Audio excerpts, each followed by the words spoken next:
Thank you very much. Thank you.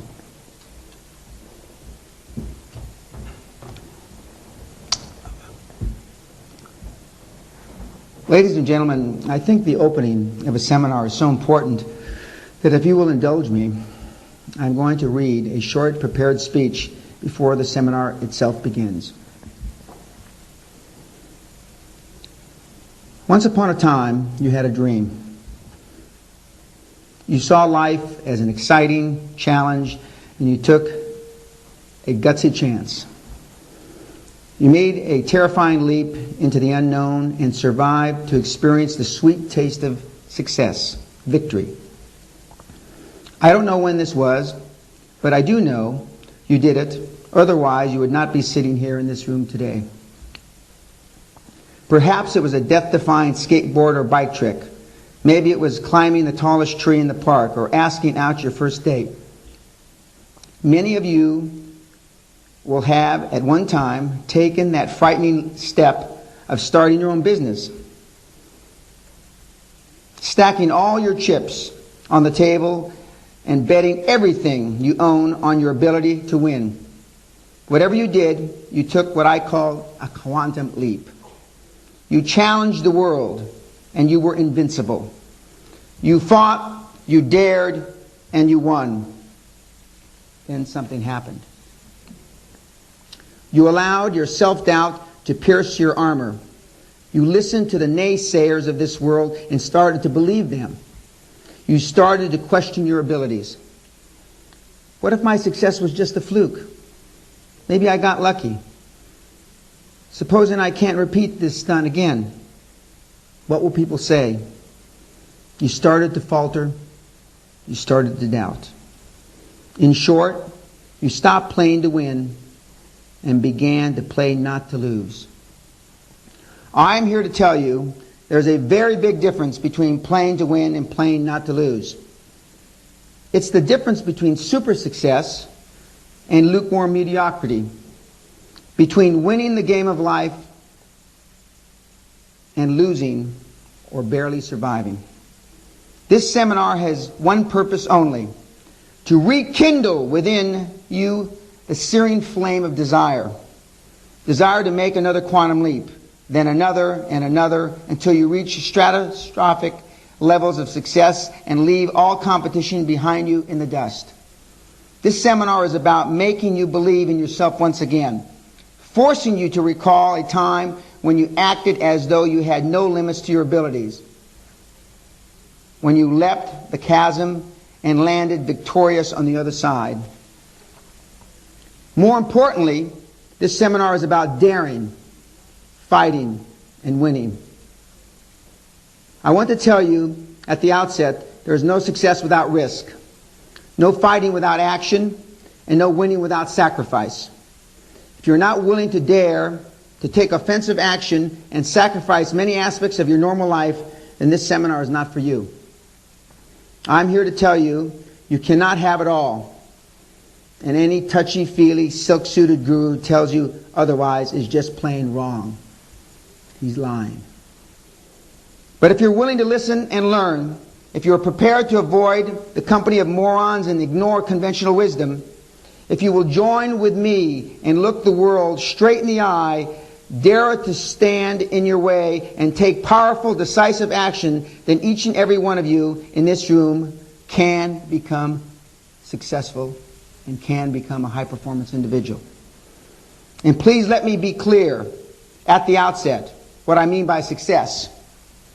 This is not some happy-clappy, feel-good, rah-rah rally. I'm not here for you to like me. Quite frankly, if you want a friend, buy a dog. I'm here to tell you how to load your pockets with so much money that you have to weigh it instead of count it.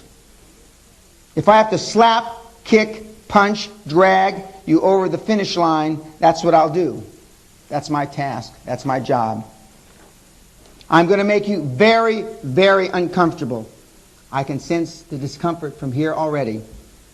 I'm going to call you names. Not as many as Barry thinks I'm going to call you, though.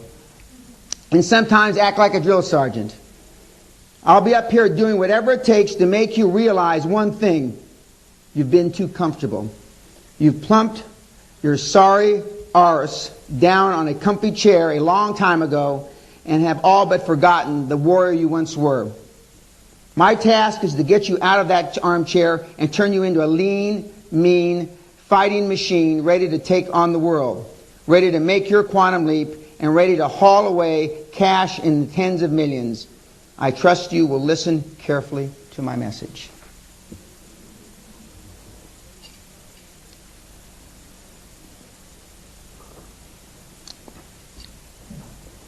This Quantum Leap Advantage seminar is broken into 5 sections. And we call it Quantum Leap Advantage because you follow these precepts and you will have an unfair advantage on the competition.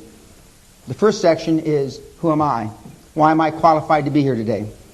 Section 2 is what I mean by super successful. And my definition of success is significantly different than definitions you've heard in the past. The third section is preparing you yourself for your own quantum leap. And we will go through what I call the 15 keys to super success. Section 4 is actually achieving your own quantum leap. And we will go through what I've determined as the 8 power strategies for that end. And last but not least, Section 5 is how you cash in on your quantum leap. How do you exit successfully? How do you put that money, that dosh, those shekels, whatever denomination, whatever currency you want to call it, in your pocket, and how to do it again and again and again. Welcome to Quantum Leap Advantage. You are the elite here. You have a great responsibility. Don't let yourself get comfortable.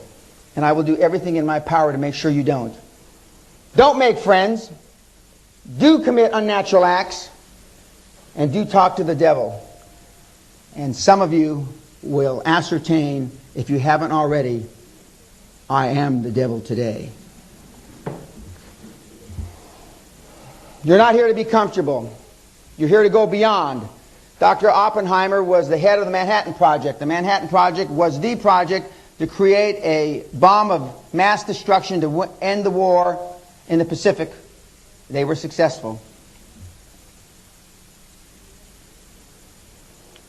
I am qualified to be here because I have been dirt poor. Poorer than anybody in this room. I come from the ghettos of East Los Angeles. The barrio, as it's called. And when I make these kinds of talks in Spain and Latin countries, this is where they really get uncomfortable. This is my father. He was in the Naval Air Force during World War II.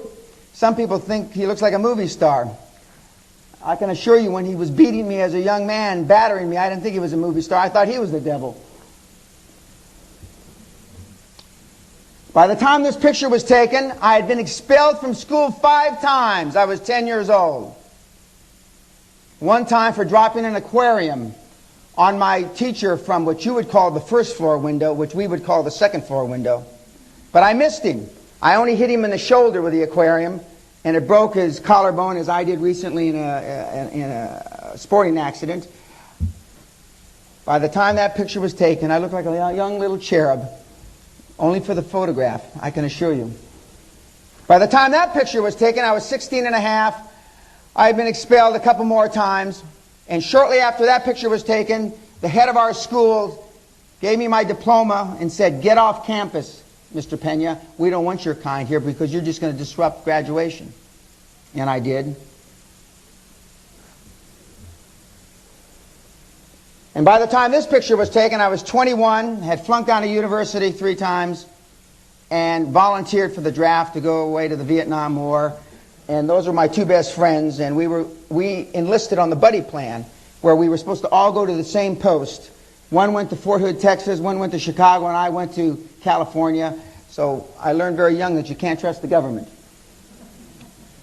This was a turning point in my life. Quite by accident, I became an officer. I went through OCS and learned discipline. And what most of you lack in this audience and in every audience I speak before, is the discipline to be a high-performance individual. And we will talk a great deal about that. As you can see, I certainly wasn't born with a silver spoon in my mouth. Some people in this audience were. But I'm not going to point you out, even though I know. I know there's life after death because I have been broke 5 times. And I've been in financial disarray as recently as 1993. As recently as 1993. I've been broker than you, but I know something you don't. I can make it again. I've made it 5 times. And Lord, I don't want to do it a 6th. But if push came to shove, I could do it a 6th. Because I know I made my money not by accident. And now I have sufficient mentees, proteges in the world that have been successful, that now I'm at a stage in my life that I want to teach people how to coach. I made my first killing, so to speak, or I earned my guns selling property while I was in graduate school. At UCLA many years ago, 1971 to be exact. And I learned then, as we'll talk about later today, you are who you hang around with. And in fact, I sacked a room twice as big as this and started from scratch and hired people from Top Gun pilots that were being released from the Vietnam War and San Diego Air Station, and 13 of us sold more than 241 sold in 1 quarter the whole entire previous year. Now, many of you that have heard me speak before, and those of you that read the fine marketing piece at Stuart Goldsmith, and I want to take this opportunity of thanking him because he's brought me into the new century. I'm even not computer illiterate anymore, and we'll get around to that later, because I turned $820 into $445 million in 8 years, almost to the day, when the industry that I was part of went from natural resources, $42 oil, to less than $8 oil, and more than 10,000 energy companies alone in the United States went bust, and another 6,000 or 7,000 in Europe went bust during that same time frame. And I built and ran and founded for 5 years in a row the fastest growing natural resource company on the planet. And floated it here in London on the London Stock Exchange. Some of you may have even been shareholders. And I'm sure some of the pension funds that your money's in were shareholders. And this was the board, or at least half of the board, of directors of that company, and that was in my office in Houston, Texas. And we'll talk about it a little later, but this is the same board that threw me out several years later after me making them all rich. And last night I had drinks with one of the founders of British Biotech, who you've probably read about. And he's gone from a net worth of 270 million pounds at 20 pounds a share to 16 pence a share. And you can figure it out, he's lost everything. From almost being knighted to the penthouse to the shit house in less than a year. By the way, the gentleman in the gray hair on the left-hand corner, Robert Dyke, is the father of the North Sea. Found oil at Argyle in '79 and ostensibly, or theoretically, bailed out Great Britain from bankruptcy when Mrs. Thatcher first took over in the Tory government. The other gentleman just above him is the former treasurer of Royal Dutch Shell, a Scot named Bruce Patterson, and the rest that's not really important. You can tell where I'm sitting, though. Why am I here? Why do I have the credentials to talk to you about being a high-performance person? Well, we're just going to talk about a few of the milestones. One, I've taken $60,000 and turned it into $50 million in 3.5 months. I took an option public on the London Stock Exchange right here, not too many miles from here, when there had never been an option taken public, and the takeover panel and the yellow book and all the other rules and regulations says you can't do that, Dan. Nobody's ever taken an option for anything public. You have to own it. And I said, bollocks. I didn't know bollocks at the time. I didn't know whether it had 1 L or 2 L's. I'm not sure I still know if it's got 1 or 2. But I took it public in spite of the conventional wisdom. And there's a lot of conventional wisdom in the city. I forced one of the largest energy conglomerates in the world, a Canadian company, so it wasn't a fair fight because they're Canadians and Canadians managed by consensus, to sell their largest asset, Bow Valley, USA, for $155 million when they didn't want to. For those of you that say, Dan, how do I buy a company when they don't want to sell? Well, you can. In this particular case, I used their own bank against them, Citicorp. And we bought the debt from Citicorp. And if you don't think your banks will sell your debt, you are naive and living in a dream world. And then I'm your banker. How many would like to have me as your banker? And more recently, in 3 years' time, from January 96 to February of this year, I took a company from a genesis of an idea, sitting in my living room in my estate in California, overlooking the Pacific Ocean, to a flotation a few months ago, and created from scratch a publishing company worth $120 million. And I made my partner, the CEO, David Reeker, who some of you know, worth about $35 or $40 million, and he's not 40 years old yet.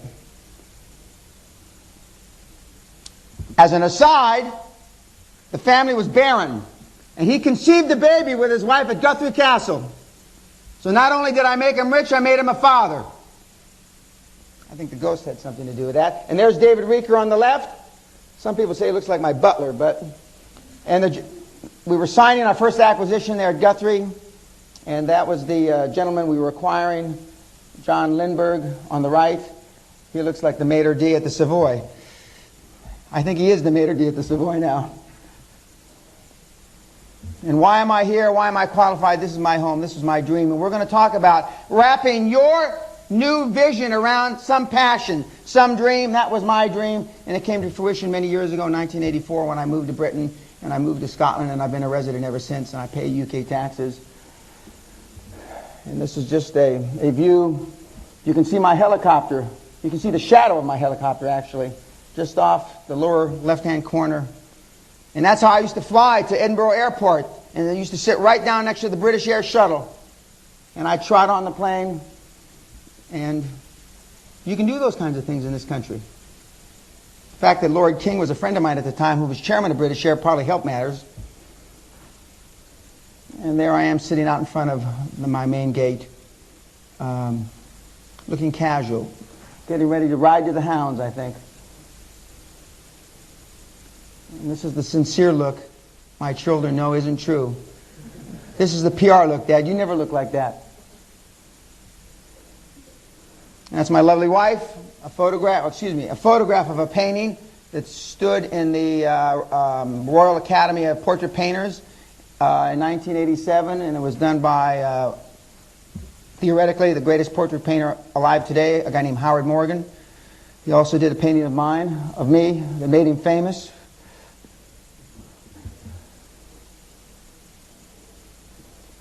Why am I qualified? Well, let's look at the other side of that question or that statement. You, in your search for being a high-performance person or additional wealth, have listened to people that have made money by putting bums on seminar seats, selling books and tapes.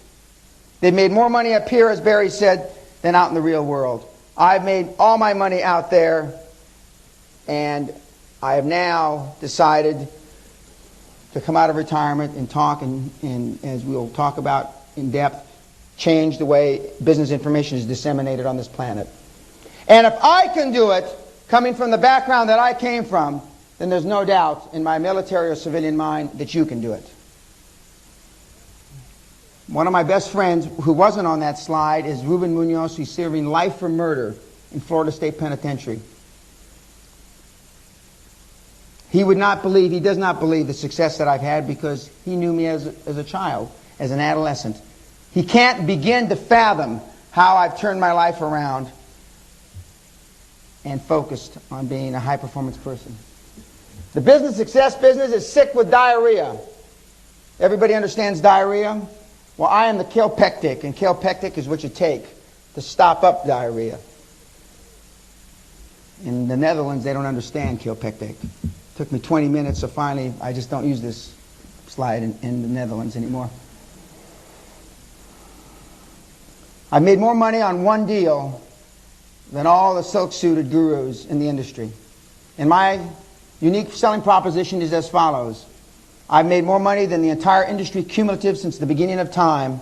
And if you can find anybody that's made more money from scratch than I have, created more wealth, I will retire instantly. I will take you and your significant other to his next seminar, and I will pay for first class at a Ritz-Carlton equivalent and fly you there first class. I've had that unique selling proposition for 6.5 years now, and nobody's ever called me, wrote me, emailed me, or faxed me. And none of the gurus have ever sued me, because none of them have any money. Summary. I was no hope, wasted space. It's hard for me to say that about myself. In fact, it's almost impossible. I find it my throat straining, but it's true. I flunked out of school. I got into a lot of trouble. I came from an impoverished background. If I had it harder, I've had it harder than most of you, and my father had to work 3 jobs for us to eat. His salary as a policeman when I was a little kid was $142 a month, about 80 quid a month, 20 quid a week.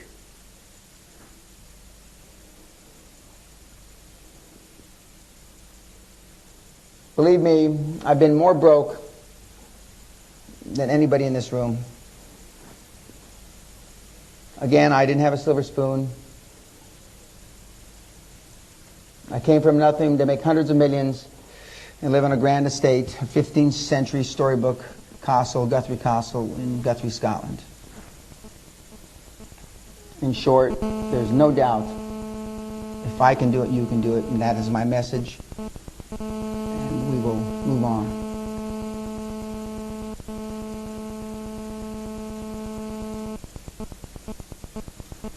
Now, money isn't everything. But quite frankly, ladies and gentlemen, it's the only thing anybody keeps track of. People don't keep track of your brownie points when you do good things. They do keep track if you give money to charities, etc. And one of the things that we will discuss later on today is I have a lot more choices in life. Mr. Goldsmith has a lot more choices in life than you do, only because we have more money.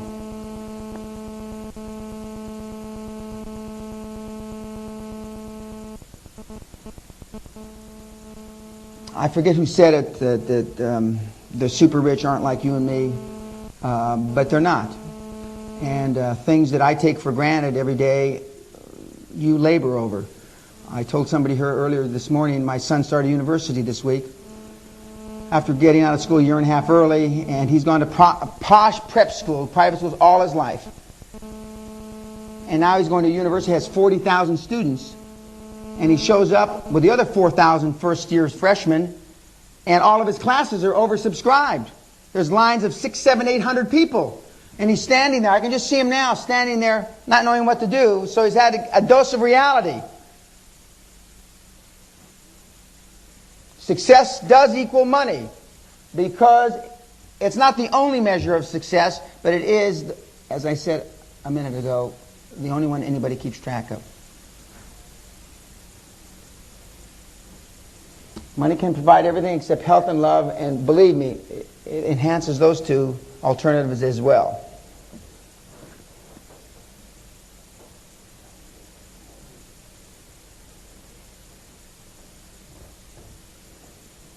Now, I'm sure we have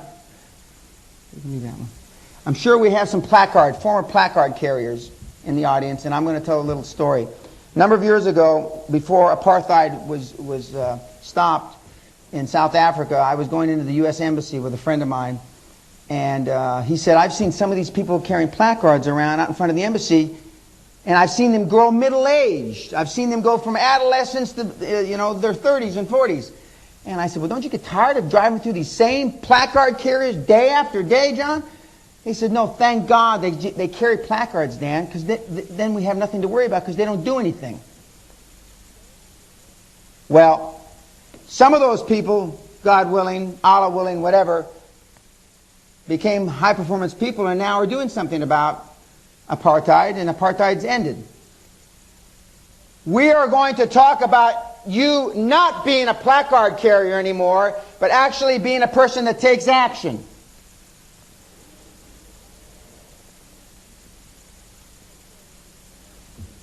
Most people who claim that money doesn't matter are broke morons, gutless tree huggers, and touchy-feely New Age mystics. They have all opted out of the effort and discipline required to get wealthy. I have a theory that the hippie movement in the 60s was a cop-out for Americans who didn't want to go to Vietnam and rather run to Canada and protest. I have a theory about that, which we're not going to talk about, but I have a theory. And well, I don't want to make any political statements about my president right now. I could talk all day about that. Having met the gentleman, I've met 5 presidents in my life, and he was the least likely one to be president. There are no high-performance, touchy-feely people. There just aren't any. Now, I've been blessed, and we're going to talk about mentors later, to have 3 of the great businessmen in the world as mentors over the years. And they've told me, one of which was Konstantin Gratzos, the CEO of NASA Shipping Lines, the right-hand man of Aristotle Onassis for over 60 years. And he says, you always hear about these, and he didn't use words like this, but touchy-feely people, Mr. Pena. He never called me Dan. He said, but I've never met one. Mr. Onassis and I never met one. We hear about them, you read about them, but I've never met one. Maybe in your lifetime you'll meet one. Well, I'm 54 years old, and I'm still looking for one. Maybe one of you will prove me wrong. Please, my email is danpena.com. Drop me a line if you can find one. Seek and destroy. That's the way it should be, but now it's become a fellowship, hugging each other. This ain't a warm and fuzzy thing. The rules used to be simple. You lose, you die. This was a commentator on the 5th big network in America. On the way here, my cab driver said, this is a guy that would give the Americans a run for his money. And I said, well, who lives there? He says, Richard Branson. I said, yeah. And I said, yeah. And he says, Bill Gates is buying a house right down the street from him, which I didn't know either. And he told me, he says, where are you going? And I told him the Renaissance. He said, oh, I brought a ride in here last night. I said, yeah? He said, yeah. A British businessman, entrepreneur, is going to get battered by an American tomorrow or today. I said, yeah? I said, what do you mean? He says, yeah, he's going to get a bollocking from some American to tell him what a weak 4-letter word he is. And I said, well, I'm that American. He said, really? And then he kept on talking and telling me about his dad who bought 1 pub and then 2 pubs and 3 pubs and 4 pubs, etc. And now he owns 19 pubs. He sold it to White Bread, I think he told me. And but he's driving a cab. So I had to ask the question, why are you driving a cab? Oh, he says, well, I inherit all that money. I like to talk to people all day. I said, well, that's wonderful. I'm sure it makes your father proud.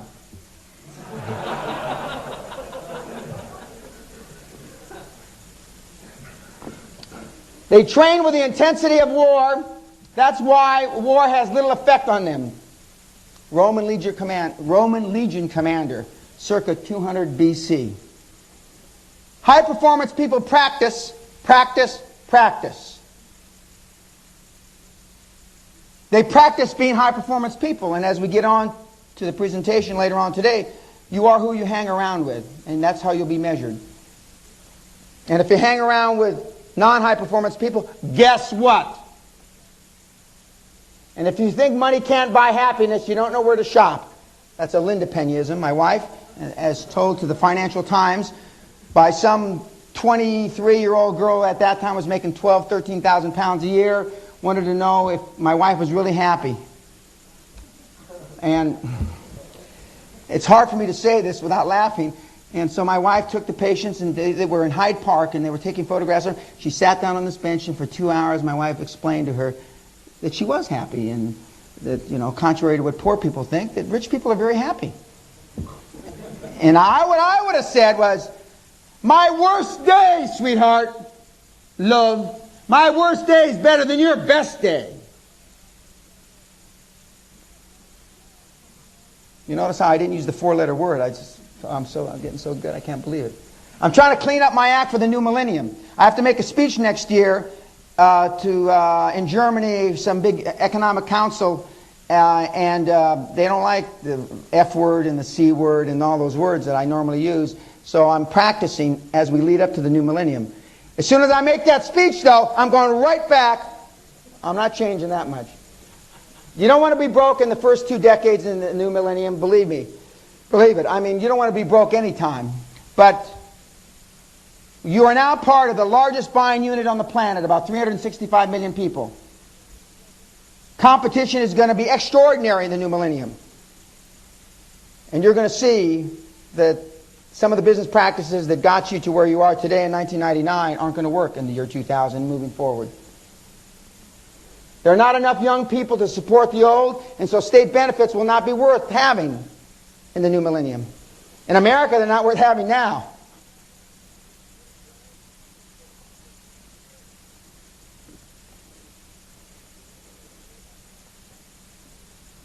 Hopefully, this is your wake-up call.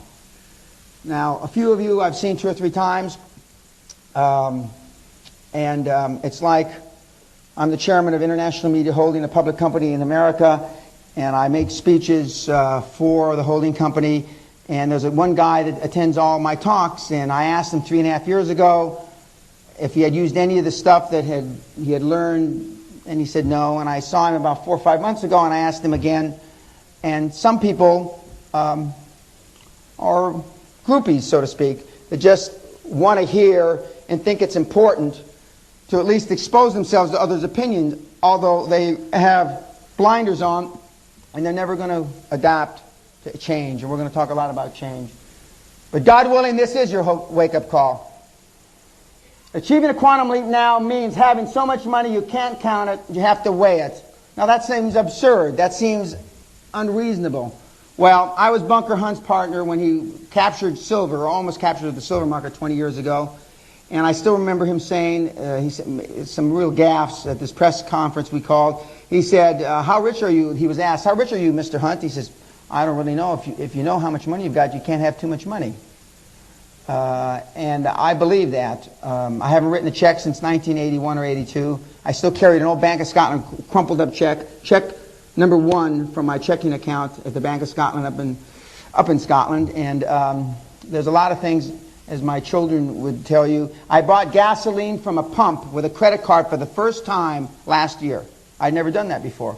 And my children were quite proud of me. That I knew how to get the credit card in the machine and could find the gas tank. There are certain things you don't do if you have a lot of money. I just recently learned how to drive again because I had a car and a driver for a long time, and I decided that in my 50s I should be able to drive myself around. Now see, these are different things that you have to worry about, right? Well, this is a good thing. The quantum leap is a move you're already prepared to make. You just haven't done it. Every single man, woman, and child in this room is capable of that leap. And when we talk about later on after the break, the steps, the power strategies, etc., you're going to think back, well, I've heard that before. You will hear nothing new here. It will just be spit out differently in a louder voice with more conviction from somebody that has actually done it. As they say in Texas, if you want to hunt with the big dogs and pee in the tall grass. Now, during the break, or maybe I'll explain what that all means, but this is analogous to during the oil boom when oil was $40 a barrel and people would ask oil barons that had gone from being roughneck daily workers in the field to multimillionaires because of the price of oil. They used to say, you build it and we'll buy it. And if you want to hunt with the big dogs in this country are gentlemen like Mr. Branson, who's been very successful, dropped out of school. You know his story better than I do. One of the great branding entrepreneurs this planet has ever seen, the Virgin brand. Didn't go to any of the great schools, did he? If there's anybody against conventional wisdom on this planet, it's Branson. Yet how many Bransons do we have in this country? Not too many. Actually, we only have one Branson in this country. I stand corrected. That didn't sound right.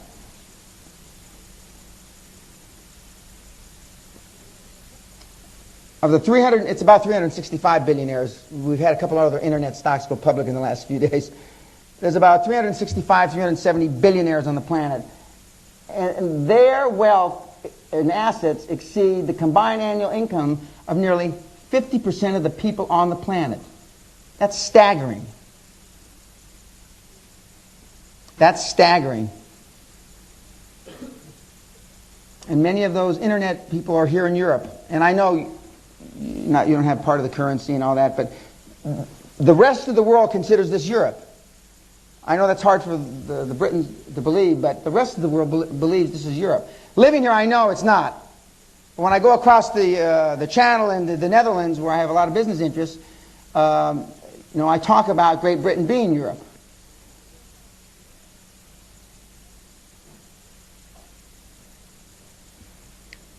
One of the questions that I ask in the first half of today, and I tell and scream in the second half of today, is, are you willing to release the beast? What does that mean? Are you willing to make the change? Are you willing to look at life differently? People do big changes for two reasons. Desperation and inspiration, ladies and gentlemen. Which queue do you fall into? Are you desperate? Or are you inspired?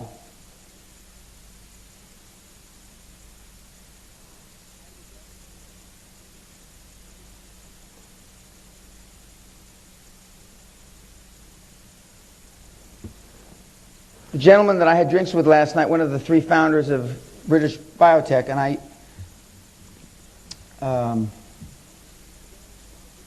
who went from almost knighthood to down the pan in a short period of time. And there's three, and that's why I don't mention the name, because there's three, but you've all read about it in the newspapers, is a stronger person today because, tall trees experience strong winds, and I'm sure that he will come back and he will do another great entrepreneurial thing, and I'm looking forward to it, and I may even be part of it.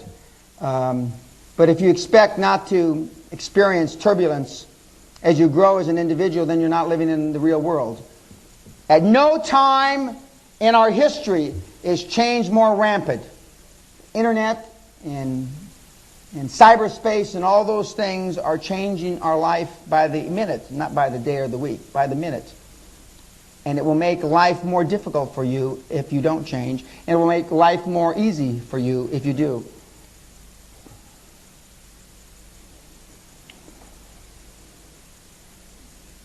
I am a high-performance person because I have an exceptional, extraordinary emotional bank account. Not because I have an exceptional, extraordinary financial bank account. These two bank accounts we have in life are directly related. People that succeed at a high level, that are high performance, deal with adversity better than you. There's an interesting book called The Adversity Quotient, which I happen to like. I believe it's by Dr. Paul Stoltz, where he dictates, or he says time and time again, and example after example, people that have undergone great stress and learn how to deal with that stress the best are able to succeed at a very, very high level because they realize that these things aren't life-threatening. You will run low on your emotional bank account way before you run out of money. This country, European countries have different culture, and you're taught in a different way. That is, in some cases, a hurdle. Now, I don't know how British Mr. Branson thinks he is. I don't know. I've met him, but I've never talked to him about that. But I'm sure he doesn't think he's as British as the Queen.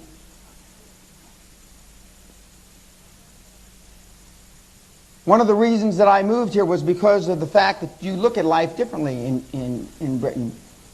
And one of the reasons I made a lot of money here is because you look at life different in Britain. But the city and the country and Europe is getting, I don't like to use more Americanized, but it's getting more economic in their viewpoints of how they do business.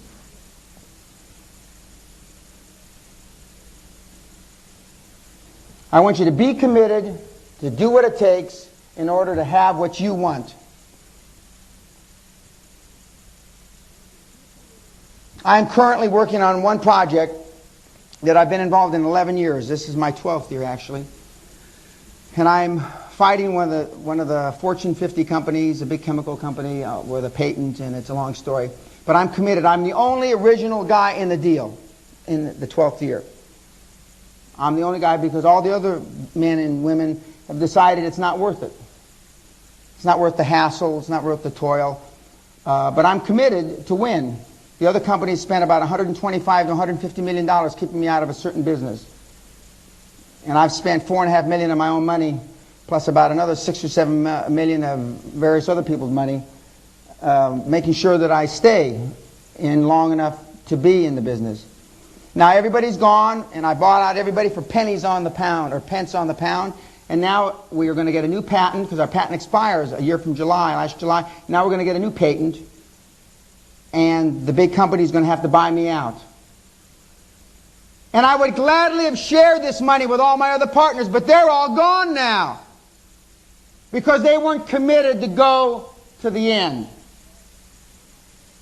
High performance people have commitment as one of their strongest characteristics, excuse me. How committed are you?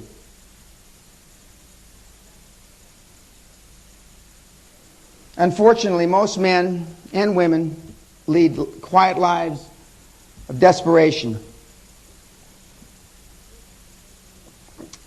I can't imagine what it would be like to get up in the morning and not enjoy what you're doing. Why do Europeans spend 3 to 6 weeks on holiday when the average American spends 2.1 weeks on holiday? Because you don't like what you're doing. That's why. And if you think it's any other reason, you're living in a dream world.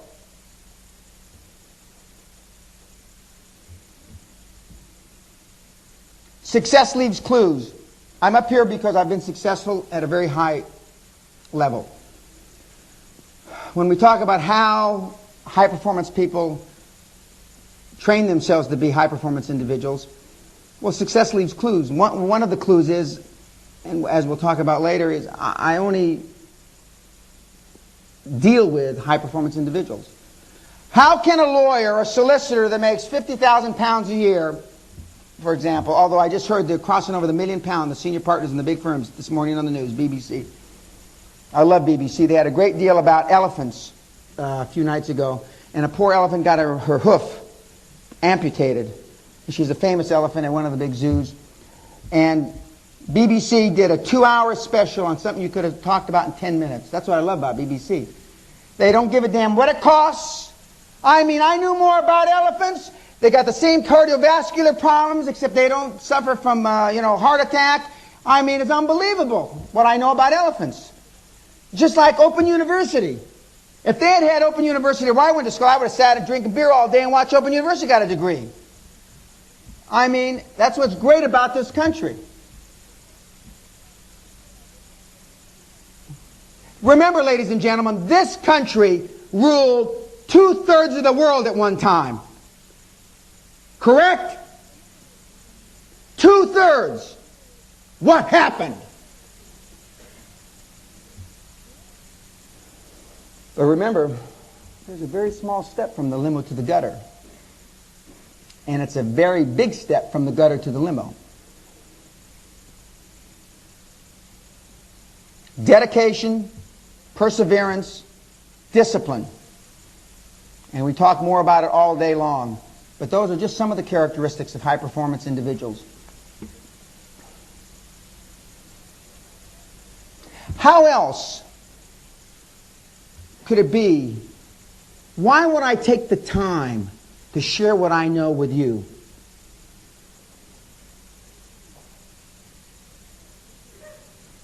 I don't need the money. Stuart doesn't need the money unless something went wrong since I last talked to him. Why? I have the luxury of telling you exactly how it is because, for that very reason, I don't need the money. I enjoy this. Where else can you get paid, a tuppence really, but get paid and be able to batter people around? I mean, where else? Now, these are just some of the advantages of being wealthy. There's a whole heck of a lot more, believe me. Your choices are infinite. For those of you that don't understand the word infinite, we have a dictionary in the back you can look at in the break. You can do anything you want when you want. See, you plan your holidays. Everybody, not everybody in this room, that's a cavalier of me. Most of you in this room plan your holidays out a good distance. One, because it's cheaper and I can come up with all kinds of reasons. You know when I plan my holiday? Well, first of all, I don't take holidays. But when I'm going to join my family while they're on holiday, I got a half-day break. Somebody canceled, a plane didn't make it to the airport. I jump on a plane, I meet my family there for 2 or 3 days, and I come back. I'm certainly not able to buy tickets cheaply that way, am I? I don't know anybody that's a high-performance person that plans holidays. I only planned one holiday, and I wish I had never gone. I went on the Love Boat, the largest suite on the Love Boat, through the Caribbean, up the Amazon, I don't know, 3 weeks. We had canceled the trip 3 or 4 or 5 times, and I didn't want to go. Just a bunch of old, people on boats. I don't want to go. Anyway, so I went, and I found out the guy that had the suite across from me had 6 square feet less than my suite, paid 1/5 of what I paid, and I paid for it 4 years before. I didn't realize if you wait till the last minute, you can get these things for nothing. And as soon as I found that out, I was very upset. And the cruise started. They put 10 people at a table, 5 couples. By the 3rd night, my wife and I were sitting alone at our table. Shocking, actually. I couldn't believe it. My wife says, Dan, can't you be nice to somebody so we could at least have somebody to talk to during dinner? I says, no. Basically, I said, fuck them. I don't care.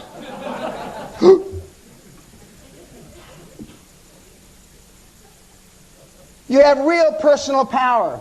What do I mean by that? Personal power is I can say what I really believe and what I really know that works to you, whether it makes you uncomfortable or not. And in the recent publication of my new book that Stuart published for me, I tell it just how it is. I don't pull any punches. It's bloody hard to do what I've done, but it's not impossible. But you got to be dedicated. And you can take care of others, children, parents, selected friends. You've got choices again. I was talking to my mother who's almost 80. She's selling my house that she lives in, and she's going to move. We got an offer. It's acceptable. It hasn't even cleared escrow, 45 days, and so I get a voicemail that she says, I'm worried about being homeless. And I talked to her, and it's a struggle for me to talk to my almost 80-year-old mother. And I said, you're not going to be homeless. She said, well, how am I going to move everything? What am I going to do with the car? And I said, you know what we're going to do? I'm sending my staff over. We're going to drag all your stuff out, and we're going to make a big bonfire. And we're going to burn every damn thing you own so you don't have to worry about moving it. And then when the fire's really roaring, I'm going to pull in your new Cadillac and burn the shit out of it too. And then you won't have problems. Now the cab driver who's driving me, he's thinking to himself, he's giving his mom a real go, my God. And I said, this cab driver feels sorry for you, Mom, so I'm going to give him the phone and you can cry to him. And she says, oh, you're just teasing me, aren't you? And I said, yeah, I'm just teasing you. You can take care of others, and that's fun, to be able to do that. It's fun to be able to do it and not have to do it. That's the difference. Some of you feel obligated that you have to. And some of you that feel obligated that you have to don't have the means to do it. And especially in this country, some of the most respected families in this country are the oldest and most wealthy families in this country. Why? Some of them did great things. Most of them haven't. In my part of the world where I live, you go to University of Edinburgh, Oxford, Cambridge, you come back, you go into the Black Watch, which was a regiment. I don't even know if the Black Watch is still around. For 4 or 5 years, you come out, you go to the city, you work for a merchant bank for 2 or 3 years, you come back and you drink yourself to death. And they've been doing that for several hundred years. That's where I live, in Scotland. And it's not going to change. And I'm certainly not going to change it. They're waiting for me to drink myself to death up there, so I can quit talking about them. I've said that. I had my 50th birthday at Glom's Castle, Queen Mum's home. Lady Strathmore, Lord Strathmore. She's the lady-in-waiting to the Queen Mum. I don't know how many. She's been lady-in-waiting about 80 years, I think. And I don't exactly know what the lady-in-waiting does. But I know the Lady Strathmore, now the young Strathmores are there, and they said that I couldn't rent the Queen Mum's place for my 50th birthday. And I said, oh yeah, I can. And they said, no, you can't. Well, to make a long story short, I did. And you know where I'm going to have my 60th? Buckingham Palace. And if you don't think so, live 6 more years. And especially now they need the dosh. I said this before that, though. Now they need the dosh. You know.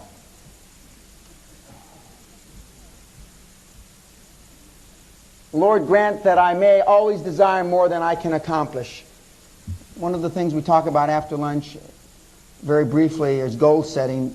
And one of the things that changed my life was when I heard Ted Turner, the mouth from the South, as he's affectionately called in Georgia, say that my dad left me 2 things when my dad committed suicide back in the early 60s. He left me a $2 million billboard business, an advertising company, and the idea to set goals that transcend my lifetime.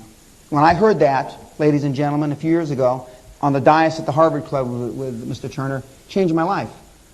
Because I had accomplished everything I wanted to by the time I was 39, and I retired to Guthrie. And I now realize that I would have been more fulfilled if I had set goals that I couldn't accomplish in my lifetime. And all the high-performance people have such goals.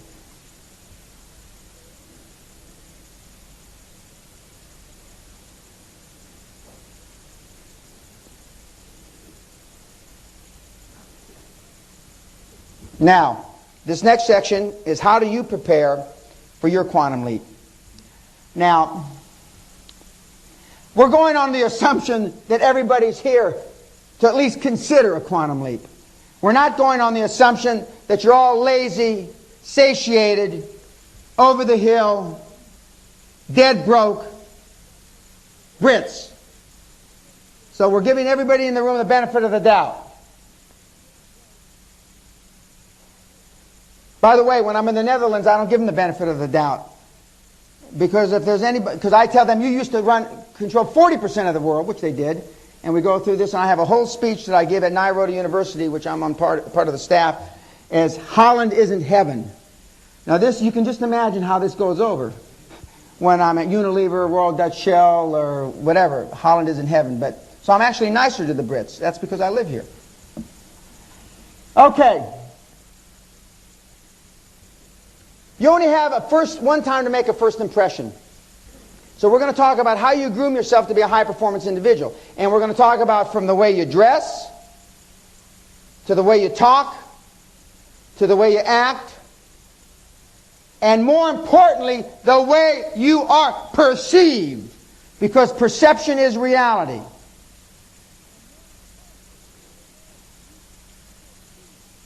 If I was up here with an earring in my ear, a green mohawk across the top of my head, which I get a chill just even saying that, let alone, and some other bizarre attire, it's not likely that, well, unless I'm a rock star or something, I mean, it's not likely anybody's going to listen to me and pay attention to what I have to say about business. And they shouldn't. They shouldn't. You know, Richard Branson wears Nike or Reebok running suits, or maybe it's Virgin. I don't know if he makes the clothes like that. When you get to be Richard Branson, you can dress that way. But everybody that reports to Richard Branson is dressed in business attire. And one of the reasons that I believe the invitation required business attire was because we want you to think like a business person. Now see, I used to say businessman, but I'm getting ready for the new millennium. And I realized that there are a few high-performance women. Not many, but a few. Now we're going to talk about the 15 keys to super success.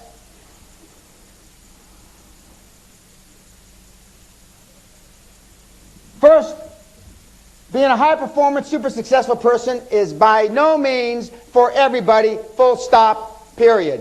And anybody that tells you any different is either sick or lying to you because they're trying to sell something to you.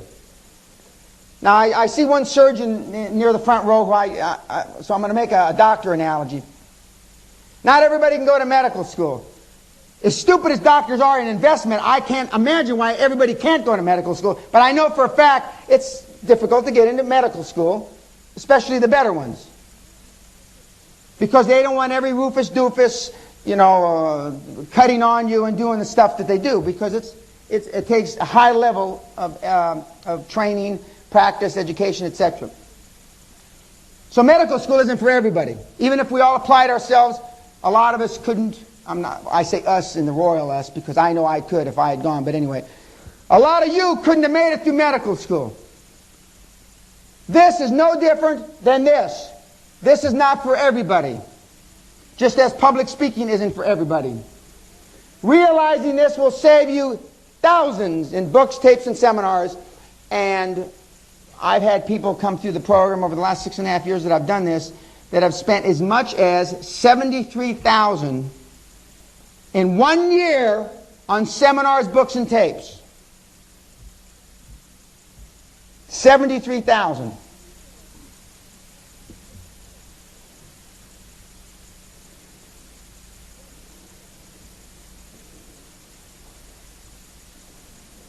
Part of this key is, and I've already alluded to it, it is extremely difficult to do what I'm talking about. But the difference is, I say it's difficult, other people tell you it's easy, and the other people haven't done it. But it's not impossible. What are you willing to give up? What are you willing to sacrifice to be a high-performance individual? Some of you, nothing. Some of you take more time planning your holidays than you do your future or your life. I know my wife and I planned for our 3 children about university. Now that we've actually got one in university. And he tricked us. He wasn't supposed to graduate till June of 2000, and he came to me in February this year, and he said, Dad, I'm tired of school. I don't want to go to school anymore. I'm smarter than all the teachers. I said, well, this is part of life, Dan. We're smarter than most people. And he said, but I don't want to. I'm going to drop out of school. I said, no, you're not, Dan. You're not dropping out of anything. If you drop out of school, I'm going to drop you in a grave someplace. And so I said, but if you can come up with a way to get out of university without embarrassing me, your mother, the family, and that's legal, that costs me nothing, I'll consider it. 3.5 weeks later, well, I know when my son picks me up at the airport, it's something catastrophic. Either the worst thing happened, there's a big death in the family, or he's got a big deal to sell me. He picks me up at the airport, he's driving me home, and he says, I came up with a way. To make a long story short, he got out of school in 1st of April. Of course, trying to get into a university, I underestimated that because I had forgotten that you apply a year before or a year and a half before. And so that was a whole other big challenge, getting him into a school, which we did finally. But all the planning we've done and all the schools that we had gotten him accepted to for the year 2000 went down the pan because he decides to get out of school a year and a quarter early. So man plans, God laughs. But it's tough. No matter how hard you plan, it's still tough as hell to do what I'm saying, and I would be less than candid, and I would be lying to you if I said any different. Because everybody has a fear of responsibilities and expectations that come with success. Some of you, and I say this generically to all audiences, some of you are more afraid of success than you are failure, or are being average as you are now. Why? Well, as I said in my opening comments, you've got to keep doing it. What are people going to say? Was I just lucky the first time? Can I repeat? What if I lose it all? These are questions that you ask yourself, if not at a conscious level, for sure at a subconscious level. Because you are afraid. It's the same reason you don't, if you play to a 15 handicap in golf, why you'd be apprehensive to play with Nick Faldo or Jack Nicklaus in his prime or Tiger Woods. You'd be afraid of embarrassing yourself. For those of you that play tennis, we can go through a tennis analogy. In sports metaphors are more readily understood. I used to use sex metaphors before I got myself cleaned up for the new millennium because I assumed everybody understood sex. Believe me, I've done this long enough now that that's a big assumption that I shouldn't make.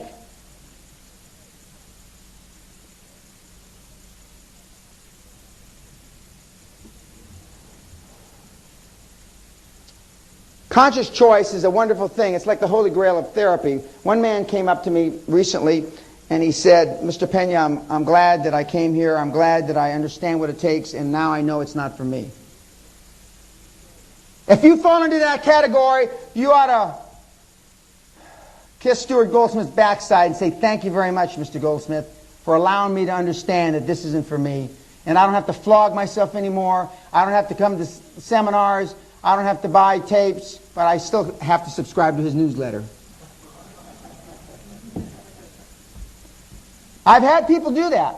I had a recent partner, a Dutch partner. We were in the insurance business together. We were buying small insurance companies. He's 34 years old. He said, I can't take it anymore. And we sold off the assets. And then just recently, after 2 years, I have some other partners in Holland that I continued the business with. He approached him and said, you know, I really think that I do want to do it, because he missed the rush of doing it. And he's certainly still young enough. Everybody in this room is still young enough, no matter how old you are. And there are a few people in this room that are older than me. But you still have another bang, so to speak, in you. There comes a time in everybody's life, some of us have already passed that time, and some of us have experienced it more than once. You got to face the tiger. Is super success your tiger? Do you want to stand in the eye of the hurricane? Some of you, the answer is yes. I hear all the time, boy, I wish I met you 20 years ago. I like to smack those people. And I will today. I'm just in the mood. Because I see a couple of the old farts saying, oh yeah, I wish I could do it. Idiots.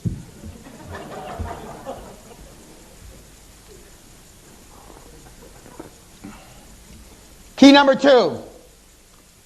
I've never met a part-time high-performance person, ever. It's a full-time job.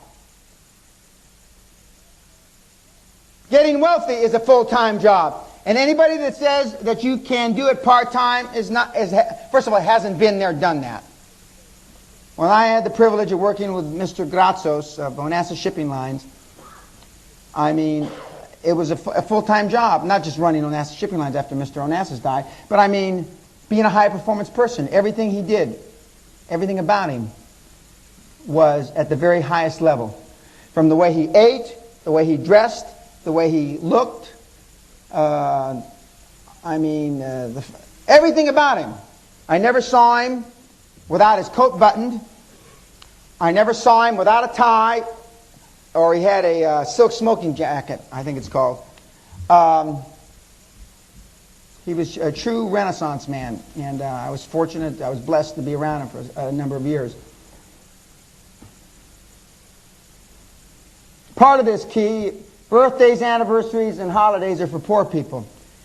Wealthy people, high-performance people, as I already mentioned, don't plan their holidays. They take it when they've got a break. They take it when they've got a break. I have been home for 3 of my birthdays in the last 15 years. My 40th birthday, we had a several hundred people black tie party. My 50th birthday, had several hundred people black tie party.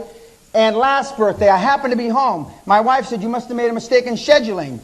Why are you here today? I go, what's today? Today's your birthday. Just August 10th passed. I'll be damned. Yeah. And the birthday cards my children gave me all said about the same thing. We know you love us in your own way. And I carry them in my briefcase. We know you love us in your own way, and you've always been there for us, and you'll continue to be there to pick us up when we fall, as you have. I have a good buddy of mine who's a psychiatrist. And I said, Carlo, what's this mean? He said, Dan, you know what it means. Don't give me that crap. You're not talking to those doofuses in the seminar here. You're talking to me. And I said, oh. And I says, but he says, Dan, it's interesting that all 3 of them said the same thing. It's bullshit. Okay, I'll meet you for dinner a couple of days, and I just forgot about it. Be prepared to pay the price for super success or abandon your quest now, today. For everything in life, whether it's having a cup of coffee at the Ritz, to buying a drink at the Savoy, to taking a cab here, has a price. Why is it so difficult for you to understand that there's a price for high performance activity? Why? Nick Faldo's hit 6-7 million golf balls. Maybe 8 million by now. And he's at the twilight of his career. But in his prime, that price was, and I don't know if he lost his first wife because of his golfing career, I probably did, or divorced his first wife. I don't mean lose in the sense of going to the big golf course in the sky. But there's a price. There's an absolute price. Yet it's so difficult for people to understand. Key number 3. Categorically, by definition, you can read my lips. You cannot have it all. Full stop. No way, Jose. Can you have it all? By all? Oh, I want to do everything and not have anxiety and not have pressure and don't get ulcers and do everything all the things that I want to do and none of the hard things and be lovey-dovey, slappy, clappy. Well, that's all baloney. You can't do that. It's not possible. Because everything has a pay price to action. Every single thing has a pay price to action. You have a pay price to action for being here. Forget the money you paid, as little as it was. You have to listen to me or get up and leave. That's your pay price. I'm making a lot of people uncomfortable. I call it the pucker factor. When you start breathing through your rectum. See, the people that are getting up aren't getting up to go to the loo. No, they're not. They're getting up to go throw up. Because I've hit a raw nerve ending. There's a steep price to pay for success, and successful people in business know that. Doing the things I've done has not come easy. There's been a lot of sacrifice. This is one of Sam Walton's, Walmart founder, mentees, a guy named Kent Sutherland, a very successful businessman in Arkansas, who Sam Walton took under his arm, or under his wing, so to speak, in the last 5 or 8 years of his life. And now runs around the country, around the world, talking about Waltonisms. And let me just give you one of Sam Walton's credos for success. It's called the sundown rule. And this is great talking to a group like you, because I know none of you do it. And the sundown rule doesn't mean you have a drink by sundown, you lazy. Sundown rule means every single inquiry, email, phone message, fax that you receive in a given business day has to be returned in some shape, form, or manner by sundown the day you get it. If nothing more than your PA calls up, Mr. Goldsmith received the message. We are following up. We will get back to you. Not in due course, like you say, because due course means sometime between now and never. We will get back to you in the next 48 or 72 hours. Now, my sundown rule is by the time I go to sleep, I clear all my messages. Because I travel a lot. When I get back to the hotel, I'll probably have 50 fax messages, and I answer them all by the time I go to sleep. That's my sundown rule. You will be absolutely amazed and dumbfounded how much more you get done in a week. The corollary to that is the British in due course rule. Yeah, well, actually, I was thinking of answering that, but I'm planning my holidays. The only place where success comes before work is in the dictionary.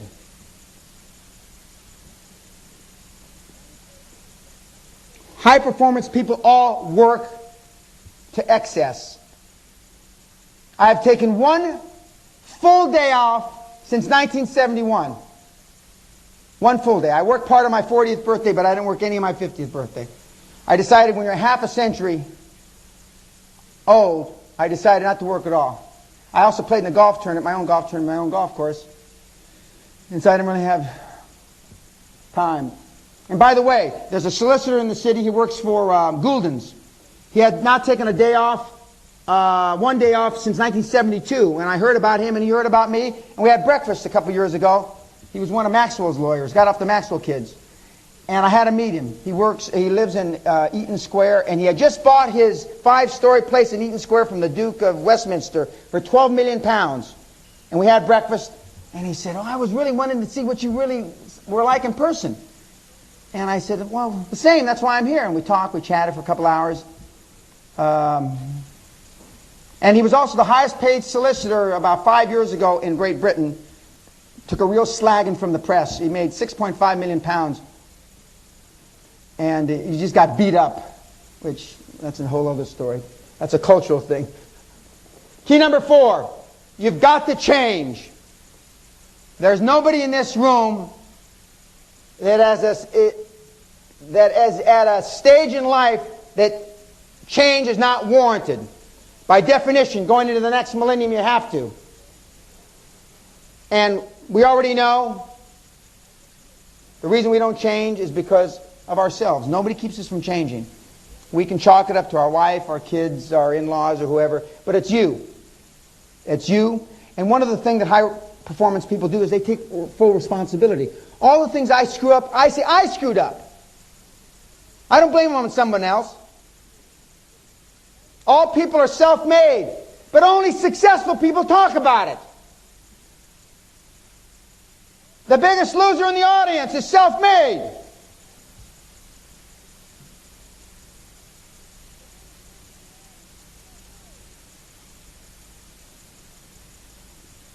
If you want super success, you must do the changing now.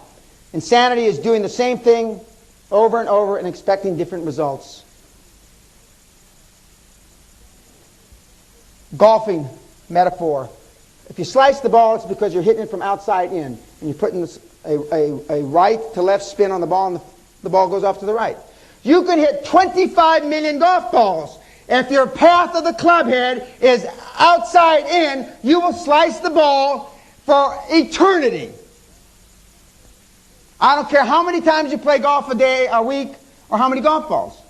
You're doing the same thing, but you're expecting different results. More of the same will just give you more of the same.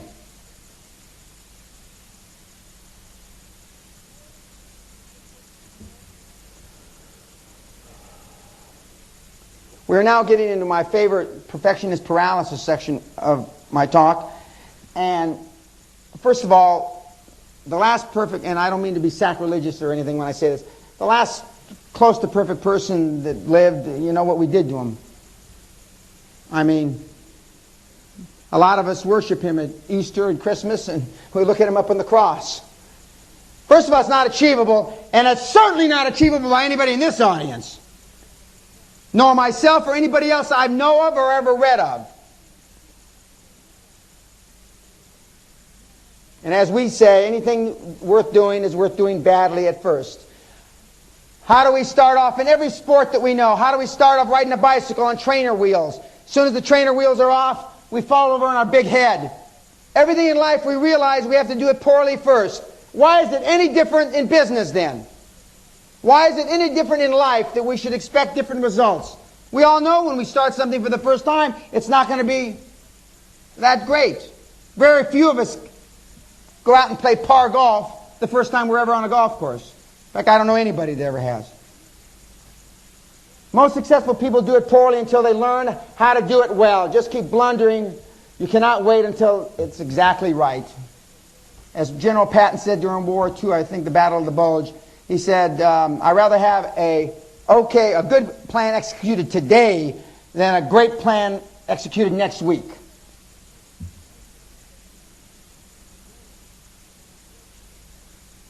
But what will they say about you? What will my colleagues say? What will they say? How many members of the Reform Club do we have here? None. Okay, what will they say at the Reform Club? Which I just had drinks actually with my English publishing partner. And he was telling me he's got a triple-barreled name. I'm not going to mention his name. And he's talking about Willie, my Uncle Willie. He was talking about William the Conqueror. His family goes back 900 and some odd years for the first part of his triple-barrel name, 700 years for the second part, and only 240 years for the third part. And he told me the story. He says he's been in boarding school since he's 3. He's exactly my age, one day older than I am. And he said, I got a real battering from my father. I wrote home and I misspelled our surname, our second surname, and he wouldn't let me come home for the holidays. He was 5 years old. And you wonder why you are the way you are. And he wasn't mad at his dad for doing that. I wouldn't even do that. I'm pretty hard on my kids. And he says, probably this is the first time in 750 years anybody's misspelled our surname. Actually, when you're through changing, you're through. According to Malcolm Forbes, has a lovely home. His estate has a lovely home near Cadogan Square. I've stayed in it. And truly, when you are through changing, you're through. And that's why people that continue to work live longer, keep their minds active, because they're changing. They're having to adapt to the intricacies of life, the nuances. And ladies and gentlemen, believe me, the pace of change is accelerating beyond your wildest imagination. Quantumly, it's accelerating. And it's going to get faster and faster as we go into the new millennium. Change is a constant factor in the world today. Change has become the norm, not the exception. Management of change is the most important challenge we all face. Nili Karos, she's the president of Nairobi University, which is the Harvard of the Benelux countries. And I'm proud to say a school that I have a very close association with and had worked a lot with over the last 3 or 4 years. I was one of the keynote speakers at their 50th anniversary a couple years ago. Mr. Gates was the opening keynote speaker, and I was the closing keynote speaker. And the whole graduate school program, the MBA program, is based around change. Is based around change. In the next millennium, the average teenager today will have 5 different careers, not jobs, careers, in the course of his or her lifetime. 5. It's actually 5 to 7. Just think about that. It's staggering. When American Telephone and Telegraph decided to cut 40,000 jobs recently, tells a tale. The implied social contract, work hard, be loyal, move up, is extinct and gone forever. The big bucks will go to those who can adapt and change rapidly. If you cannot adapt, you will be swept away by the tidal wave of change. And that's what the new millennium's about.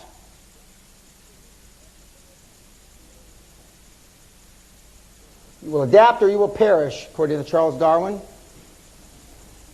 Even now, I am becoming computer literate. Just in the last few weeks. Because I'm making this big talk next year for the new millennium, I felt I can't go into this thing without knowing something about computers. I talk about change up here, and I'm the great Neanderthal of computer illiteracy. And so my son, about 6 or 8 weeks ago, sat me down in front of his mother's computer in her office, and she says it took him about 10, 12 minutes to teach me how to do it. I said, this is really easy. And then he looked at me as only a Dan Pena Jr. could, and he said, Dad, anything 159, 160 million people can do on this earth's got to be easy. Anything that's growing at 60,000 a day, people on the internet, it's got to be easy. What do you think? These people are stupid out there, Dad. And I thought about it. Not exactly how the people want to think of themselves that are on the net, I would suspect. But it is true. It can't be difficult. 160 million people on the planet do it. It's like sex. Everybody's going to know how to do it.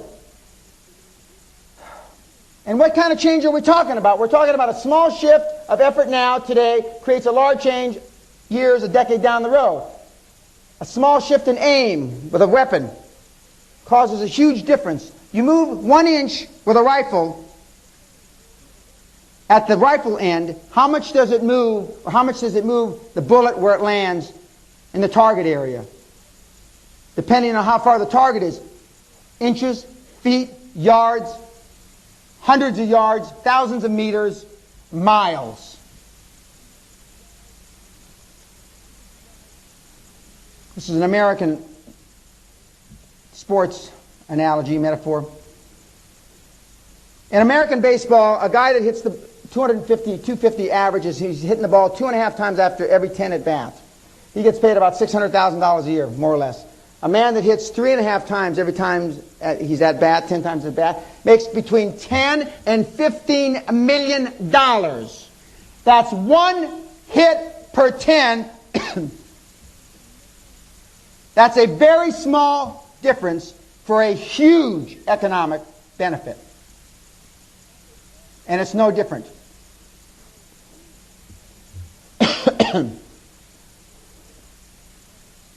I want you to consider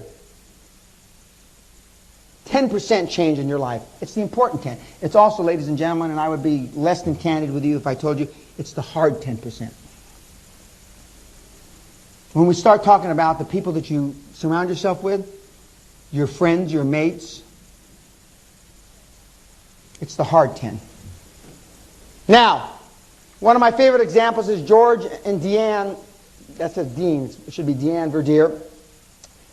They heard me speak in 1993, November 1993, at a Chief Executive Club outing in Las Vegas. They had a business that, I don't know, was $3 or $4, $5 million business a year. And they lived in a nice, we'll call it, I don't know, $500,000 or $1 million house. I don't know what their house cost.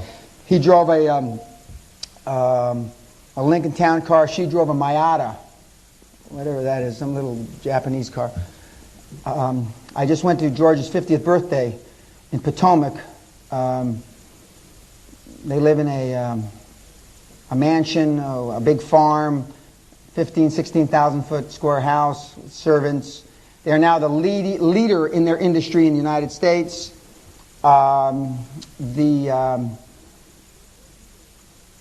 And she came away from the seminar. She went to the castle. We'll talk about that later. And the thing that she learned was everything's not Sophie's choice. We have one surgeon in the audience that I know. He may or may not be a life-death kind of surgeon. But unless you're a life-death kind of surgeon, a heart surgeon, you do not make life-death decisions in your everyday work. Full stop. Yet, you take the time as if it were life-death on almost everything you do in business. She went away with knowing it's not Sophie's choice. It was a famous movie. Meryl Streep won an Academy Award for it. He came away with the idea that there's a difference between playing to win and playing not to lose. Those are the only two concepts they came away with, and it changed their life forevermore. Key number 5, don't listen to the doofus morons. And I'm not going to get into what a definition of a doofus moron is, but suffice it to say, most of your relatives, your significant other probably, your brothers, you know, it's mother, father. You know what made us sick? Our parents. My mother and father made me sick, and their parents before them, and so on and so forth. And what made my friend with the triple-barreled name sick? He's got 800, 900 years. Anybody that keeps track of 800 or 900 years of lineage, forget about it. Who gives a shit? And I said, how come you're not a lord or a Sir Doofus or something? Well, actually, he says, my father's still alive, and I will be. Really? Jolly good. How much more did you have to live? Pay no attention to what the critics say. No statue has ever been erected to a critic. No statue.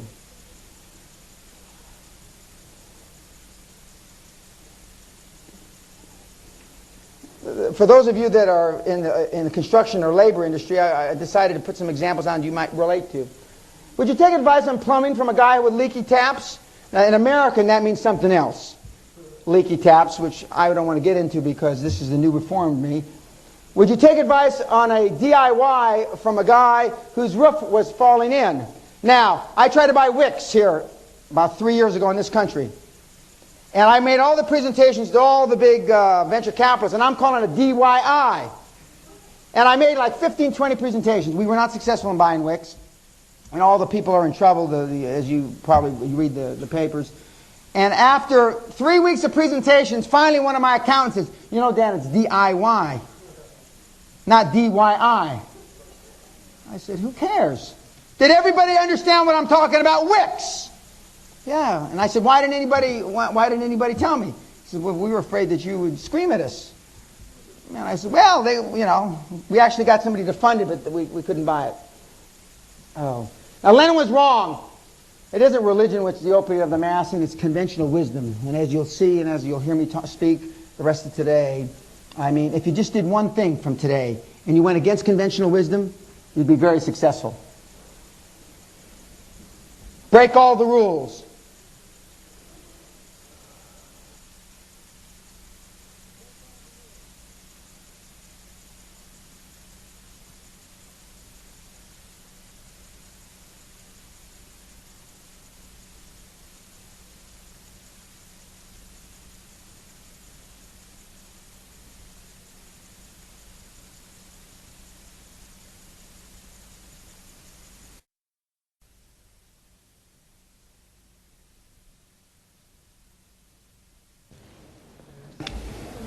During the break, I was reflecting upon the first time I gave a seminar of this nature, May the 22nd, 1993, at the Sheraton Hotel, downtown Civic Center, Los Angeles. And I was naive enough to think at that time, since I had entered the coaching industry, and I had easily, by a factor of 100 or 1,000, accomplished more than any other business coach on the planet, that we would have to queue them up with security guards. It was $1,000 a head for a one-day event like this venue. And we would need security guards, and we would queue them up like 20 across and 600-700 deep. And we had a room that could hold, I think it was 2,700 people.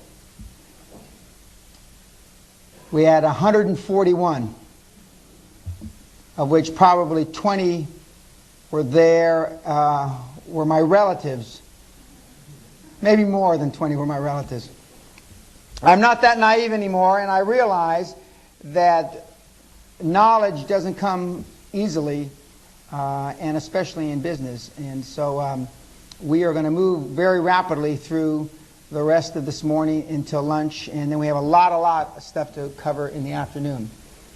We were on the 15 keys to super success, and we're on number 6 now, which is you are who you associate with. And I always remember this because my mother, when I was dating, used to tell me, Dan, you go to bed with dogs and you get up with fleas. Now, this was before AIDS. Quite clearly, I would be dead today if AIDS had existed in the 60s. There's no question whatsoever. And but she was referring to the quality of a young woman that I dated in the 60s. And but you are who you surround yourself by. And as Machiavelli said, the first method for estimating the intelligence of a ruler is to look at the men he has around him. He obviously wasn't a 21st century man because he says the men and not the people, the men and women. Now, just think about it as we go through these next slides. If you were to be judged by who you associate with, play golf, tennis, have a meal with, etc., etc., just think about it.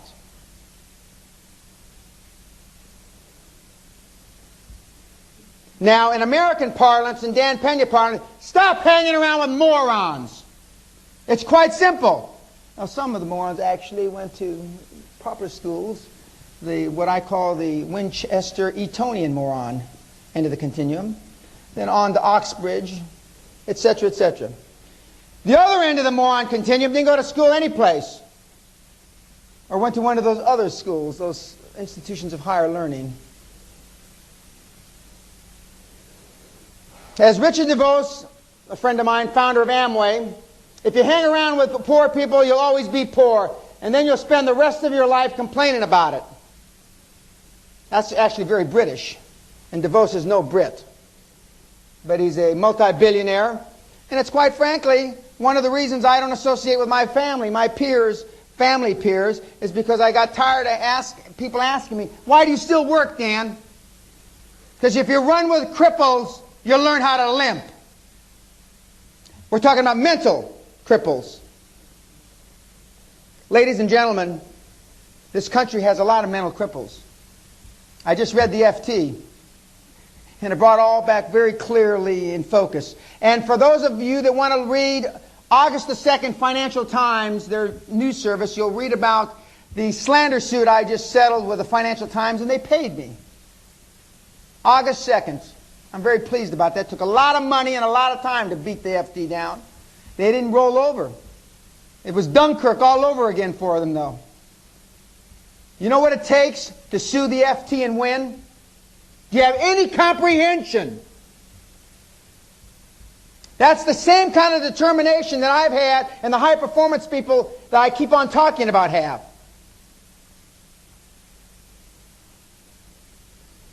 And I will stick it up the backside of the FT to the day they put dirt on me. Every chance I get. I can't wait to go on TV shows. Now, we used to do this to the audience, and we'd start down here and we'd work down. You make a list of everybody you've talked to, not done in the sexual sense, that you do business with, that you talk to, that you had lunch with, etc., in a week. Then you make another list of all your goals, personal, financial, etc. Then you match the lists. And we used to start like with this woman right here on the end, and by the time I'd get down to this guy down at the other end, and he'd have to go to the bathroom. Most women talk to their mothers 6, 8, 10 times a week. That's neurosis feeding neuroses. Less than 2% of the people that you deal with on a weekly basis have anything to do whatsoever in any shape, manner, or form with any goal that you have for your future. Then why do you talk to them? You talk to them because it's comfortable. It's comfortable. And unfortunately, your parents and your relatives and even your children, and it's for some of you old people in the audience, your grandchildren, fall into those categories. The most contagious thing is not a positive attitude, it's a negative attitude. In 1978 or 9, when Mrs. Thatcher took over the Tory party and the government, there were 8,800 and some millionaires in Great Britain. When they gave her the boot a few years ago, I think there were 64 or 66,000 millionaires in the country. I don't know if there's more or less under the new administration. I don't know that number. But it's not something you go around and brag about, being wealthy in this country. Most people are entrenched in their negative, they're skeptical. And there's a lot of skepticism about wealth in Europe, a lot more so than America. You simply cannot achieve the kind of success that we're talking about hanging around with mentally deficient losers that think that life owes them a living. I have a whole speech about the National Health Service here I can go through. Although, when I was seriously hurt, last time some of you saw me speak 3 months ago, I had just been in a near-fatal accident, and I thought I was getting a heart attack, and because my sternum was broken, and I didn't realize it was broken, and I staggered into the hospital, one of the hospitals here, a guy my age gripping his chest. I mean, I was in, I didn't have to fill out any paperwork, nobody asked me for a check, a credit card, nothing. And I got a young doctor from Dundee, and he said, he thought I'd just been hit by a car. And I said, no, the accident was actually 3 months ago. And he said, well, you're in, so I wasn't having a heart attack. But I liked National Health then. I could support National Health because they took very good care of me in a quick fashion. Now, the fact that you have to wait so many years for a hip transplant and some other things is another story. Now, this whole seminar could be based on one precept, or actually 2 or 3 precepts, and one of which is modeling. Following in the footsteps of somebody that has already been super successful and mimicking them, so to speak, imitating them. Now, I can't remember if it was Socrates was the protege of Plato. Yeah, that's the way it was, wasn't it? Socrates was the protege of Plato. He mimicked Plato. Now, Socrates said it a little differently. This is kind of Dan Pena's way of saying it, but he said the same 3 things. There's 3 ways Three methods, three different precepts to follow to be super successful. One is trial and error, and that takes too damn long. Two, over time, and that kills you ultimately. And three, copying somebody. Socrates said the same thing. Modeling someone that's successful. When we talk about mentors, and I talk about my mentors, and I've already mentioned Constantine Gratsos, I modeled what he did. I dressed like him. I didn't talk like him. In business situations, I talked like him, but he never swore, never smoked, did drink. It's truly the fast track to success. Why would you want to, that's what parenting's supposed to be all about. In my judgment, being a parent is the least prepared thing anybody's ever been put on this earth to do. But that's what our children are, in theory, supposed to do. Mimic us. How good of an example are you to your children, for those of you that are parents? And in using that same formula, how is it that you look to somebody, or do you look to somebody? What if they were following your footsteps in business? And in some cases they are, unfortunately for them. What kind of example are you setting? What kind of fast track to success are you giving to your children or grandchildren vis-a-vis business? Think about it. For those, some of you, you don't want to think about it. It's obvious by looking at the faces in the audience. Get yourself a mentor.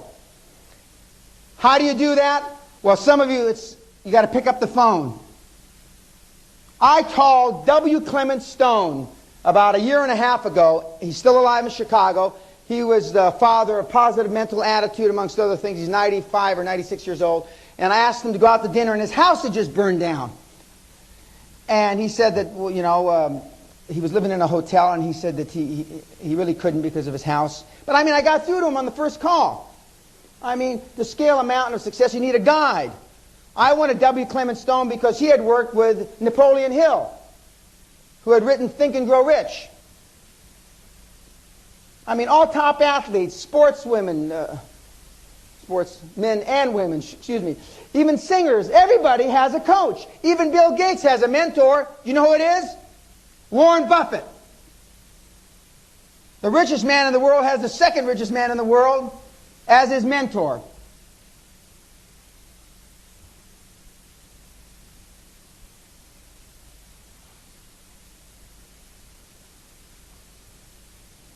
A mentor is nothing more than a high-performance coach. And I've had three. I've already talked about Mr. Gratsos. So I had Mr. Gerald Orman, who's still alive. He's 80 years old, founder of Orman Industries. And I had a gentleman named Jim Newman, the founder of PACE organization, which stands for Personal and Company Effectiveness. And his stable of mentees goes from Henry Kissinger to the Joint Chiefs of Staff to the founders of McDonnell Douglas Aircraft. And I could go on and on and on. And I was privileged to work with him for 20 years.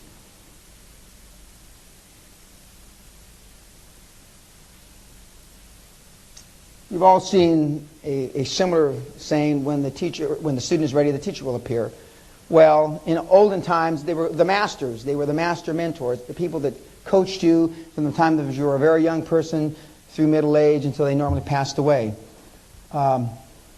There are no easy ways to become a high-performance individual, ladies and gentlemen. And there are no shortcuts to success, and there's certainly no formulas for success. But the closest to all that I aforementioned is through a mentorship and finding somebody that is where you would like to be later on in life, or actually right now in life. Now, these are the characteristics that I found in mentors that have to exist. One, significantly more wealthy than you. For this audience, that's not too damn hard now, is it? We could find somebody on the next Lorry. Two, significantly more experienced than you. A senior person usually that you really like and respect. Now, they don't always have to be older, as the next comment, or number 3 says. But the reason why you have to really like them and respect them is because you're going to have to deal with them and do stuff with them that's outside of business, and that relates to 4. Something else in common outside the field of your business. Golf, fishing, etc. Mr. Gratsos, we had in common, we loved good food and good drink. And I still remember telling his seventh wife, for real, his seventh wife, Costa smells like liquor. Oh, no, he must have been standing too close to me. I mean, because he wasn't drinking. Jim Newman and I had tennis, and Jerry Orman and I had golf, have golf still today. But we had something else in common, that we could enjoy together and not spend every minute talking business. Because your mentor doesn't want you like putting a Hoover to his ear or her ear and sucking all the knowledge out in 15, 20, or 45 minutes or an hour. They want to deal with you as a human being, and they want to relate to you and your problems and all the other things. I still remember been there, done that when I was in really financial trouble, when I had all my assets in a lawsuit in 1992. They put what's called a constructive trust in America around all my assets for 19 months, which really essentially meant I couldn't write a check for 19 months, and my personal overhead is staggering. And I went to play golf at Bel Air Country Club with Jerry Orman, and there was 3 Fortune 500 retired chief executives there. Bel Air Country Club has the novelty of having more retired Fortune 500 chief executives as members of any country club in the United States. And I used to be a real good golfer, and I couldn't get the ball off the tee barely. So we got in the cart and we went around, and after 9 holes we stopped in to have a drink and something to eat. And so they said, I told them what had happened. They just froze all my assets. And all the chief executives retired said at the same time, almost in concert, "Oh, it's going to get a lot worse." And I said, "God help me. It can't get any worse than this." And sure as hell, boy, were they right. It got a lot worse. The moron lady judge, Elizabeth Ray, I still remember, she decided that there was a chance that I did all these bad things, so she made it even tougher on me. And we went through a 7-week trial. It was just gut-wrenching 7-week trial, which I won, all 32 counts. But it got a lot worse. But the fact that they could relate that to me. And so when it got a lot worse, I didn't like it. It didn't make me feel good, but at least I was prepared for it. And much of dealing with great problems and anxiety is preparation. Being mentally prepared. Grazos, to me, gave me courage in battle, friendship in trouble, and wisdom in rage. The third one was the one he worked with me the most, because I didn't need courage in battle very much, and I wasn't much interested in friendship in trouble. But I was a pretty crazy young man, and he gave me wisdom, the insight. The various vignettes he would go through dating back from the 20s, 30s, 40s, 50s, and 60s with Mr. Onassis. So I thank him for that, amongst other things. Before you even ask me why I won't be your mentor, that's not the business I'm in. There are plenty of people in this country that can be your mentor. I have as many mentees as I can handle now. But it's not that difficult. One of the things I do is I deal with many retired chief executives here in Britain and in other places in the world. Nobody calls them. Nobody calls them. Key number 9. Somehow, some way, you've got to overcome fear, and particularly, specifically in this country, the fear of failure. I was working on a transaction, and fear is false expectations appearing real. How many times have we seen something, we think we see something in the dark, and there's nothing really there? How many times have we worried about a problem, made us so anxious, it's given us an upset stomach, and then when the thing really happens, it's not anywhere near as bad as we thought it was? Fear is good. It sharpens, as we'll see in a slide or two from here, it sharpens our senses. It's a resource. It helps us find the edge of our capacities. Going back to the primal time when we came out of caves, we had primal instincts. We saw a big animal, and it was fight or flight. We sense these things. We still have these primal instincts, but we don't use them anymore. And especially societies like exist in Europe that have been around a lot longer than America, you use them even less. The reason you don't rule 2/3 of the world anymore is because you don't use your primal instincts. Back in the days of the empire, did Britain give a damn what anybody thought? I don't think so. They just did what they felt like was right. And as Betty Bender said, a German philosopher, anything I've ever done that ultimately was worthwhile initially scared me to death. And you've got to remember that. I know the first president I ever met was President Nixon. I was apprehensive. This is before all this stuff happened to him. By the time I met Clinton, it was like money for old rope, or isn't that right? Isn't there a saying? I mean, it was nothing. It was like, and then after I talked to him, it was even less impressive. I am not preaching about taking a big chance. I'm talking about giving yourself a big chance. Because nobody's going to do this for you but you. Not your significant other, not your children, not your grandparents, not your business partners, not your colleagues.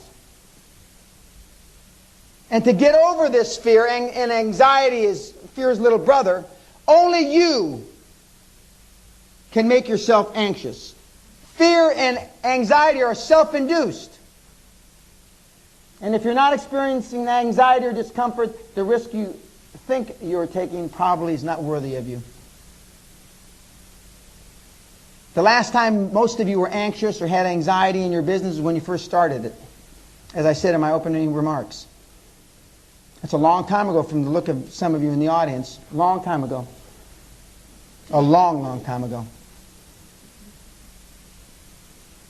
And if you don't understand this precept, any problem solved will immediately be replaced by a larger and more complicated one. If you're in the process of making a quantum leap, then you don't understand business. Remember when you first opened up and you first started and you worked around the clock and you did whatever it takes and problems just came out of the walls, but you somehow survived, you somehow dealt with them. What happened? What happened? Same person, you're just older. A little more lazy, a little more satiated.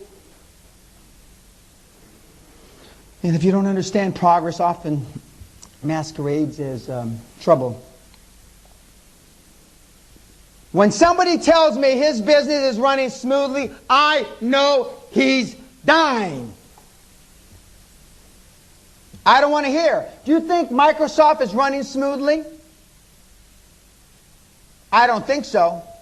Do you think Nike, under Phil Knight's leadership, is running smoothly? I don't think so. Do you think Richard Branson, the Virgin Group, is running smoothly? I don't think so. No organization in the growth phase is running smoothly. The road to success is always under construction. And as Walter Wriston, my old banker, the former chief executive of Citibank, used to tell me, all of life is the management of risk, Dan, not the elimination of it. To the extent that you're capable or able to eliminate risk from your business equation means, by definition, you're not growing. It's the management of that risk, not the elimination of it.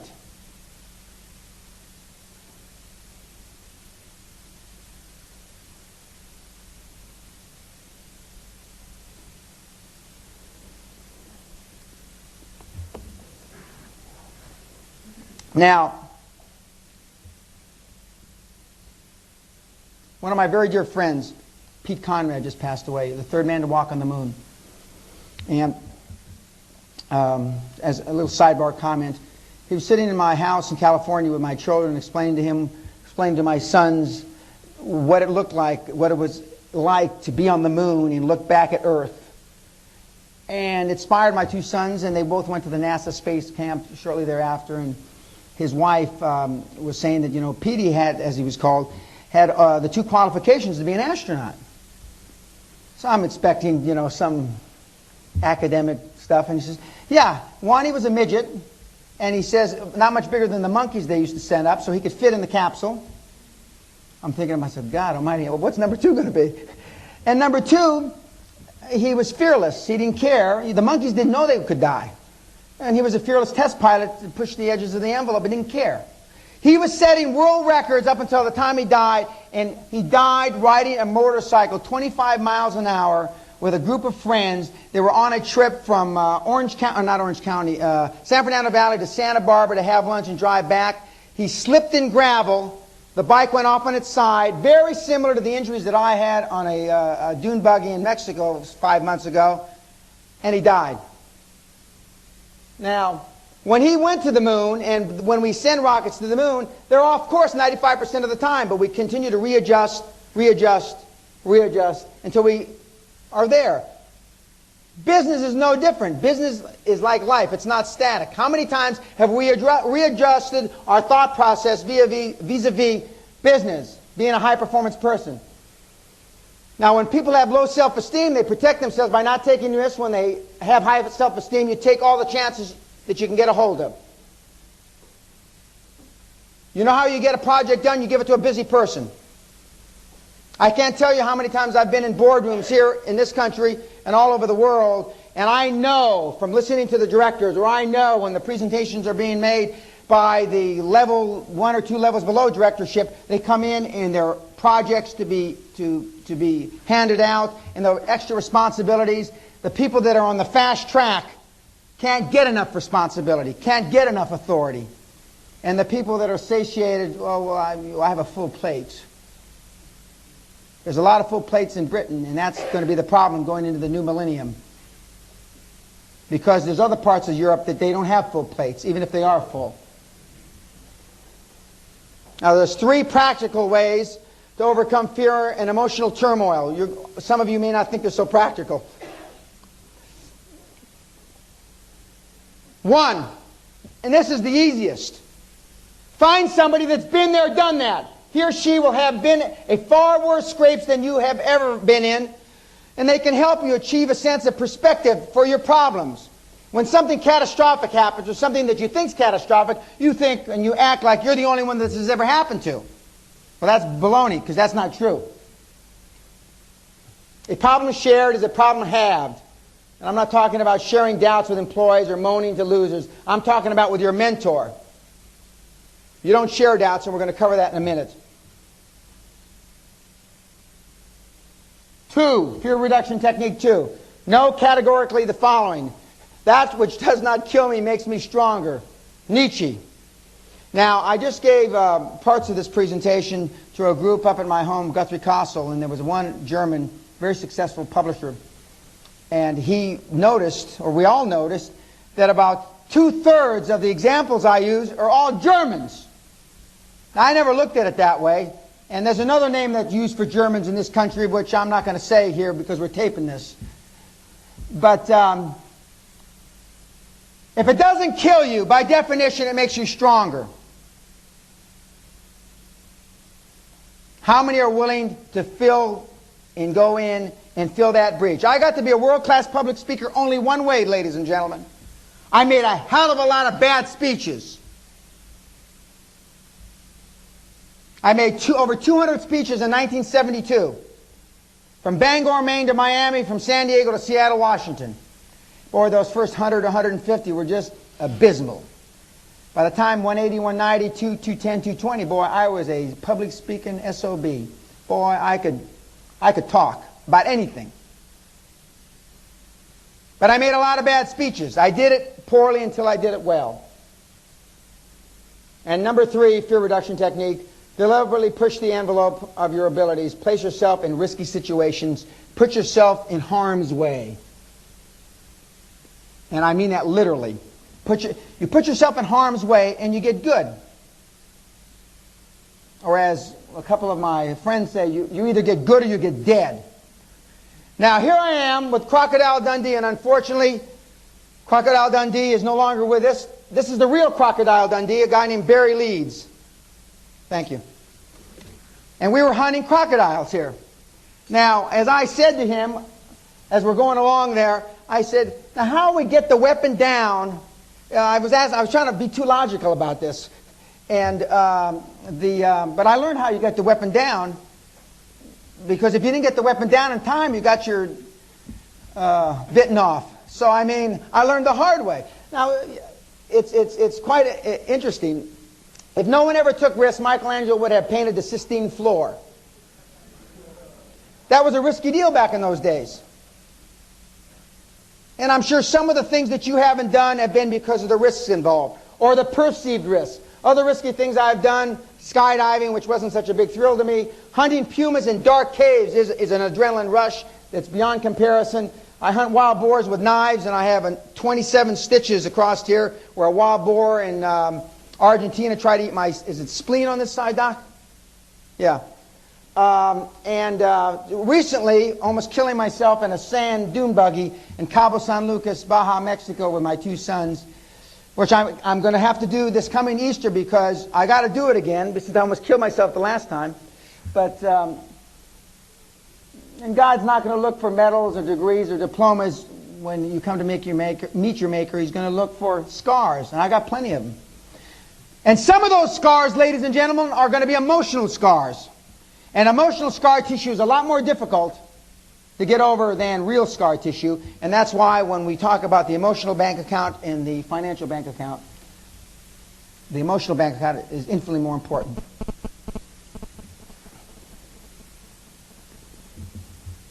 I've already talked about Sophie's Choice. More importantly, nothing that you're ever going to decide is going to be more in the cosmos of time than a fart in the wind. I mean, nothing that you do. And yet, you ponder it.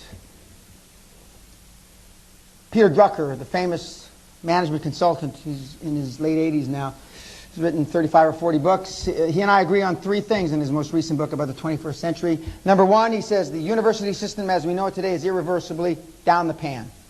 I agree. Okay. Number 2, the PC, the computer, the personal computer is the worst thing that ever happened to the entrepreneur. If you remember, for those of us that are old enough, the computer back in whenever they invented it, the 30s or 40s, was invented to assimilate and gather information, not make decisions. Just gather information. And now we use it to make decisions. Financial calculations that would take weeks or months before we can do in hours, sometimes minutes. It still takes us weeks and months to make decisions. Why? And number 3, Mr. Drucker says, and I believe with all my heart, eventually in the new millennium, I'll be gone probably, he for sure will be gone, is that it's going to be the haves against the have-nots. The poor are going to rise up and try to take the money from the rich like me. And that's why I've trained my sons.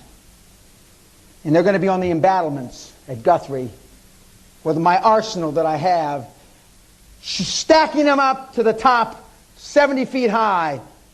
Because if they're going to come and take my money, they better be prepared to spill their blood on my golf course out in front. The objective, to replace fear with passion. That should be your objective moving forward. And as my good partner Bruce Whipple would say, I'm increasing my risk and stretching my comfort zone on a daily basis. Risk doesn't scare me anymore. I have replaced fear with faith. I find the 2 emotions can't exist at the same time. And I agree, and I couldn't agree more. And for those of you, a couple of you have met Bruce. Bruce is my, for the lack of a better term, clean-up hatchet man. He goes into business ventures that for whatever reason go wrong, and they always go wrong, and he fixes them. And that's what he does, and that's what he does very well. He looks at a problem, like if during the bombing of London during the war, he'd look at this, he'd be climbing over the debris with Churchill and say, God, what a great opportunity for an engineer here. Geez, I can't believe, look at all the stuff we got to rebuild. I just look at all the damn rubble and God, what all the headaches. To him, the glass is always half full and not half empty. And by the way, if you're ever in business with me and you see Whipple walk in the door, it's because you're walking out the door. Just remember that. It's because you're exiting. Because he doesn't come along to pat you on the bum and say, what a good job you're doing. He's there to cut your heat off. Key number 10. Practicing being super successful even when you're not. What do I mean by that? Well, it's like I practiced being presented, as it's called, to the Queen and the Duke of Edinburgh many times for many years before I ever was presented. I practice in my own mind. What would I do? What would I say? Etc., etc. I practiced when I was brought into my university where I finally graduated from as the most successful alumni in the history of the school. I And when I addressed the graduation class, this was 1990, I said, I've been here before. This is déjà vu for me. And then I said under my breath, it's about time you finally called me back. I should have been called back 10 years before. But I practiced these things because I mentally am prepared, because these are part of my goal systems. These are part of my dreams, part of my passions. When was the last time you practiced? I know the answer. Now, we've talked about comfort zone. And by the way, Jim Newman is the originator of the comfort zone concept when he was at IBM with Ross Perot, I might add. One's image of the way things are supposed to be. That's our comfort zone. My father takes a vacation late July through early September every year. He goes to his condominium in Maui. My birthday's August 10th, so he's missed my 20th, 30th, 40th, 50th, and if he lives long enough, 60th and 70th birthday. He'll never be there because it's out of his comfort zone. He is convinced Maui, the only time to go to Maui is the 25th of July through the 6th of September. How many of you take your holidays the same time frame every year after year after year? Most of you. Now, this is my discomfort zone definition. Feeling ill at ease and out of your normal element, or believing a situation to be uncomfortable, having never really experienced it. Most of you can't get up here and speak like I do. First of all, none of you can. But I mean, most of you can't even get up here and speak. Most of you would be apprehensive doing some of the things that other people feel very comfortable. And I'm not talking about high wires. I'm just talking about regular, everyday things. Now, super discomfort zone, which is beyond just discomfort zone, is being uncomfortable and filled with dread almost beyond your comprehension. For most people, public speaking or life-threatening activities. One of the reasons I do life-threatening activities is because they expand my comfort zone. I've been involved in over 700 business transactions. And the life is about continuing to expand your comfort zone until you die. When you stop expanding your comfort zone is when you stop using your mind, you stop developing the primal instincts that we have, and then what's the next step? Horizontal to the ground deed, as they say in Scotland. They say a lot of other things in Scotland. Courage is not the absence of fear, it's proceeding in spite of those feelings. Now, I get apprehensive. I get nervous. I was nervous. And you can tell, if anybody has followed me around, I was in Fiji a year ago, January or February, making a speech to, as I found out, 600 or 700 right-wing, neo-Nazi, fascist, crazy people. I filled in for somebody. God knows how I got, but anyway, I filled in. And I said my first couple of jokes, the first opening remarks, and nobody laughed. So I turned and my glass of water, I take a long time drinking the glass of water. I go, geez, what's going on here? I don't understand. So then I went back and I revisited it, and then I said, there must be a language problem here. We must not be speaking the same language. And I finally got him going, and then the rest was great, and we went on the rest of the day. And but my mouth dried up. My mouth hasn't dried up in a long, long time. And but I still can get anxious. But it takes a whole heck of a lot to get me anxious now. I can't remember the last time. Of the people in the audience, I've shook the hands of maybe 12 or 15 people. All but 3, their hands were wet. Now either they just peed on themselves or they were anxious. And I look for that, and we're going to talk about that after lunch. Barry Diller, the founder of Fox Network, the major fourth network in America, Viacom, amongst others. Barry says it differently. He's talking about discomfort or comfort zone. Failure is hard, but you know what? This is a billionaire. There are real payoffs if you can figure out how to get over the fear of it, how to live with it, and ultimately how to push ahead. Now that seems pretty simple, doesn't it? But it's like when the first day of school, when you were there and you were nervous because it was a new environment. It's like my son being the first week of university and showing up in all his classes being full, and he's been going to posh private schools all his life where they give you the classes. He was uncomfortable.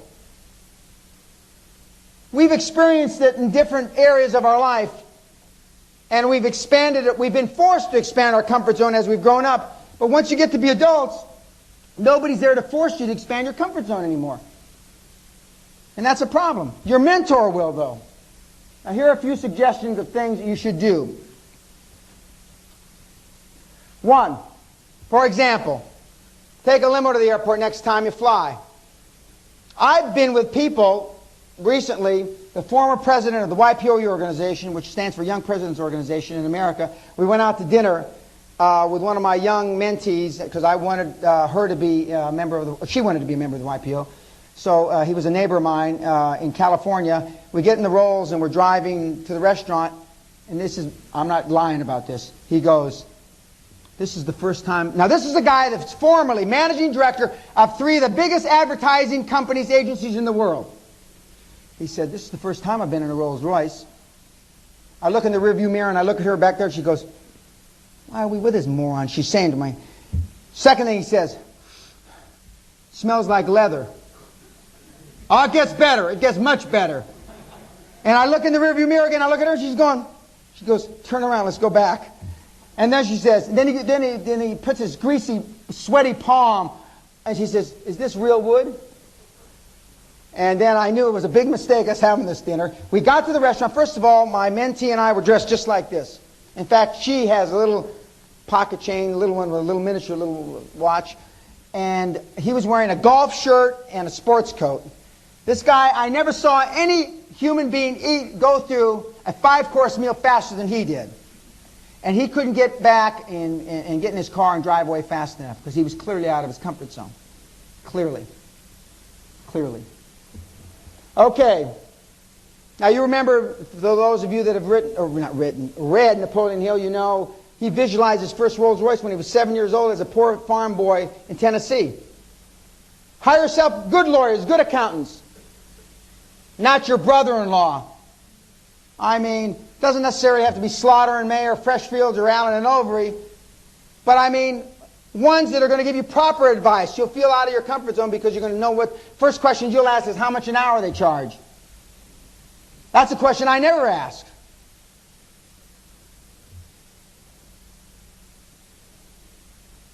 Now this is really important. Now, my tailor, ladies and gentlemen, is the tailor to the Queen of England. His name is John Kent. He makes most of the suits for the royal family. I could tell you some stories about the Queen and when she gets fitted for clothes, but that's not proper. And there's only 2 people in the world I won't slag off. 3 really. The Queen Mum, and the Pope. That's it. It's a very small, tight-knit group. Okay. But I buy several clothes and way before I could afford them. You only have one time to make a first impression. And I can't emphasize enough. It's like me showing up to a meeting and you're going to play golf later in the afternoon and you're wearing golf clothes and I came in dressed like this at 6 or 7 o'clock in the morning. You never get done apologizing for how you look, even though you stop saying the first few minutes, the conversation, oh, I didn't realize, blah, blah, blah, blah, blah, blah, but you never really get the leverage back in the meeting. You don't.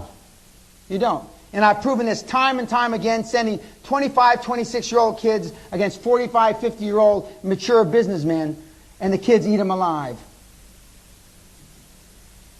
I can't emphasize enough that the day of the ponytail, the earring will never be seen in the city at the board level. I don't care, 500 years from now.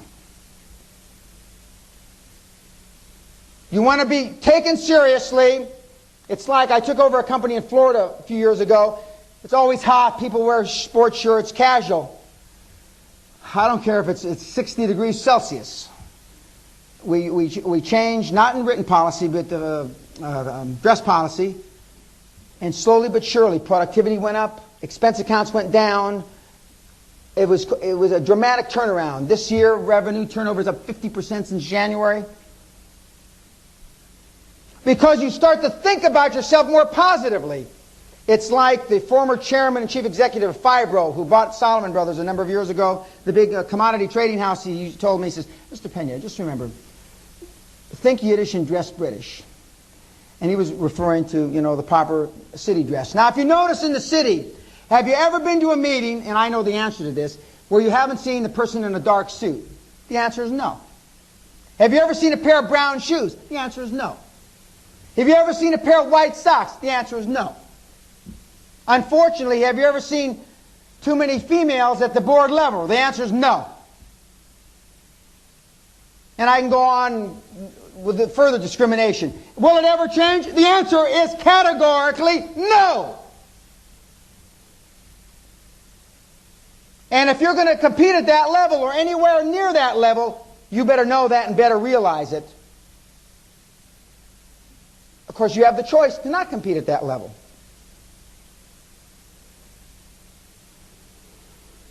Book a table at the best restaurant. When we were children, when I was a young man, before I married my wife, she was my girlfriend, we used to go to La Quinta Country Club in Palm Springs. Sammy Davis Jr., Frank Sinatra, and Bob Hope all were members, and I used to sit in the men's grill. It cost us $215 a night to stay. This was in the early 70s. Our flat that we had was $205 a month. And we'd go down there and we'd stay for one night a month. And then that's when I decided I needed a Rolls Royce, and I bought a Rolls Royce when I was just before my 25th birthday. And I've had Rolls for 30 years? Yeah, almost 30 years. So, my kids think everybody drives around in Bentleys and Rolls. They don't know any different. That's their comfort zone. My son had a big problem because he couldn't sign up for classes because there wasn't somebody there to sign him up. Now he's learned. He's going to class on Friday and Saturday, which knocks the hell out of his party life, which I think is a good deal. I would have paid money for that.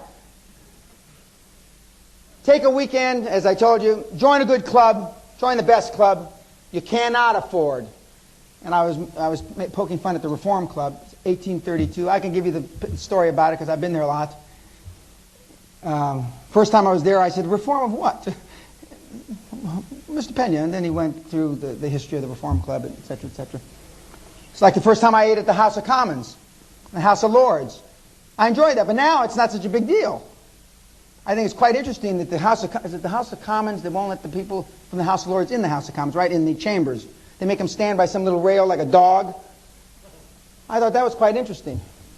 But I know who runs the country now. When I first came over here, I didn't understand the pecking order of politics. Now, when you think about getting tired, what happens? You get tired.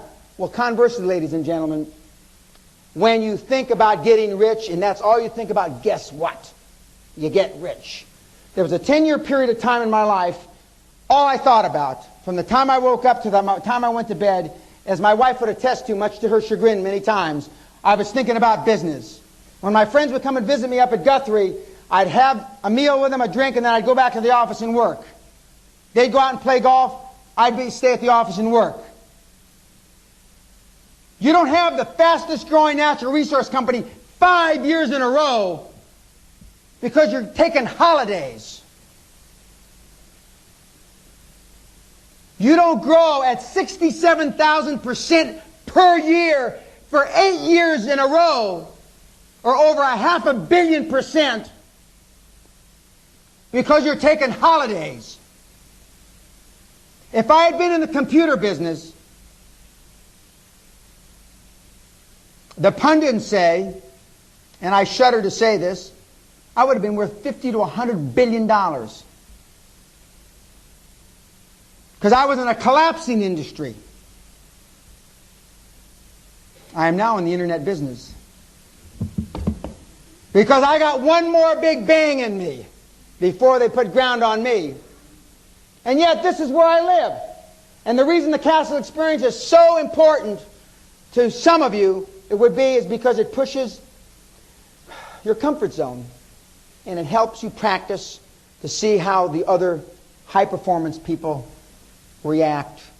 And the first time you sit down to dinner there in the big formal dining room, everybody's nervous. I don't care who you are. And you got 10 pieces of silverware going this way and 6 going this way.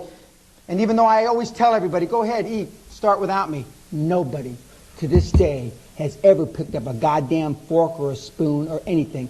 Because even though we know it starts out and works in and moves down, you're not really sure. You're really not sure. I don't care your public school training, whatever. You're really not dead positive, and you're not willing to commit a gaffe, a faux pas. It's an interesting experiment. Ted Nicholas, Stewart's and I, a good friend, he said, Dan, why don't you make it a learning exercise instead of a ass-puckering exercise, and why don't you go through it? But I still like it to be an ass-puckering exercise, so I like it that way. I like it that way. And nobody's ever picked up the bell, the ring, for nobody. I think that they just sit there waiting for the second course forever. Nobody's going to pick up that bell even when I'm not there. Because they're not sure whether you ring it twice, once, or 10 times. They're not sure whether you stick it up your bum. They don't know what the hell the story is. Key number 11, perception is reality. Now, I've said this, but it's worth repeating. Ladies and gentlemen, you've been to a lot of seminars, you've heard a lot of speakers. Some of you have heard me before, and that's why you're back. Some of you aren't back because you've heard me before. High-performance people understand you don't get a second chance to make a first impression. When it's dealing from your local bank manager, to your solicitor, to your potential joint venture partner, to whatever it is, you don't get a second chance. And the way you come across, and the way you dress, and the way you're prepared is extremely important. I can't tell you enough. I mean, when I first met Mr. Gratsos or Walter Wriston, the former head of Citicorp, or I met a managing partner of Timothy Ritalik of Freshfields the first time. I mean, I only got one chance. And in those days, Freshfields interviewed you, and you needed 3 recommendations from existing clients to become a new client. They used to say, and they still do, we represent the Queen of England, the Bank of England, and the Church of England. And then I would add, and Dan Pena, and not necessarily that order, actually.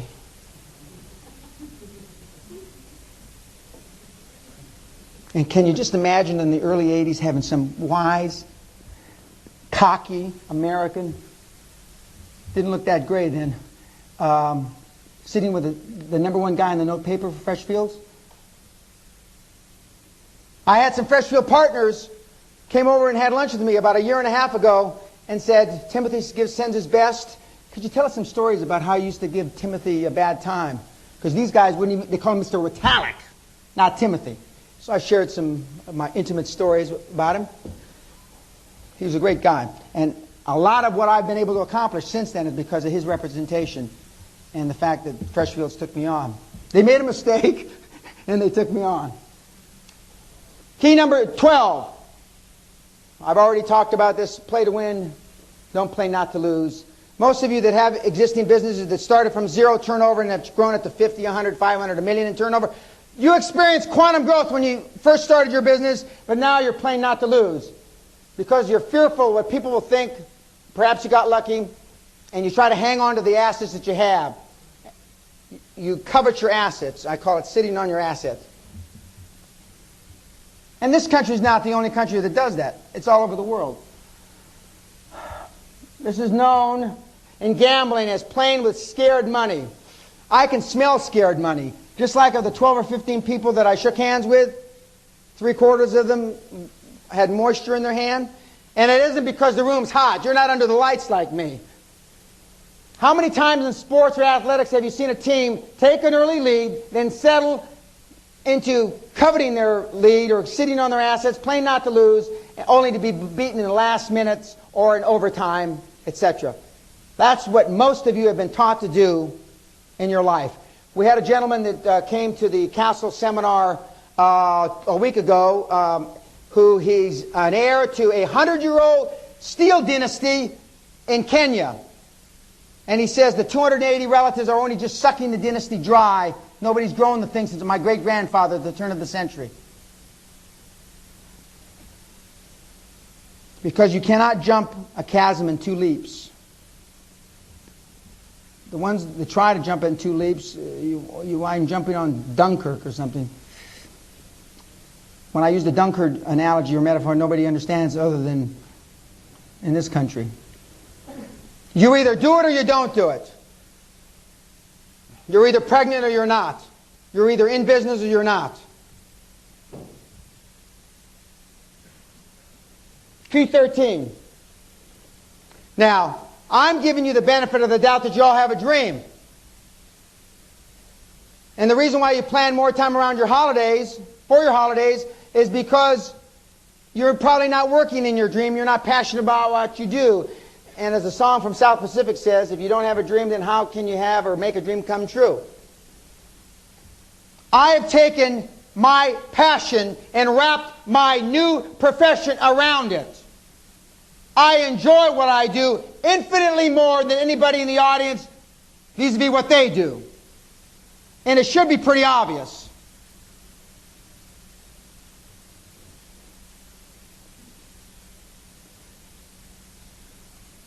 Blessed are those, was he English, actually? Blessed are those who expect nothing, for they shall not be disappointed. I think he was, actually.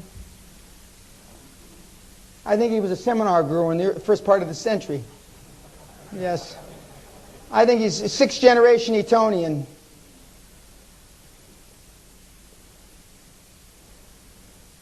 How important is it to have a dream? I mean, these are words, but I mean, it's not calculable. If you do not have a dream, you must either get one or abandon all thoughts of being a high-performance person, because you will not spend the time, you will not be able to stay committed and show the discipline that's necessary unless you love what you do. You just won't. Full stop.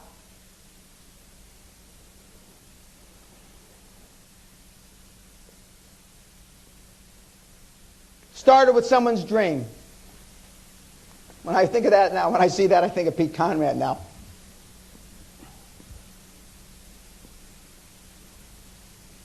And dreams must come a size too big for us to grow into them. They must. I can remember vividly the things that I've accomplished. Virtually all of them started with a dream. From my estate in Scotland, I could see my kids and the governesses and nannies playing on the tennis courts. I thought we were going to have 2 courts, we only have 1. And I could see all these things that have happened in my life. The estate I have in California overlooking the Pacific Ocean. I can see the whales, and all that has come to fruition. My biggest problem, as I already said, is I accomplished everything I ever wanted to by the time I was 39. I didn't set my goals high enough.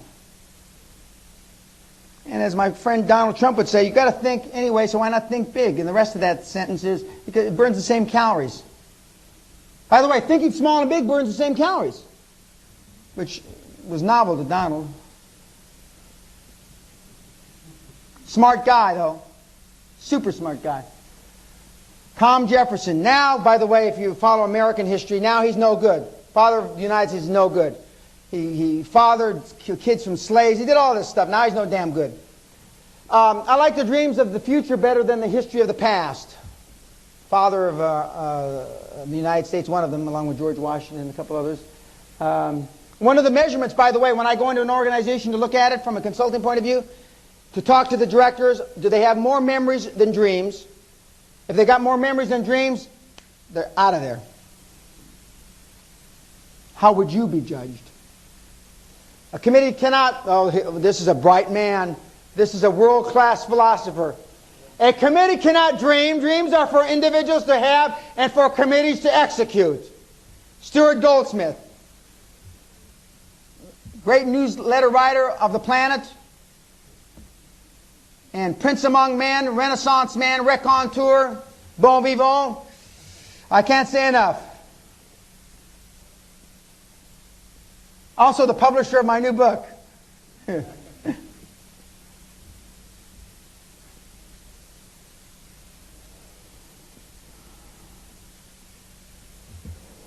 It's another way. It doesn't take any more effort to dream big than it does to dream small. But remember, big dreams, big problems, big rewards. Everybody forgets the big problems. My problems compared to your petty-ass problems, yours don't pale in complexion. I mean, they're not even on the same continuum. For those of you that understand statistics, I mean, you're like in the first standard, you are the mean, and I'm in the 100th standard deviation from the mean. I mean, I'm not even in the same planet. Because when you have big rewards, you have to have big problems. Bill Gates has big problems right now. The Justice Department's trying to take his dynasty apart. It's 50-50 whether he's going to win. They say that he should have cut a deal by now, because now the Justice Department has too much to lose to let him off the hook. We'll see. We'll see, but he's got mammoth problems. And I learned many, many years ago, as have my mentors coached me, life's too short not to follow our dreams. I'm 54 years old. I still have the energy that I had when I was 30. In some respects, I have greater energy. I still enjoy what I do. I love what I do. I still travel, 15, 20,000 miles a month. I'm on planes. Fortunately, I don't suffer from jet lag because you know why? I've decided that I couldn't suffer from jet lag about 20 years ago. Because you can't travel as much as I do. If you suffer from jet lag, you're just screwed. So I don't suffer from jet lag. For those that understand that from an emotional point of view or from a medical point of view, I mean, I just don't.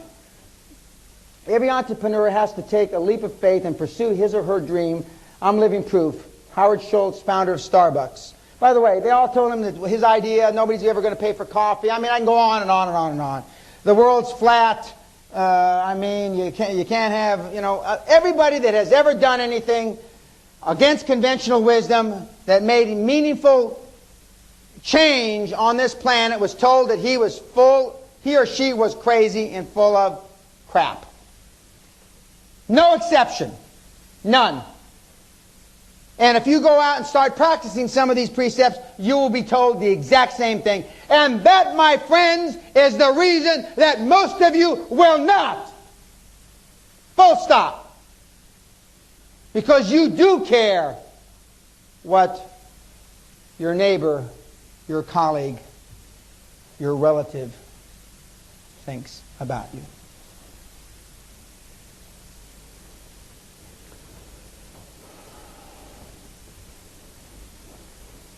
They're bringing me them faster than I can drink them today. Thank you, though. I said this earlier on. I mean, my life was changed dramatically when I understood what Ted Turner said about your having goals that transcend your lifetime. I mean, I can't emphasize enough, because it shifts your whole way of thinking. That's too simple. It's more than that. It shifts your whole way of living, of being, when you have things that are going to transcend your lifetime.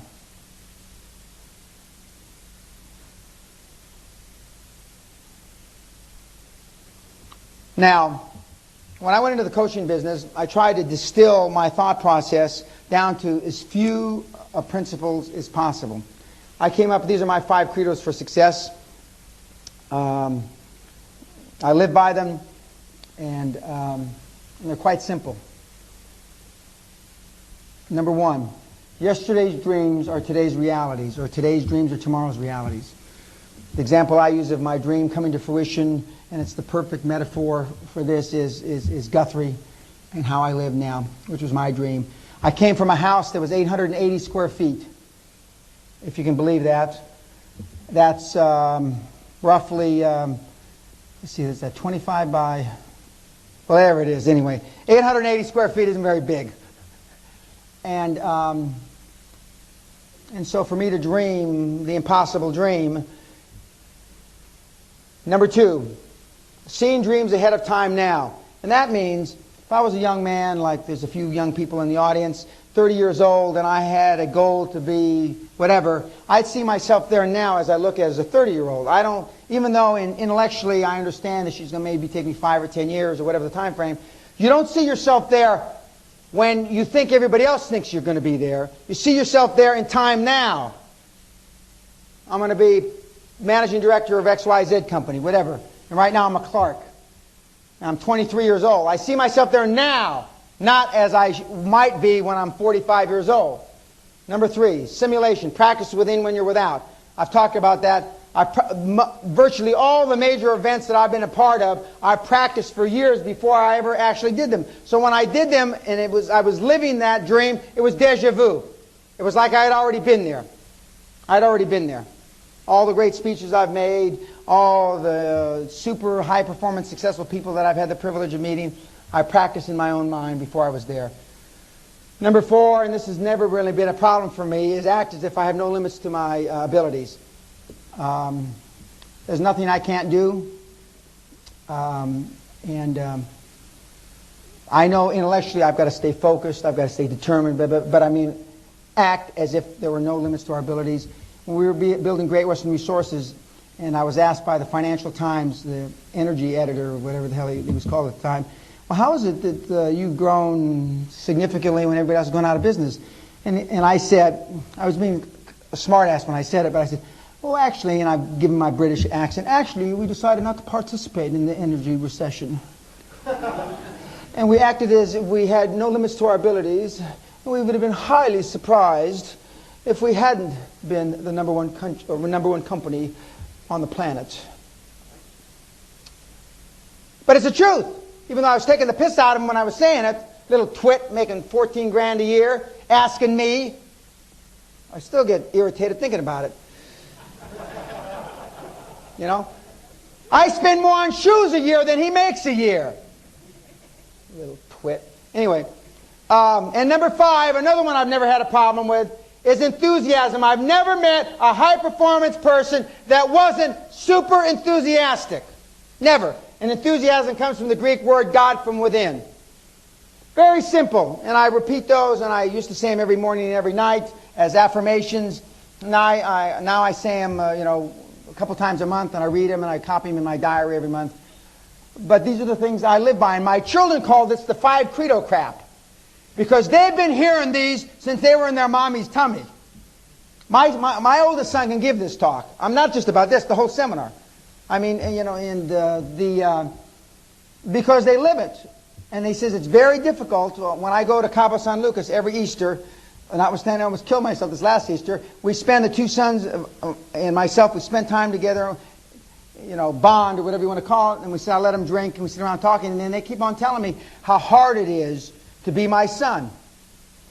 No matter what we do, no matter who we meet, Dad, we're going to be compared to you. And I said, no, and you don't have to be me to be a high-performance person.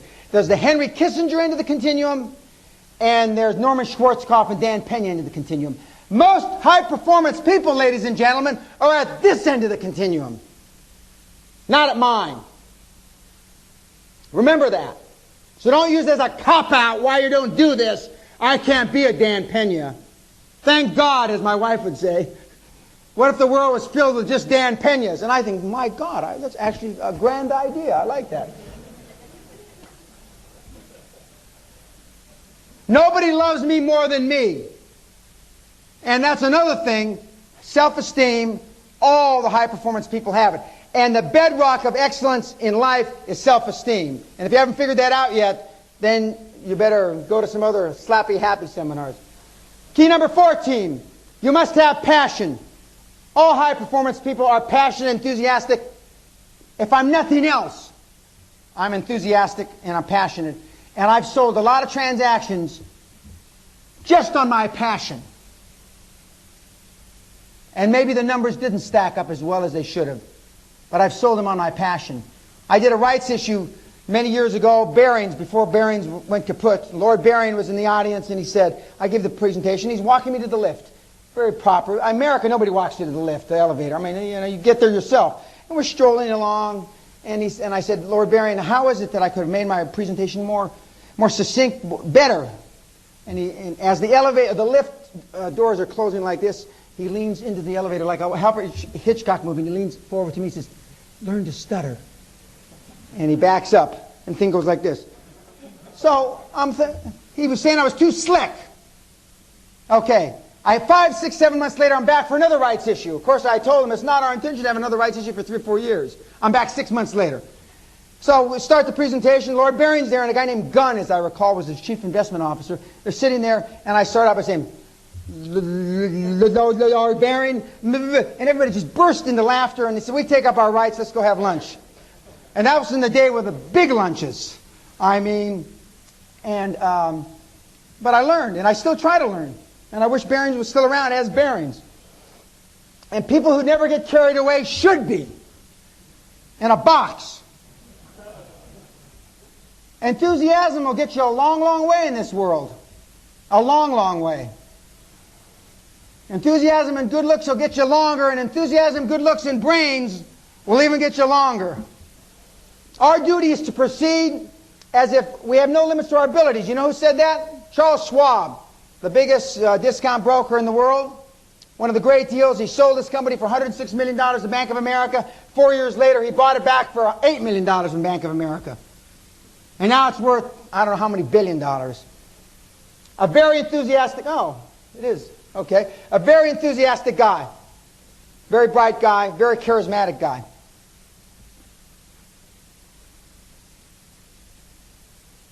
If you attack every problem with enthusiasm, as though your very life depended on it, you'll succeed.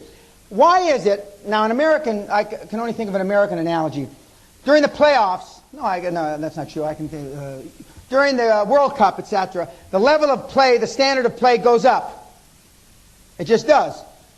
And they have a drill in American football, the 2-minute drill. Why can they almost score at will in the 2-minute drill at the end of 2 minutes of a football game when they can't during the regular part of the season? Because they're playing with more enthusiasm.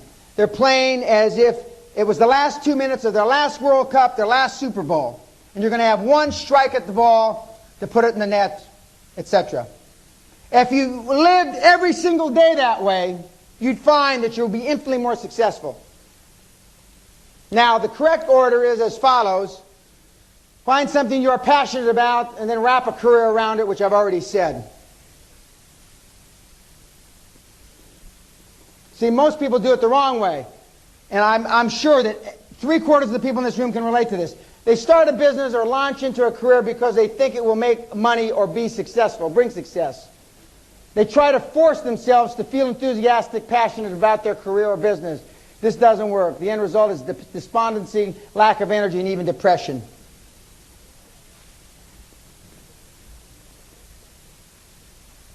I used to ask the questions, how many are passionate about... I don't ask that anymore. Quite frankly, I don't care. Because you're going to lie to me anyway. There are many things in life which will catch your eye, but only a few will catch your heart. Pursue them. Pursue them. And I told my mother all the dogs I slept with as a young man I was in love with. Now, good example of passion. I'm in the halal food business in the Netherlands. Make a long story short, a young man, a baker, been a baker 17 years, approaches me with an idea.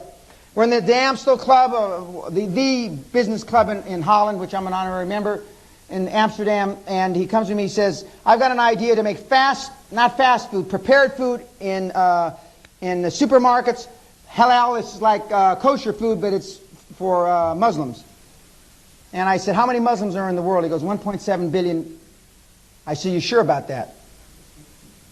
I said, 40% or plus, because there's just over 6 billion people now. I said, okay. And then I said, what's the margin on this food? Because I like big margin business.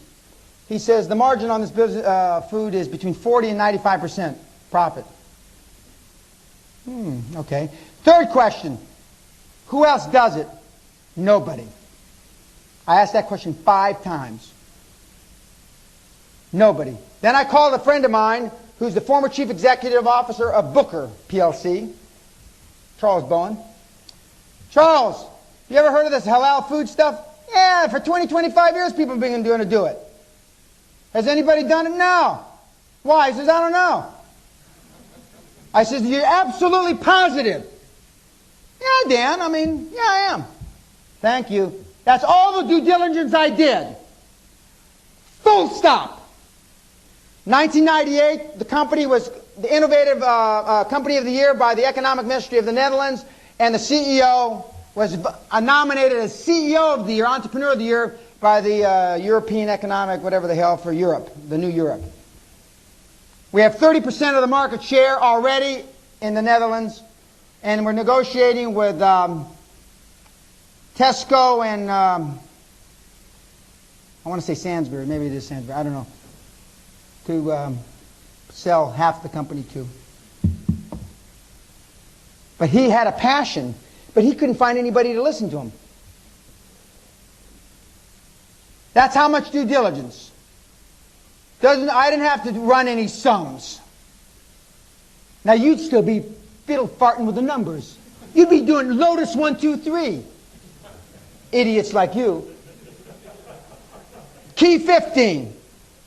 You know, when in the old days, you remember the movie 10? What's the name of the woman? Bo Derek. Now, when Bo Derek, excuse me, ladies, because I don't have an analogy for the guys, for you. Now, when Bo Derek was walking down the beach back in her prime, you didn't have to Lotus 1, 2, 3 to know she was hot, did you? Mm-mm. And if she's going, please, please, take me, take me. Now, guys, any red-blooded, even the blue-blooded in the audience, it doesn't take us a long time to figure out what the right thing to do is. We don't have to Lotus 1, 2, 3. And that's how I approach business, and that's how these other high-performance people that I've talked about so far this morning approach business. Now, the final and most important key of the 15 keys is a high-performance person is laser beam focused on success, and he takes definitive action. Whether it's right or wrong, he realizes eventually it'll be right. There was a great article a couple years ago written about Microsoft. Part of their mission statement is think it, do it, fix it. Think it, do it, fix it. They know they're going to screw it up, so they're going to have to fix it. And some of the stuff they've come out with, you can appreciate that for those of you that are in the industry. So we want you to get focused. Get absolutely laser beam focused. As Jack Nicklaus says, I've never hit a shot, not even in practice, without having a very clear, in-focus picture of it in my own head. How many of you can say even a fraction of that? Probably none. Hank Aaron, who is the home run king, 754 home runs I believe he's hit. I think what separates a superstar from the average ball player is the fact that he concentrates just a little bit more. Remember, we're talking about a marginal shift for a quantum difference.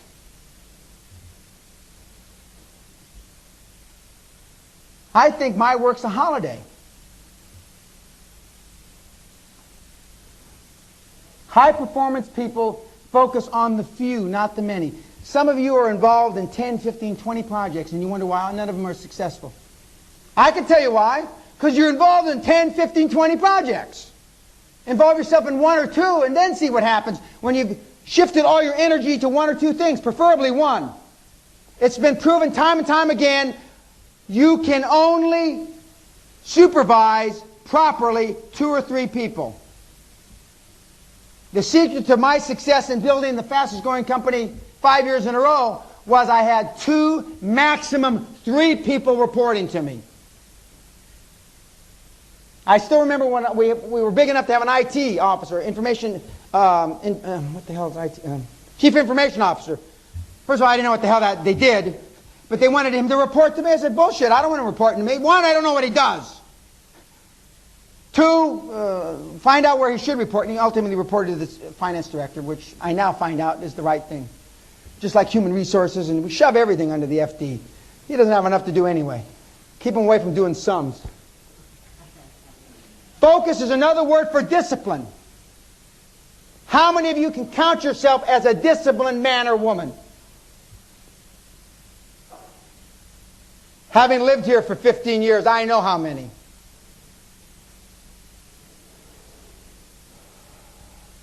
All high-performance people are disciplined. Even today, I still work 12 hours a day. When I'm home in California, I roll out of bed, 5:30, I get on the phone to the UK, the Netherlands, Germany, and I'm there because of the sundown rule. I'm there 10, 11, watch 11 o'clock news, Letterman, whatever he's called, and go to bed 12, 12:30, 1 o'clock. I normally take a break for an hour and a half and go out and work out sometime during that day. It's no use saying I'm doing my best. You have got to succeed in doing what is necessary. Winston Churchill. This is the real Winston Churchill, the old one from the war. Because there's a young one, grandson or something like that. We're talking about the original. And for anybody that knows anything about Churchill's history and all the stuff he did and the discipline and the youngest, not warlord, what the hell was he called? The Admiralty, whatever the hell he did. But anyway, and as Sean Connery would say, there's some vulgarities that are attached to this, but because we're cleaning our act up, they're out. But losers always whine about doing their best. There's a milkman, Edinburgh milkman, that's done all right. Half the women that are 40 or above said that they slept with Sean Connery in Edinburgh. He couldn't have delivered that much milk. Even his milk. Everybody's proud as hell of it. Motivation gets you started. Hopefully, a great many of you will take what you learn here today, and it will be enough motivation for you to take your first step. Your first step. I mean that sincerely. Otherwise, I wouldn't be up here. By the way, Jim Ryan is the one that told me motivation gets me started, and we're going to get to another slide. Habits keep you going. The reason why you're not more successful, ladies and gentlemen, even for those of you that are motivated or have been motivated, is you have piss poor work habits. I can't make it any plainer than that. You got poor work habits. And as Jim Rohn, who said this, for those of you that are tree huggers, motivation alone is not enough. If you have an idiot and you motivate him, now you just got a motivated idiot. There's plenty of those walking around the city. I can assure you of that. You've got bad work habits. And all the high-performance people I know have extraordinary work habits. Extraordinary. Myself included. It's the discipline at the turning point in my life when I got my head screwed on straight. And then we had to do a lot of screwing to get my head screwed on straight. But ever since, I have and continue to have extraordinary discipline. I can do things that people shudder. Now just imagine if you had all the money you ever needed. You could do whatever you wanted to do in life and have done virtually everything there is to do. What would get you up every morning to work minimum 12 hours a day for money that you don't need? What?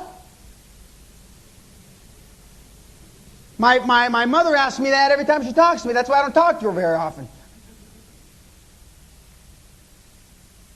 Because I enjoy doing what I'm doing more than just sitting on all the money I've got.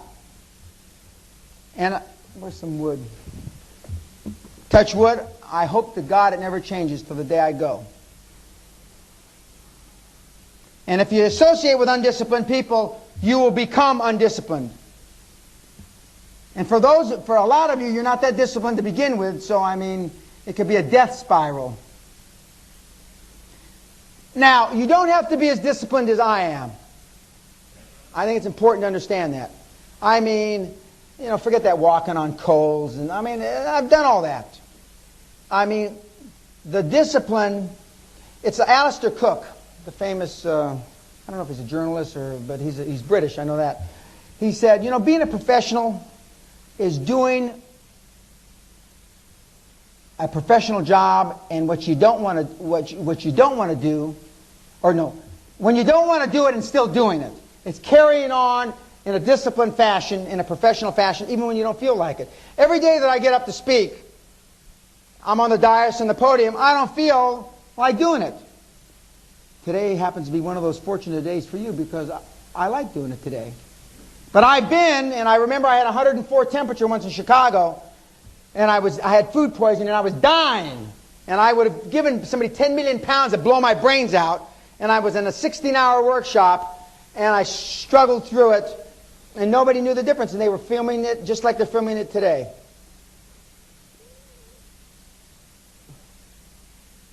Having lost sight of the original purpose, actually, we've doubled our efforts. That's quite British, actually. This is not the thing to do. And after lunch, we're going to talk about structure, follow strategy. But action is the key. Action. Do you realize that this country is the only country that I know of that has a equivalent of a takeover panel? And when you're in the takeover, you're buying the company, or you can only talk to 6 people at a time. And then to talk to a 7th and drop one off, you got to go back to the takeover panel. And I mean, no other place in the whole planet does that exist. Now, I don't know what it's a derivative of. Whatever it's a derivative is bad, because it takes longer to do transactions. In America, you can talk to 6 million people at once, 500,000 lenders, venture capitalists. In this country, you can talk to 6. And then you have to go with your hat in your hand and ask to add a 7th and drop one. There are risks and costs of a program of action, but they are far less than the long-range costs of comfortable inaction. John Kennedy, the former president of the United States. You will weigh, as you leave here this evening, what the costs of doing what I've suggested are. Wrongfully. What you should weigh, ladies and gentlemen, is the costs, what are the costs of not doing what I suggest.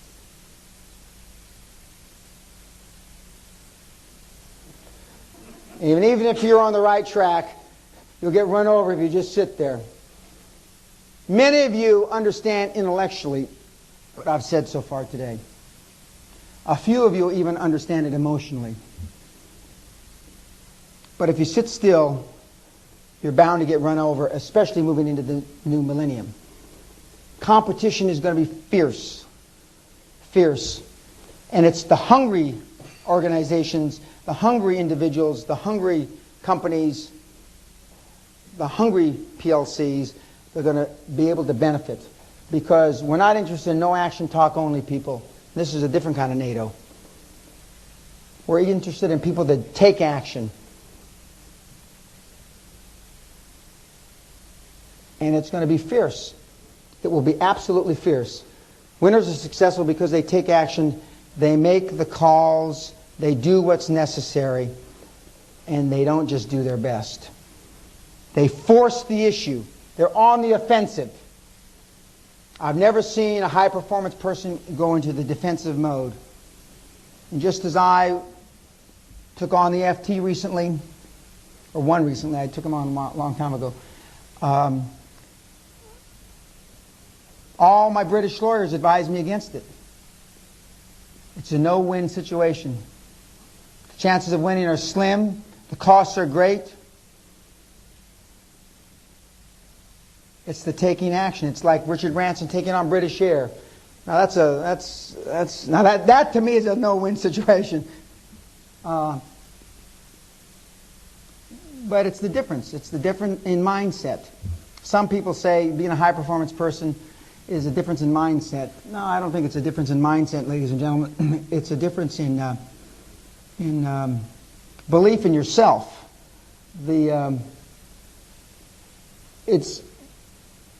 I know that being a high-performance person, I'm a better business partner, as is Mr. Spielberg, who I've never been in business with, but this is the epitome of taking action. He says he makes 6 decisions every 10 seconds and never looks back. He acts with utter confidence. This is Matt Damon about Mr. Spielberg when they were filming Saving Private Ryan.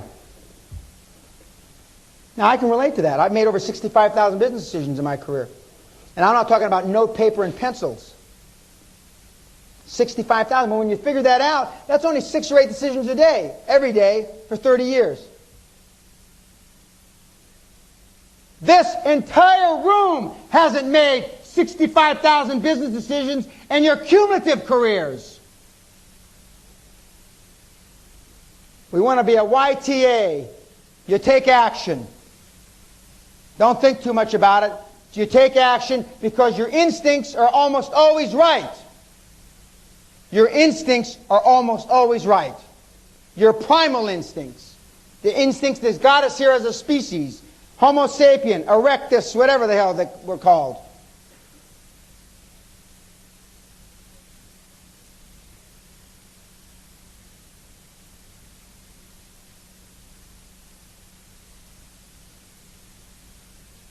I know I've been effective so far because I can tell that I've scared the shit out of a lot of you because the men's room stinks. And for those of you that don't believe me, I have at this seminar to a KPMG partner had him shite in his pants as I spoke to him. And he wrote me a letter to the God's Truth, and I have the letter, and there's a few people in this audience that know what I'm talking about. He wrote me a letter on KPMG stationery telling me as much, which I have in my trophy room. One would think, do we have any KPMG people here in the room? Do we have any Big Five people here in the room? So I can slag them all off, get it out of the way. Okay. Now, summary of the 15 keys for super success. 1, being a high-performance person is categorically not for everyone. And that goes without saying. And anybody that tells you any different, 1 isn't a high-performance person, and 2 hasn't been around high-performance 3, and 3 is crazy. 2, this is not a part-time profession.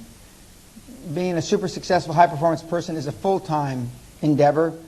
And unless it's a full-time, 24-hour-a-day, 7-day-a-week, 52-week-a-year project, the probabilities of you being successful at a high level are greatly diminished, if not impossible. 3, you cannot have it all. There's an interesting question in Think and Grow Rich by Napoleon Hill when Andrew Carnegie, the great industrialist of the last century, sent Napoleon Hill to interview with the 500 most wealthy people on the planet to write a book that was finally in the form of Think and Grow Rich. It took him 20 years. He didn't get paid, Napoleon Hill. Only 3 of 500 almost had peace of mind. Tom Edison, John Burroughs, and Andrew Carnegie, until he tried to give all his wealth away. By almost having peace of mind, I equate that in today's language, having it all.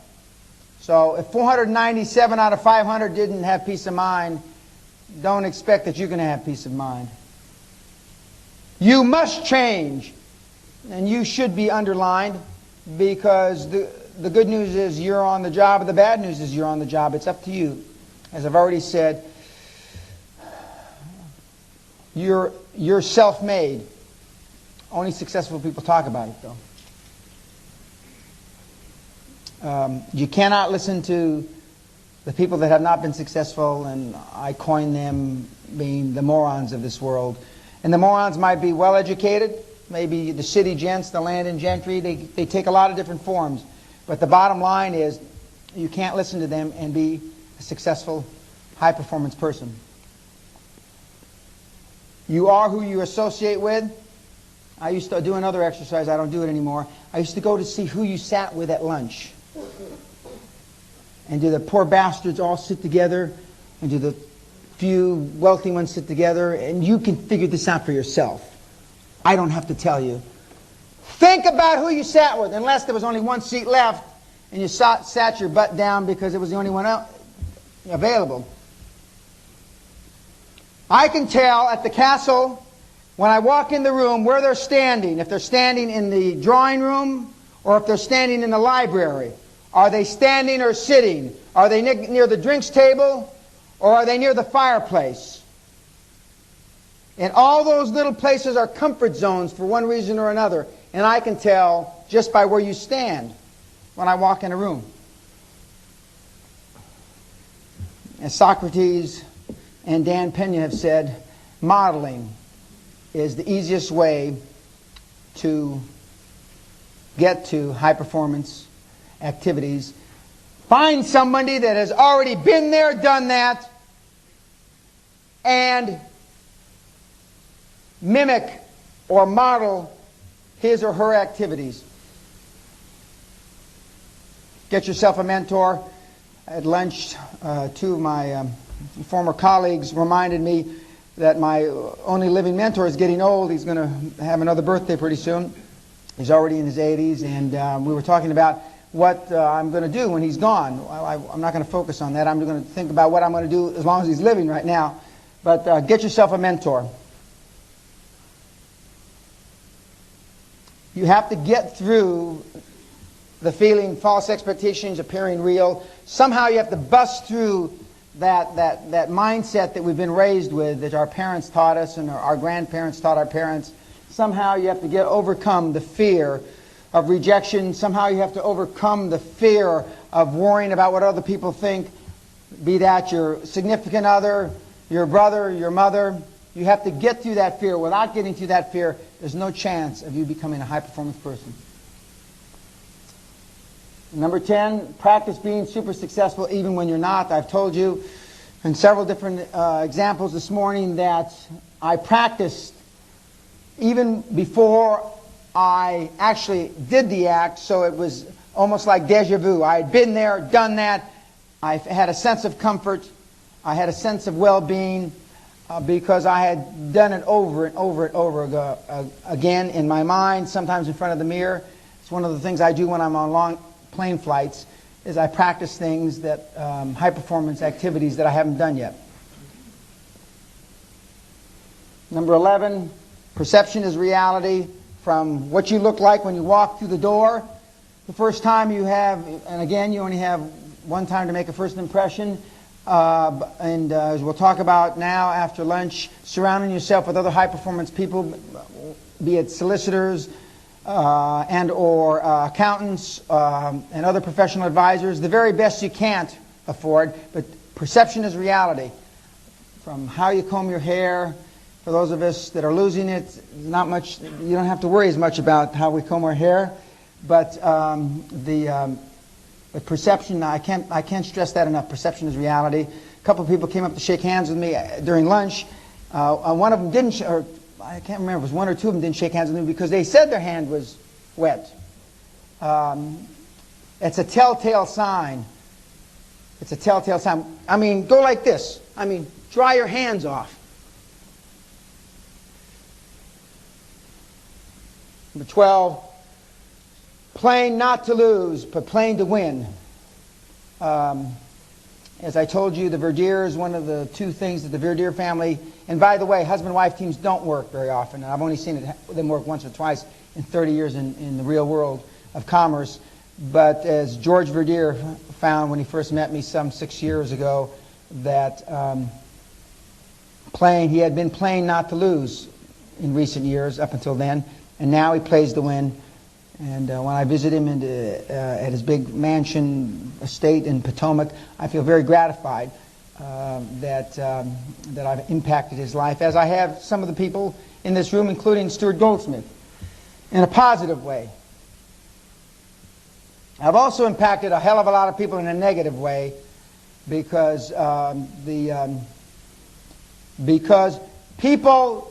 The failing in attending things like this is you're going to pick and choose the things that are most comfortable for you, and you're not going to do the things that are least comfortable for you. And by definition, ladies and gentlemen, you're zigging when you should be zagging. This is a full-time deal. You can't just say, well, I like this, like a menu, and figure, oh, I feel all right. I'll have a bit of that and a bit of this. This isn't a Chinese menu. You must have a dream. You must have a dream, otherwise you can't have a dream come true, as they said in South Pacific, the great musical. Many of you, your dreams you haven't seen for many, many years. And that's why you're struggling, you're laboring, and you're at a crossroads. Many of you are at a crossroads.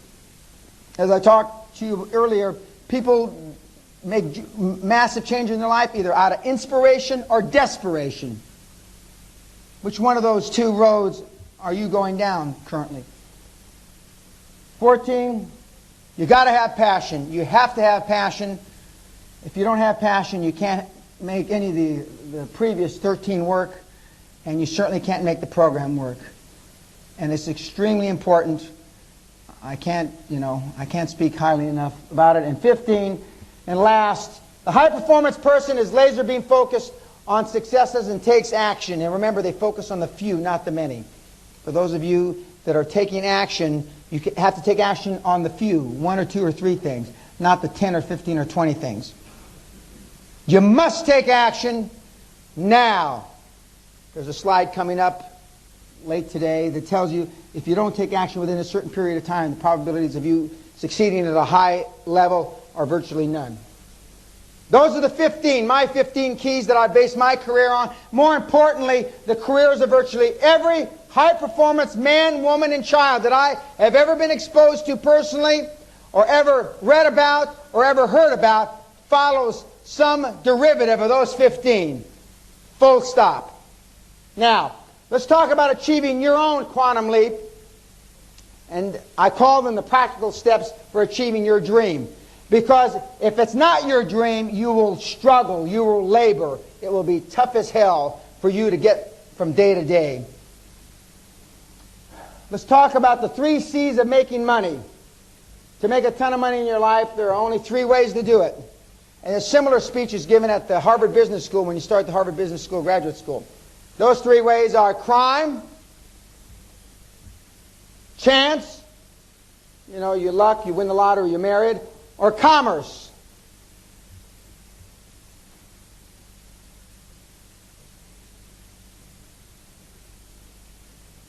Well, let's put it this way. Crime isn't worth it for me. For some of you in the audience, it might be worth it, but it's certainly not for me. And by the way, the very best criminals in this world are high-performance people. Saddam Hussein is a high-performance person. Stalin, Hitler are high-performance people. High performance doesn't mean good. It just means operating at whatever they do at the highest level possible. So if you're going to be a bum asshole, you can still be a high-performance person. Chance cannot be relied upon. Over the average lifetime, good and bad luck tend to even out, leaving a net effect of 0. There's a few people I know that the only luck they've had is bad luck in recent years, so it may take a long time to net out to 0. And that just leaves business, commerce, every day of working, toiling in the trenches of commerce, the trenches of the city or the trenches of wherever your business endeavor leads you. Now, within commerce, the legitimate way, the legitimate of the 3 C's, there's 2 main ways of making megabucks. If you're Madonna or some world-known, top-notch athletic star, you're famous, you live off royalties, etc. But I mean, there's a handful of those in the country. Or start, buy a business, build it up, sell it, or float it, and do it over and over again. And that's what we're going to focus on this afternoon. It's not that some of the singers in the audience might not be as good as Madonna, or some of the athletic people that excel in athletic prowess, but that's not what I'm here to teach. I certainly, I forget who told me that better not give up my day job. They heard me sing. Where was that? I can't remember where it was, but some place recently I was trying to sing along with some national anthem and the people around me all turned silent. And I'm looking around, what the hell happened? They said, Dan, don't give up your day job because you can sing your way out of anything. Okay. Now, most of you with a business should go home. Now, this is what you're going to ascertain after today, this afternoon. Most of you ought to just go home and lock the door and close it up. Why? Because basically you've bought yourself a job. Not a cash-generating money pump. Your business will never make you any real money. Money in the tens of millions. Also, you are not passionate about your business. Now, remember earlier I was saying I like to be first or different. Remember the halal food example? 1.7 billion Muslims. Big market. Second, 40 to 95% profit margins. Why do I like big margins? Because then I don't have to be so smart running the business. Third, be first or be different. How many of you in this audience are first or different in your business with huge margins and a big market? I know the answer.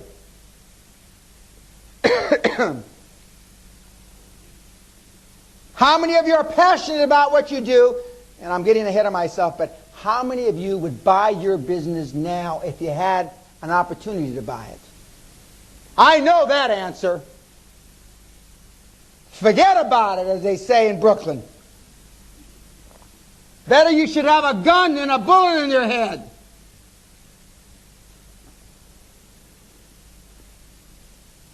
What does it take to be the kind of individual, the kind of entrepreneur that I'm talking about? The willingness to stand alone. See how many ticks you can put by these for yourself. The confidence to challenge the conventional. The unswerving commitment to vision. The passion for being on top. I'm not talking about that schoolboy top, the public school kids. I'm not talking about that top. And the courage to do as you dream. How many of those can you tick? Put a check mark by. If you can't put a check mark by all of them, something is desperately wrong with what you're doing. By the look on your face, and I'm blinded slightly by the lights,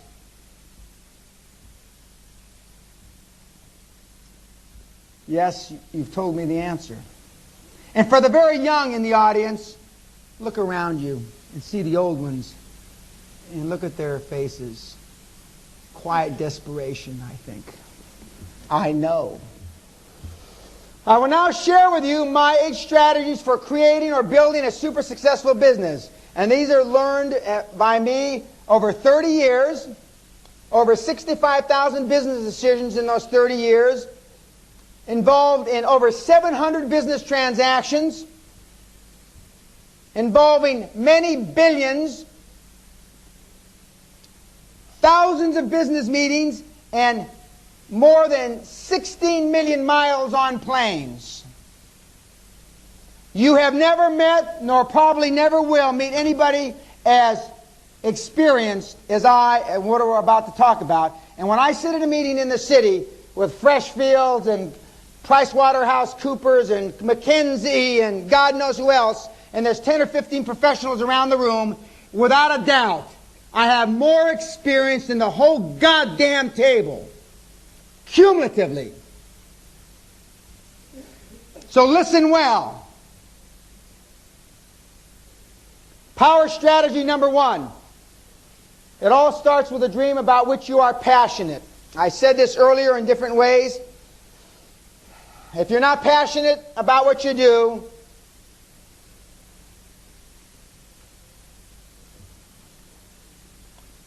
now, let's look at some examples.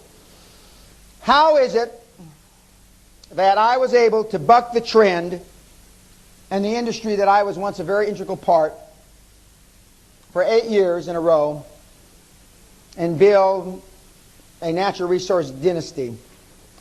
Because I ate it, I slept it, I loved it like my first child. There was nothing more important. There was a time in my life that I would have taken a bullet for that company proudly. And as my wife would say if she were here, it came Great Western, 2 children because the other one came way late, Driller, my famous Great Dane, his money, and then me. I was in the top 10. There was nothing more important to me. And I'm not suggesting the order of importance that you should follow that order, because some of it would be revolting to you. But I'm telling you, that's how passionate I was about my dream. Another man with passion, and they had a special last night on Channel 4, Channel 3, about John Kennedy and the assassination with Jackie Kennedy. And in 1961, when President Kennedy said, before the end of this decade, we will land a man on the moon and return him safely to Earth. And it also said before the Russians, by the way. There was no NASA as we know it today. We didn't have the power in America to get a monkey off the ground, let alone men, even though people like Pete Conrad were small and demure in size. He lived that dream until he died, and then the United States carried on. People like Tiger Woods, Michael Jordan, Pele, they dreamt of greatness athletically. Michael Jordan saw himself as a little boy in the ghetto he comes from, or came from, winning multiple world championships in basketball. Pele saw himself, and I don't know what position he played in football, saw himself kicking goals in the World Cup and winning. Tiger Jones sees himself winning more major championships than Jack Nicklaus. High-performance people get paid for performing their hobbies. This is like a hobby to me. When I was building Great Western and some of the other successful companies I've been involved in, I didn't look at it as work, as you do, because I enjoyed it. It was like a hobby to me.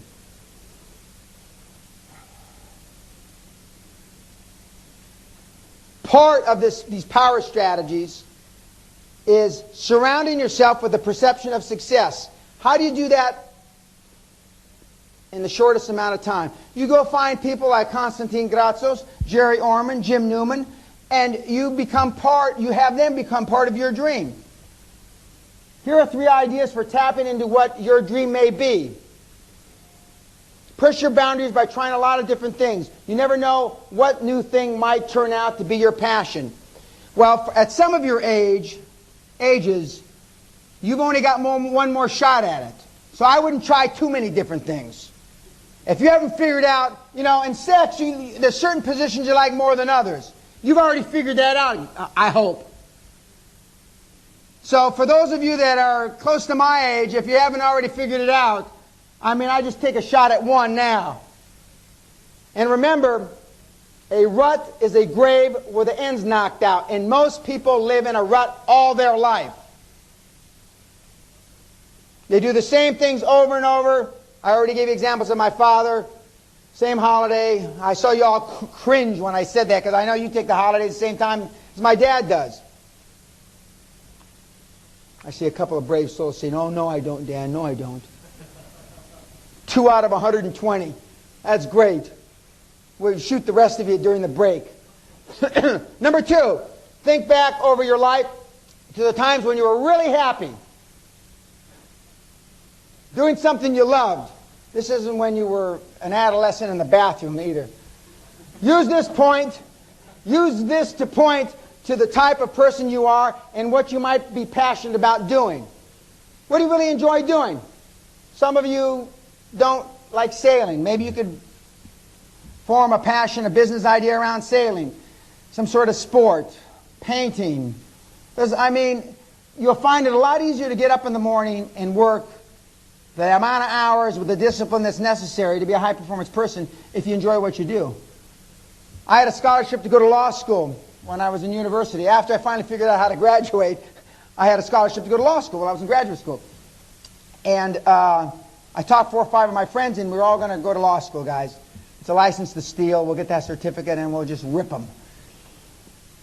I'm the only one that got a scholarship, and the other guys went to law school, and they're lawyers today, and I didn't go to law school. And whenever we get together, boy, you bastard, you talk to now we're doing something we don't like. I had the passion, and I've had that gift. I can sell people on my passion. And that's the next level beyond this seminar. Taking your passion and selling your passion to somebody else.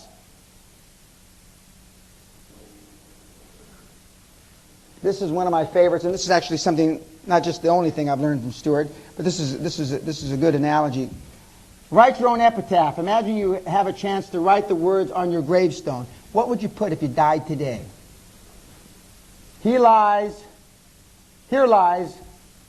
so-and-so, Rufus Doofus, public school prat.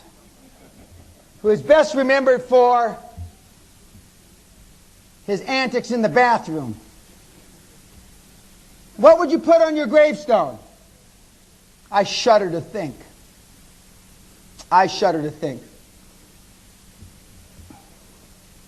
This will help you get real focused. Not focusing on death, but focusing on what people would say about you, or you would say about yourself after death. As Martin Luther King Jr., this is not the current Martin Luther King, this is his father, said, if a man hasn't discovered something that he will die for, he isn't fit to live. Most people that you know don't know anything that they're willing to die for. Obviously, during wartime, this country is a perfect example. You rally around the country and you do what you have to do to break free of tyranny, etc., etc. So this country knows how to have passion. It used to rule 2/3 of the planet. There were some passionate fellows and ladies, a few of the queens, or a couple of the queens anyway. Okay. Another way of looking at it, and this is Zachary Scott. He's a famous tough guy, American cowboy actor. He said, as you grow older, you'll find that only things that you regret are the things you didn't do. When my grandmother, who died at 90, almost 95, and I spent the last few moments or lucid moments before she expired, all she talked about was the things she didn't do in life. Here's a woman who was a great-grandmother, had accomplished a lot, but that's all she talked about to me. And one of the things that she had the most remorse about is not reconciling with my grandfather 60 years before, because the family, la familia, said it wasn't the right thing to do. And now she's died lonely by herself with just her grandson, who doesn't have that much empathy, holding her hand. Dan Pena looks at it a different way. Just think of your hell. This would be great. I like to go down the aisle. I wish this was a longer seminar. Just think of your hell as watching an endless movie of your life, what it might have been if you had taken the actions to make it happen and make it different. Everybody in this room, man, woman, and child, has got something in their life that they wish they had done, but they didn't. No question. Just think about it. If that's what you had to look at for eternity, like a video that just kept going around and around and around and around. It's not too late. Even for the old duffers in the audience. It's not too late to live life on purpose. It's not too late. And anybody that says it's too late, let them step out in front of the first lorry that drives by during the next break. In fact, I'll help them.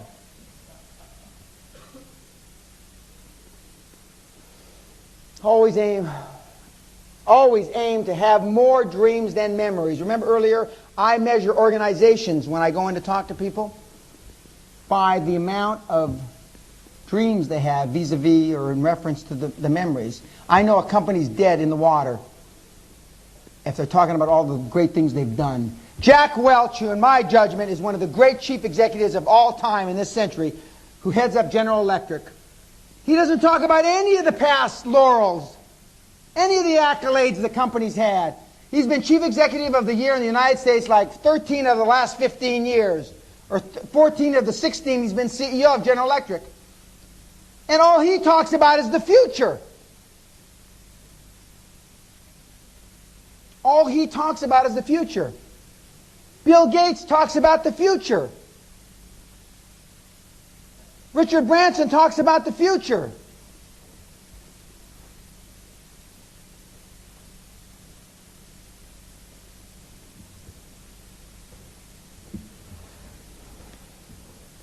Once we have a dream and a passion, here's a good business tip. Thank you.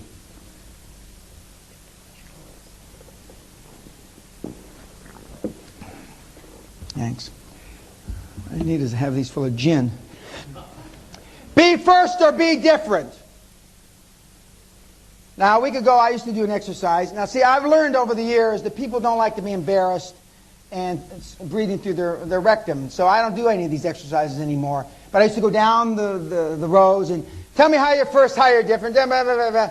It was just a debacle. It was one of the most debilitating things to witness. And I filmed some of these But we don't do that anymore. Because even though virtually a majority of the product that we have developed over the years have won Telly Awards, which is the equivalent of the Academy Awards in the movies, but I mean, people from an artistic point of view and material, but people don't like seeing people get the shit kicked out of them and crying.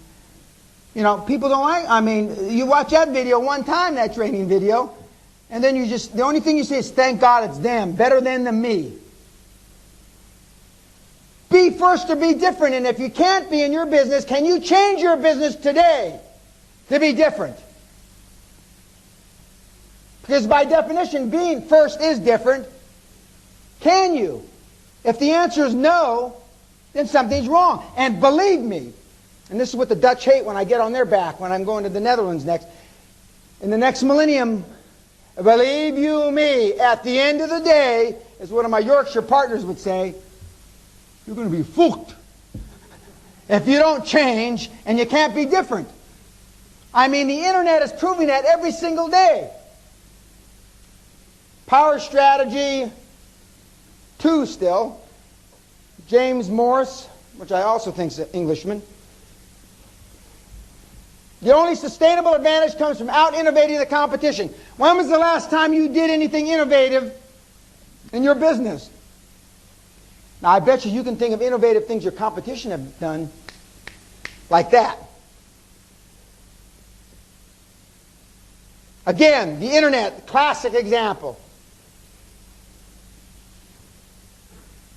I used to think that the internet wasn't going to last. Boy, was I wrong. A fad is a wave in the ocean. The trend is the tide. And that tide is over the entire planet now. It is estimated by the year 2010, 20 to 25% of all commerce done on this planet is going to be e-commerce. How prepared are you to compete? The answer to that question, I hope for your sake, I hope for Britain's sake, is you're ready to compete at a high level. I know different, though. Now, interesting statistic, and it's very much analogous to what I'm talking about now. 33% of gross national product in the United States comes from franchises, like McDonald's franchise, Burger King, etc. And franchises came within 11 measly votes of being turned down by Congress in the 50s. If 11 votes had shifted, franchising would have been considered and voted illegal. And now it represents a third of all business in America. I don't know what the percentage is here, but I know it's going up, and it's really going to go up in Europe. The old Eastern Europe, moving towards the Russian side of, it's not called Europe, it's called Asia. But just think of the things that have changed, and there's some more interesting statistics, but it's different than capturing the imagination of the public. It's not the same as revolutionizing it. We've had video phones for 10 or 12 years. Does anybody in the room have a video phone? Does anybody in the room know anybody that's got a video phone? 1, 2 in the room. I actually said this recently, and the guy had a video phone. And he got all excited. He says, do you have one, Dan? Because he wanted somebody to talk to. You were there, Barry. I said, no, I don't have one. I never got one because I didn't think anybody would stand in front of it naked or anything, so I don't give a shit what they look like when I'm talking to them. And I was right. And of the video phones out, this is another, I forget the exact statistic, of the video phones that have been made and bought and they're used, 92% of them are used by men, not women. Hair curlers, I mean, I can go on and on. I mean,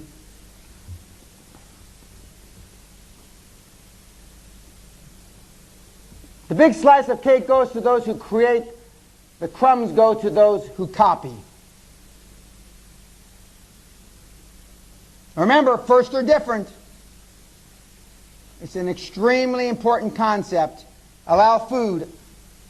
I talked to a couple of my Muslim friends during lunch, and they were surprised. I don't know if surprised is the right word, but because I know nothing about being a Muslim. I mean, I didn't know what, I can't spell halal, and I'm not sure it's spelled right on the slide. But the Muslim communities even talk about halal food. So every great idea hasn't been thought of. is my point. If old Roman Catholic Dan, altar boy Dan, can come up with a halal deal, you can as well. And up my part of the world, up in Scotland, you don't brag a lot about being a Catholic. And on Sunday Mass, Christmas Mass in Scotland, there's about, there must be 25 of us. In regular Masses, maybe 8 or 10. And the closest town to me is a town called Forfar, which is halfway between my home and Glom's, the Queen Mum's place. And in all these examples I'm giving, the skill with the maximum shelf life is creativity. When was the last time you did it? Remember, we're talking about building and starting a business and then ultimately selling it and exiting. When was the last time you did something creative with your business? When? When? After you started it. When? Because ideas are a dime a dozen. The person who puts them into action is priceless. I mean, these are cliches, not almost, they are cliches. But ladies and gentlemen, most of the things that I will talk about and have talked about and high performance people actually take action on are cliches because they've been around since caveman. They've been around since caveman, and you've got to understand that. You understand, and the reason you don't enact these cliches that you've heard over the years and you've read is fear. Plain and simple. Only fear. The fear of what other people are going to say. Because if you're not the lead dog, your view never changes. As Lee Iacocca used to say, who said the biggest lie of all time when he stood in front of Congress in the early 80s and said he wanted $1 billion from the U.S. government on some special financing. He said, I can turn around Chrysler. And arguably, if Chrysler had gone down, General Motors and Ford would have been dramatically affected. And he said, I can turn it around. Now, there was no way he believed that at the time. But he says in commercials subsequent to that, lead, follow, or get out of the way. And by following means being different, not the same. And ladies and gentlemen, the same can be said of your business, whether it turns over 200,000 pounds or 20 million pounds. And unless you do that, this industry, the internet industry, is going to put you out of business. An example, Bill Gates grabbed the chance to buy the first operating system for IBM PCs. Tom Monahan built a Domino Pizza, the first nationwide home delivery. And McDonald's was first to offer fast service with consistency. And Disney opened the first theme park. I mean, these are all first. They're all so different. You don't have to invent anti-gravity or faster than light travel. Most different products and services are just a small twist on an old idea, but they are different. They are different. We used to do an exercise taking a business and seeing how you could make it different. I used to do an exercise, and you're going to get an opportunity to fill out a card at the end of the day. You tell me in 90 to 120 seconds your business idea, your revelation, your dream, your passion, your hope, and I will tell you in 90 or 120 seconds, 1, if it'll work. 2, if it won't work, how you can change it. Or 3, whether to put it in the bin. Now, I only used to do that exercise with a 95% probability of being correct. And whenever I told you your business was no damn good, you said, it's the 5%. It's the 5%. He's wrong about my business. And we used to keep track of the people in here. Big Brother, to see how many, when they went out of business, how they were successful. We stopped keeping track. In your heart of hearts, you know what you should do with your business.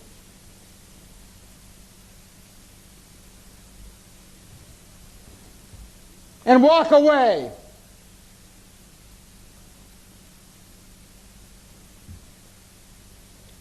I want you to get ruthless about doing something different. Some people say, precept of my life or my business philosophy is just to get ruthless, period. Maybe that's correct. But I know the probabilities of you being successful vis-a-vis you being docile, I know what they are. Are any of the high performance people you read about docile? Are they? The answer is no. Then why is it so damn difficult for it to get within your skull and gray matter? Again, it's back to the fear, comfort, etc., etc. Is your idea discernible, first, different, interesting, neat, special? I added the neat and special because those are words currently being used by the big PR firms, the big Madison Avenue firms. I don't know what the hell neat means.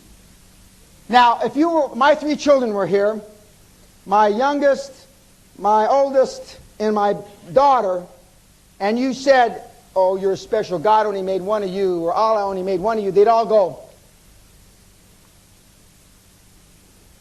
we're special because we think like our dad. It's true, God made me, God, Allah, whoever, only made one of you, but I'm not so sure he's so proud of it right now.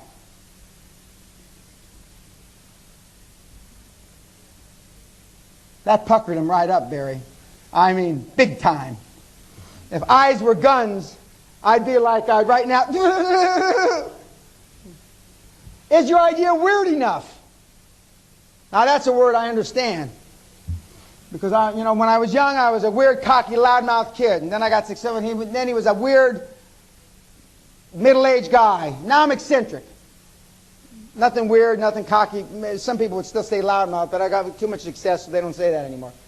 Okay, now these people were all mad as hatters.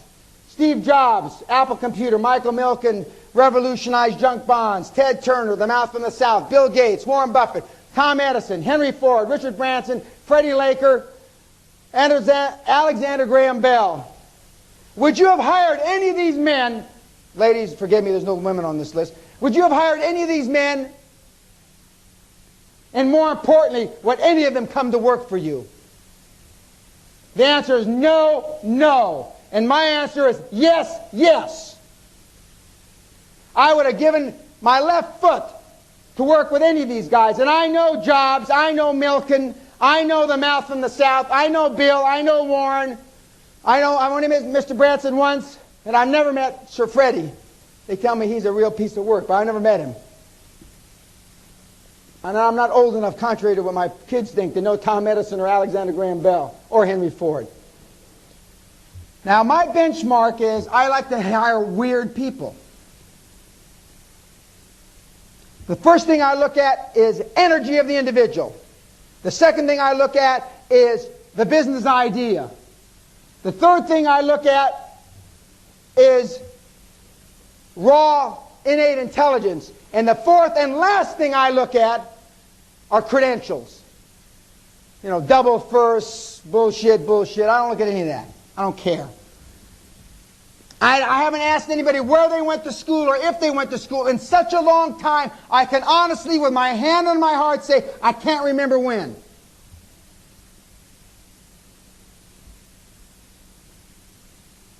I can't remember the last time anybody asked me if I went to university. If I went to graduate school. It's something that nobody gives a damn about. It's something that is measured only at the very embryonic stage of your career. And if you work with somebody like me, it's not even measured then.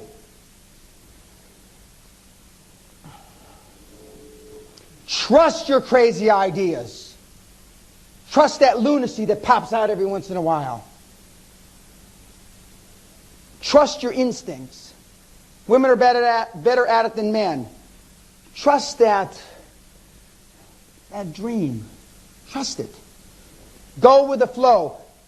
Let the Force be with you, as they said in Star Wars. Obi-Wan. Let the Force... I believe in that stuff. And I also believe in ghosts because I live in a haunted big house, as they say up in Scotland. And I just after all these years, saw one of the ghosts for the first time. About a year ago. Coming down the stairs from the boardroom. First time. My kids have seen him forever. They see him less now because it's like Santa Claus. They don't believe, everybody says that we didn't see any ghosts when we were growing up. So now one of them actually believes maybe they didn't. Then the other one slaps him around and says, what do you mean we didn't? We used to sit down there. Trust those crazy ideas. Spielberg and Lucas and a lot of these high-performance people still think like kids. They still think Santa Claus is around. They believe in the tooth fairy. When was the last time you started? When did you stop believing? My wife would, if she were here, and for the people that really know me in the audience, and there's only 2 or 3, I'm still a kid at heart. I like to do kids' things. I think I still can't die. I think I'm bulletproof. And that's why I almost got killed April the 8th this year. Because I didn't think, jumping off 40-foot cliffs in a dune buggy, I could get hurt. Guess what? I was wrong. I almost wound up dead. The people who think they are crazy enough to change the world are the ones that do. Bill Gates said, I want to put a computer in every home and business in America. And now they're revamping that original mission statement to include internet and World Wide Web and all that stuff. You know what Nike's mission statement is? To crush the competition. Full stop. And one of my good friends, Carl Yankowski, recently took over as chief executive of Reebok. And he says, damn, they know how to do it. They know how to do it.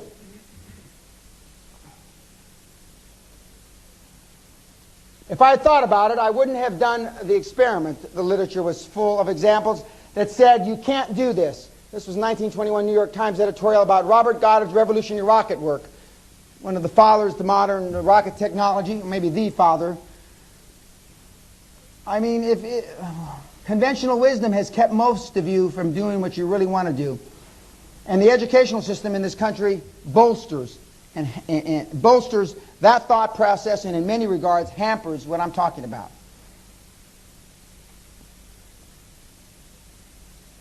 Do you have the guts to throw out today's winning product when you get a better idea? Let me ask you something. Why do we need new automobiles every year? Is it because the other ones fall apart? Mm-mm. Why do we need new PCs every, I don't know what it is, 4 or 5 months or 4 or 5 weeks? New drives and new whatever the hell that they're run by. Why? Are they? Are they so better that we can't live without them? I don't think so. When was the last time you threw out a product that was profitable? What we do is we write down stuff. Our cost basis in the deal is 0, so why should we get rid of it? That's how we think from an accounting point of view. And that's just the opposite. You shouldn't think that way.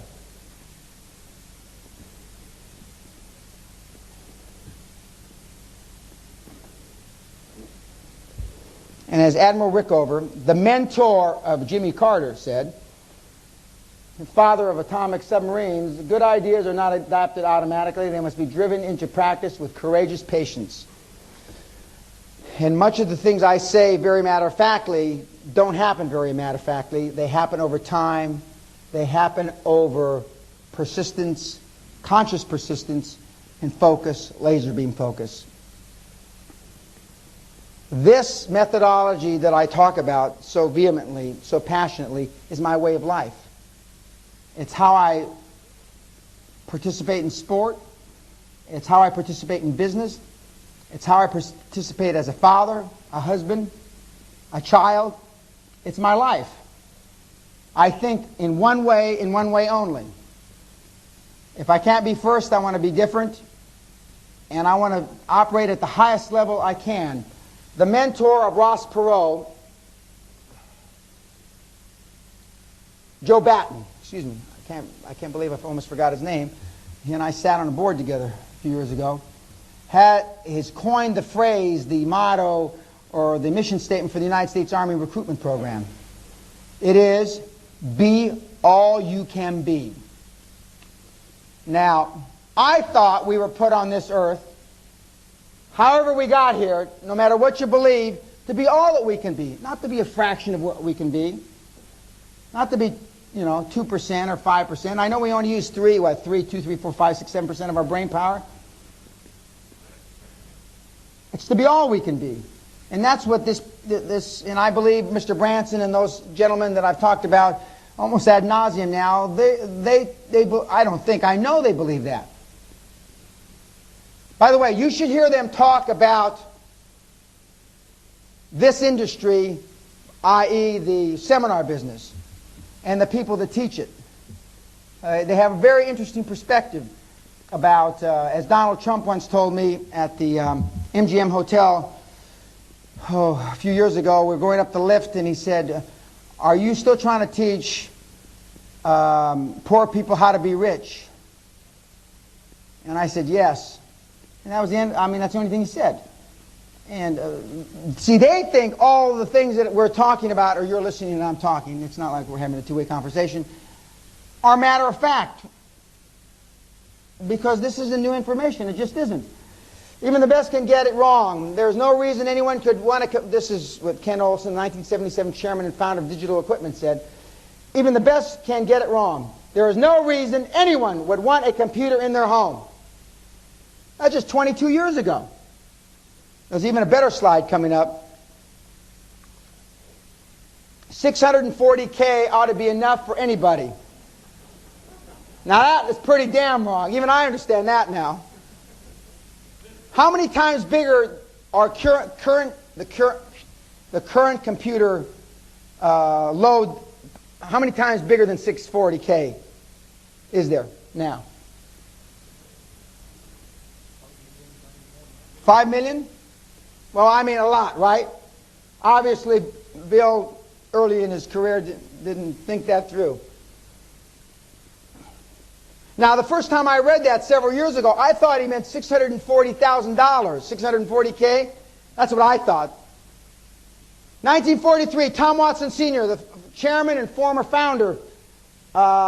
chairman and founder of IBM. I think there's a world market to support maybe 5 computer companies. Had it wrong.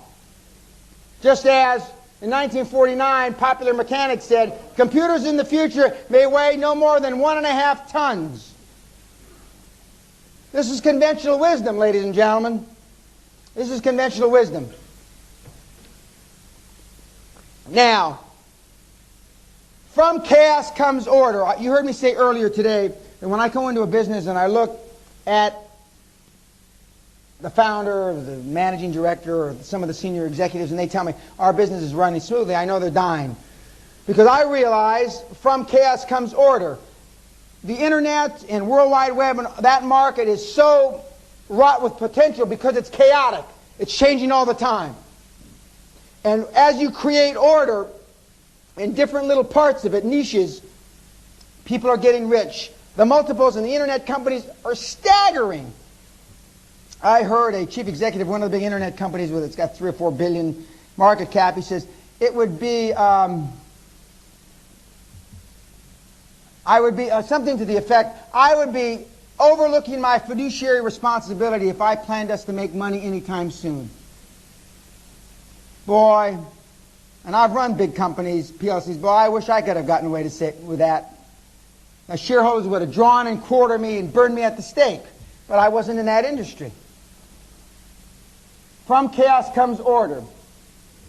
If we wish to make a new world, we have the material handy. The first one, too, was made out of chaos. They're talking about the Big Bang Theory of how the universe started, and I'm not here to talk about that.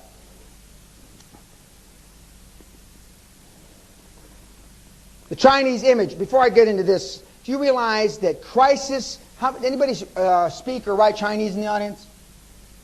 No. Well, the symbol for crisis and the symbol for opportunity in Chinese are the same. The same. Chinese have been around a long time. Before the beginning of great brilliance, there must be chaos. Before a brilliant person begins something great, they must look foolish in the crowd. This is the Qing image. This is the Chinese image for chaos. They must look foolish in the crowd. How many of us have been raised to look foolish in the crowd? I certainly wasn't. In this country, you certainly weren't. that I know of anyway. I certainly think that some of my neighbors up in Scotland certainly look foolish in the crowd when they've had a few drams, but they certainly weren't raised to be foolish. My caffeine high is getting... Thank you. When you tell Stuart Goldsmith, do you like double espressos? He remembers. No question about it. He remembers.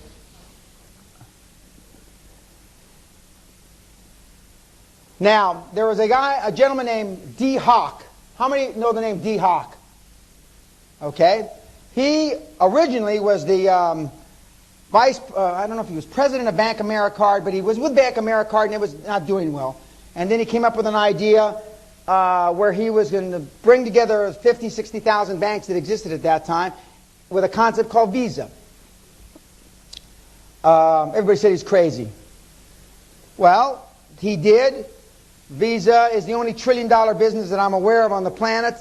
He made a bunch of money, retired about 15 or so years ago. Well, he's just come out of retirement recently. He lives in Northern California on a walnut grove, and he coined the word chaotic. From chaos comes order. He says, if I'm able to bring these 55 or so thousand banks together with one concept, i.e. Visa, I mean, everybody's going to be a winner. And he was successful. A lot of money. Visa's obviously very successful. But how many of us look for chaos? I like chaotic industries. And I'm not here to talk about consolidation in the fragmented industries per se, but that's what I look for. Big margins, big markets, chaos, etc. And how do you find an area in which to make millions? Seek out chaos and bring order to it. You don't even have to bring total order. All you have to do is bring the perception of order, and you'll make a lot of money. Bring order. Example, I mean, most of the people in the audience know more about this than I do. The Internet. The Internet. I mean, that's what happened with General Motors. General Motors was 15, 20 different companies at one time. Consolidation of a fragmented industry. Railways. There used to be many different gauges even. I remember when I went public here, if I remember correctly, they asked me not to, or they suggested, the pundit said, don't use the word Great Western because I think it was one of the largest bankruptcies in the history of this country, Great Western Railway. And I said, well, what does what I do have anything to do with the railway? Most of the kids that are managing the billions here in the city don't even know about Great Western Railway. American Express, there used to be hundreds of different cards. I mean, find chaos, bring order. How many of you are in a business where you are in a chaotic business, Internet aside, and if you're not bringing order to that chaotic business, then you're missing a golden opportunity. See, we've been taught from the time we were little to stay away from chaos. Don't make waves, don't do this, don't chew gum, don't stand out, etc., etc. And it's just the antithesis of what it takes to be a high-performance person. They go into a chaotic industry, and one way or another, they attempt to bring order to it. Master the chaos that controls our world, and you will get super rich beyond your wildest imagination, and you can thank Stuart Goldsmith for it. Just keep buying his newsletter. Or no, buy it and give it to friends at Christmas. Now, Stuart's not asking me to say all this, but every time I look back there and he's got a big smile on his face, I can tell he likes it. Okay, power strategy number 3. There are no rules. Be prepared and willing to break all conventional wisdom rules. Now, this country, much more so than America, has a lot of conventional wisdom. A lot of conventional wisdom. It's been around a long, long time. I mean, you've had more years to deal with it. But I've been doing business here in Britain since 1981 and lived here since 84, and I've seen a lot of change. Now, where I live, I've seen virtually no change. I'm in a time warp. It's the 50s where I live. I'm talking about 1850, not 1950. Up where I live, I mean, it just... That big gate, the main gate at my home has been, I forget when it was built, but the last 30 years of the last century or something like that. And nothing's changed within those gates. And but break the rules. Be willing to stand up against conventional wisdom. Now, of the 17 Fortune 500 companies who had year-on-year growth of 35% or more, there's only 17 from 1986 to 1985. All 17 did one thing. And Phil Knight is on the cover of Fortune magazine that talks about this survey. They all thought outside the box and they all broke rules. And they were different or they changed their industry. Dell's in there, Gates is in there, Knight, but they're not all computer companies. I mean, it's surprisingly, but I mean, from '86 to '95, I mean, wasn't the big surge that we've had in the last few years. I'm pretty sure from '95 to 2004, whatever it was, is going to have a whole bunch of internet companies that are in there. Hopefully, they won't all be internet companies.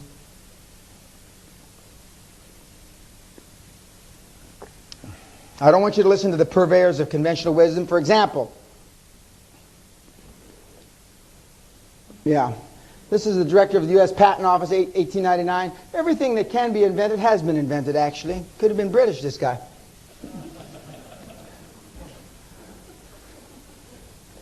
Well, here's one. The Royal Society.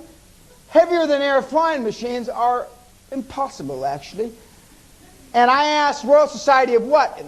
To a British friend of mine, English friend of mine. He looked at me. What do you mean Royal Society of what? I mean, well, what are they the Royal Society of?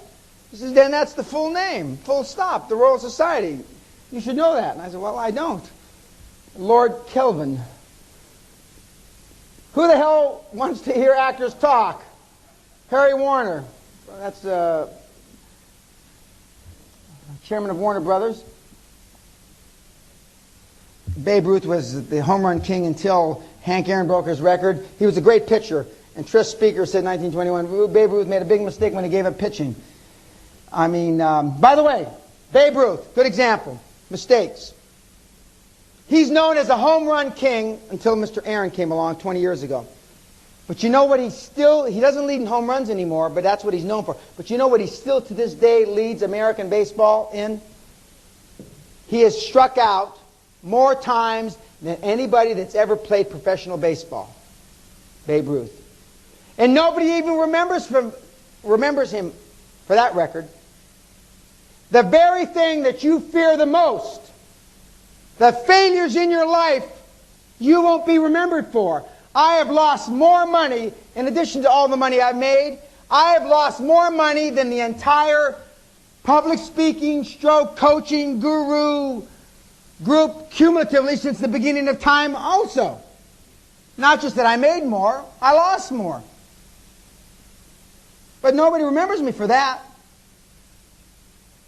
Only way anybody even knows about it is when I talk about it. When I talk about almost single-handedly taking down TWA pension fund by myself. One man, one investment idea, 1974. I did the same with a couple other pension plans. One man, one idea, 1974. So I've gone through the continuum. But nobody's interested. It's not on the internet. It's not on, nobody's interested in all that. They're only interested in the other things. I tell you, it's like Freedom of Information Act. I tell you because of full disclosure. So the rule is start an industry or change an industry. Do not merely copy an industry. You must be different in some way. You've got to look at what you're doing and change it in some way. For those of you that are just cloning somebody else, that may work for a short period of time, but ultimately it's going to be like loose sand under your feet, and you're going to slip and fall and tumble and eventually perish from this earth. And again, I can't emphasize enough, the next millennium is going to be tough, a lot tougher than it is now. And I've got my own theory why Great Britain doesn't want to be part of the big currency. My own theory, which I didn't come to talk about, has to do with the competitiveness of various products and services. That's what I believe. And I believe the smart people, well, if they're smart, the people in government have figured this out.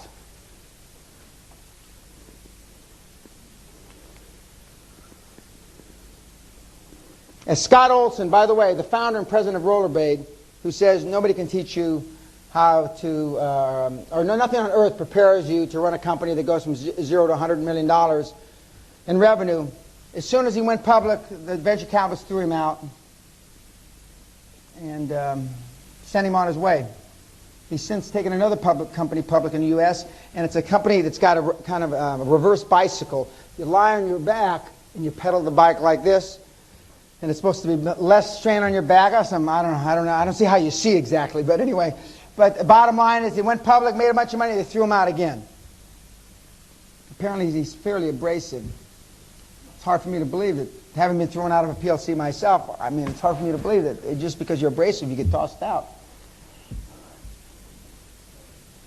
I remember, and when I talk to a lot of these chief executives that are no longer chief executives, one of the biggest things that they have, that they bemoan and they have bitterness about, is when their car and driver are taken away. I've been there, done that. I know what that feels like. Power strategy number 4. You cannot do it alone.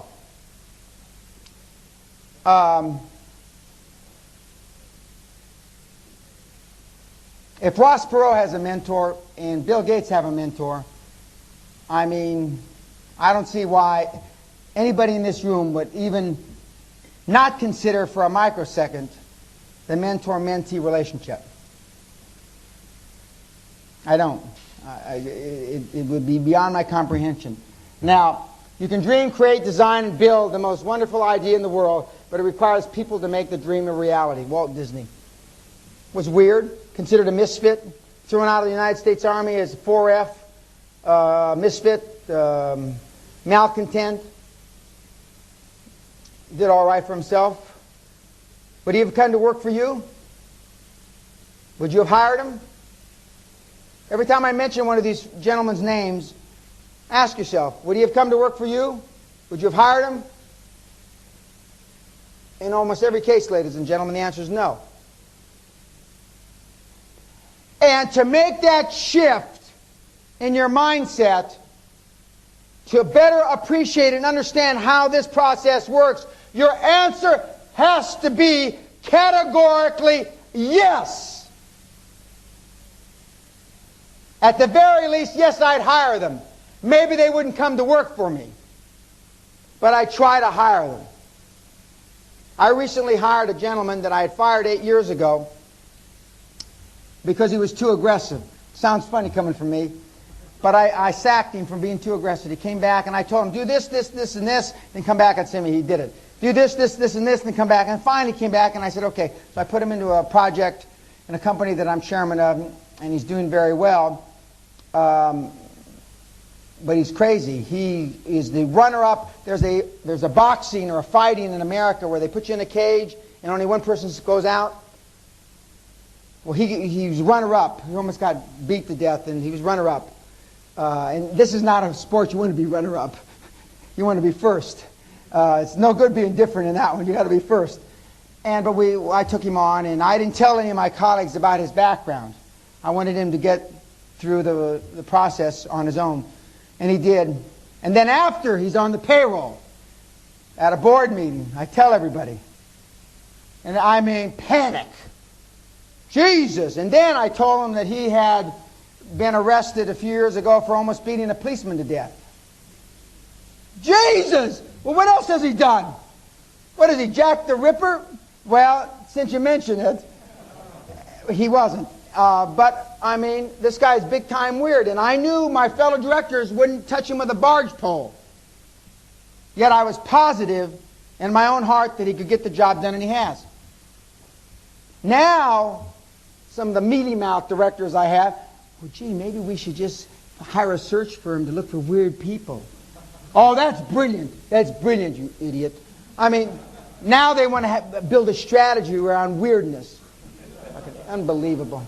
And he's not even British. This guy's an American idiot. Okay, get yourself a dream team, get yourself a board of directors. This is giving you the perception of being more than you are. It's surrounding yourself with people that have been there, done that. Whether you've got a 100,000-pound company or a 100-million-pound company, it works. I can prove to you beyond a shadow of a doubt, and these are some of the things that happen to you when you get a board of directors. In some countries, it's a board of advisors. But the point is a senior group of people to advise you. You need to have this board of directors for the following reasons. One, perception is reality. I've already beat that to death.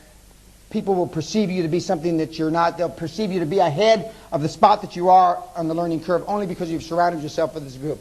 Two, they add credibility to your project or business. By definition, a bank, a venture capitalist, an accountancy firm, a firm of solicitors will think these people in the zenith of their careers would not attach themselves to you and your project unless they really believed in it. Three, they make it easier to raise lots of money, lots of OPM, by definition.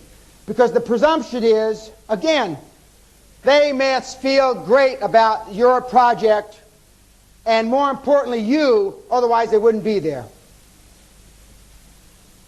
And the way that you build on this dream team of directors or advisors is you get an anchor. It's like an anchor tenant. You get a chairman, somebody, doesn't necessarily have to be with a reputation like mine, but you get somebody that you can leverage off of, just as if you have 40% of a building leased or rented, occupied, it's easier to get the other 60% of the tenants, isn't it?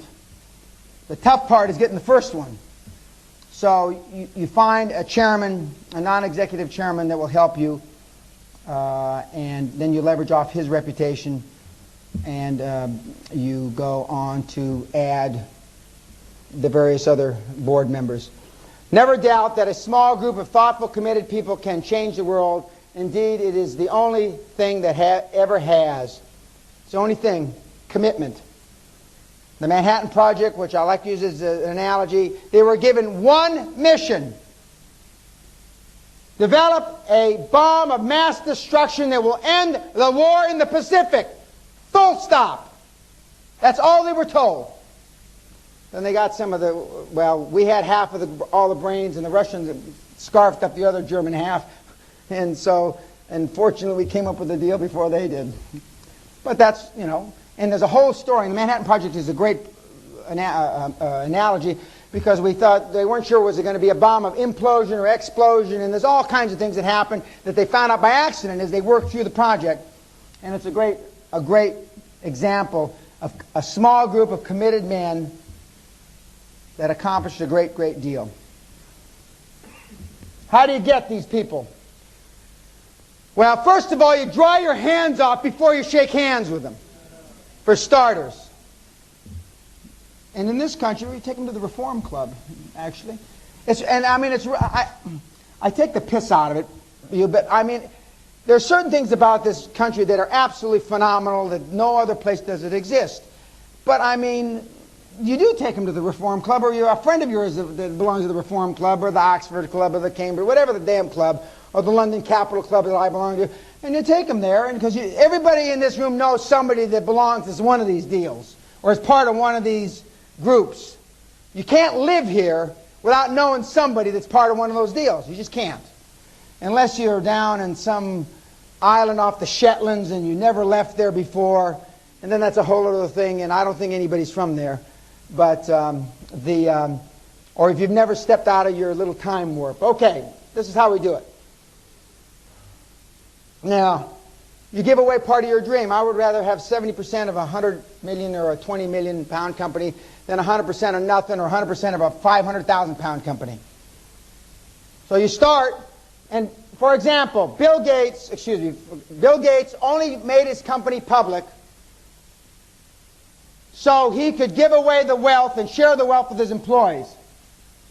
Ross Perot, who just took Perot Systems public, only owned 40% of Perot Systems. When he took EDS public, he only owned 40%, and the employees owned 60%. All these fellas give away part of the pie. It's teamwork has less ego and more we go. We're going to get to a slide that I love about ego, but we'll wait. I won't get ahead of my thunder. And how do you do this? My recommendation, you give 1 to 5% of each of the directors. 5% if they're going to take an active role, 1% if they're just going to be names on the note paper. And so you wind up giving 20, 25, 30% away at the end of the day. And I can give you countless examples of how it works. Countless, I mean, all the big names that you talk about. For example, the number 3, 4, and 5 guy from American Telephone and Telegraph in the last year and a half have left AT&T to join small startup internet companies. They walk away from 6, 8, 900,000, $1.2 million a year in compensation for 50,000 a year plus a big chunk of the stock or options.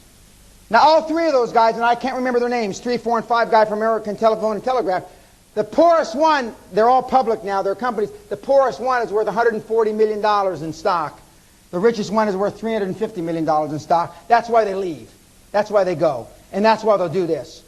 The concept of giving away shares to the directors in this country is so foreign, I virtually have never been turned down. I mean, their eyes, roll back in their little Etonian heads, and their tongues get stiff.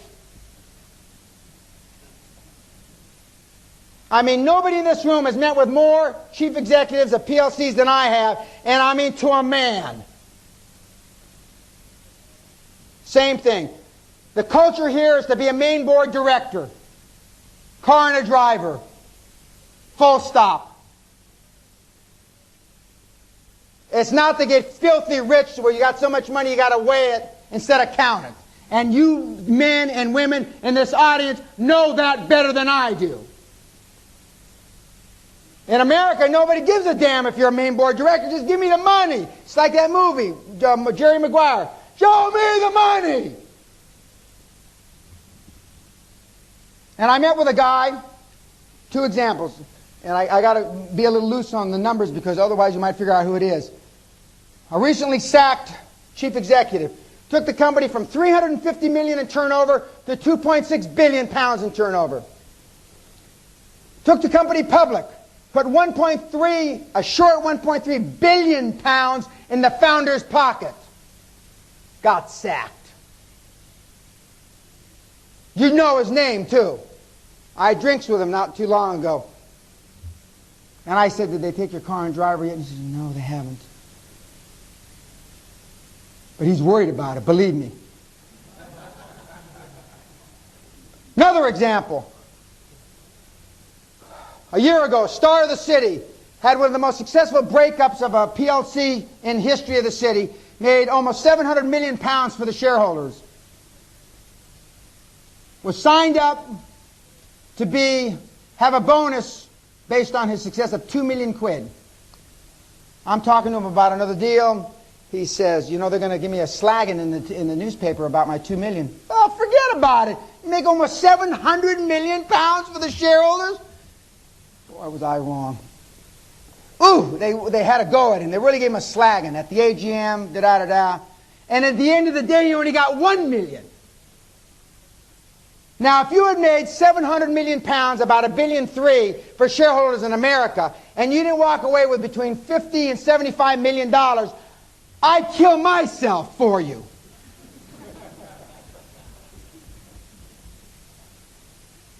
This system works because, there's one more example. Another guy, big PLC, he had taken 5 of the divisions public, rolled them out, 300 million to $1.2 billion, 800 million to $3 billion, ba ba ba ba ba ba.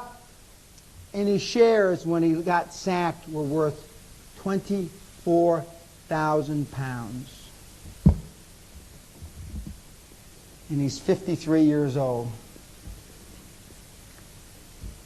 When you offer them, believe you me, at the end of the day, they'll kiss your arse.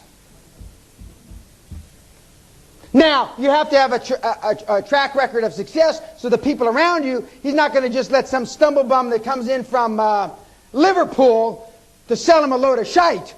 You have to have put together a group that makes sense with an idea that makes sense. And the numbers have to stack up. But given those, you don't have to worry about building a team around you. Even the likes of you. Number 3, ask many retired senior executives would they be flattered. That's an understatement. But the good ones, and the words that you should hear from their lips, as long as I can make a contribution, Dan. Those are the magic words you want to hear. As long as you can make a contribution. Asking is the key. Do not imagine everyone will be too busy to deal with you. Believe me, Princess Di complained many times of intense loneliness because of all her friends thought she would be far too busy to see them. The phone never rang, and she spent a lot of lonely hours, etc., etc. My wife served on a board, Save the Age with Princess Di, so I can verify some of that. And and many of the top stars would say the same thing. You can do it. Now in America, the concept of equity isn't such a new one. But in this country, in the Netherlands, in Germany, it's absolutely never heard of. I mean, it's even less than this country. Okay, now, these people that you're surrounding yourself with, employees, colleagues, partners, directors, etc., there's only 3 things they want to know. 1, can I trust you? 2, do you have the high standards? And 3, you care about me. And that's about as touchy-feely as I get. And I don't mean care in a wishy-washy guru, you know. I don't mean that way. It means, will you do the right thing by me, you know, when push comes to shove? And the answer is yes, and should be yes. And you should build your reputation on that you do the right thing. Sometimes the right thing is suing the FT. Sometimes the right thing is sacking somebody. Sometimes the right thing is paying the spouse, the significant other, after your partner dies. Which I've done. I took a real slagging when I ran a company here. Partner died and I paid the wife for 2.5 years his compensation package. And the board never wanted to vote on it. Of course, when the shit hit the fan, must be the chairman, they'd always tabled the issue because nobody wanted to be on the spot of voting for it. Everybody knew we were doing it. So who did they? Well, that's all right. I have broad shoulders. I handled that.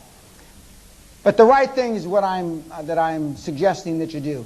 Never the wrong thing. Always start on the high plane. You'll soon enough get in the gutter where the other side gets in the gutter. But always start on the high road. And I talk like this because I may be wrong, but I'm never in doubt. And when you deal with these people, these potential directors, these potential partners that are going to help be your mentor or quasi-mentor, you've got to talk with conviction. They don't want you to talk, yeah, well, maybe, I don't know, what do you think? No. They want to know what you think. That's why they're drawn to you. They're drawn to you because of your energy. Now you say, well, Dan, that's easy for you to say, but I've been like this a long, long time because I've practiced it, remember? There's something out there more important than ego. I want it hunted down and killed immediately. They want you to have an ego. And a British ego is different than an American ego. We all know that.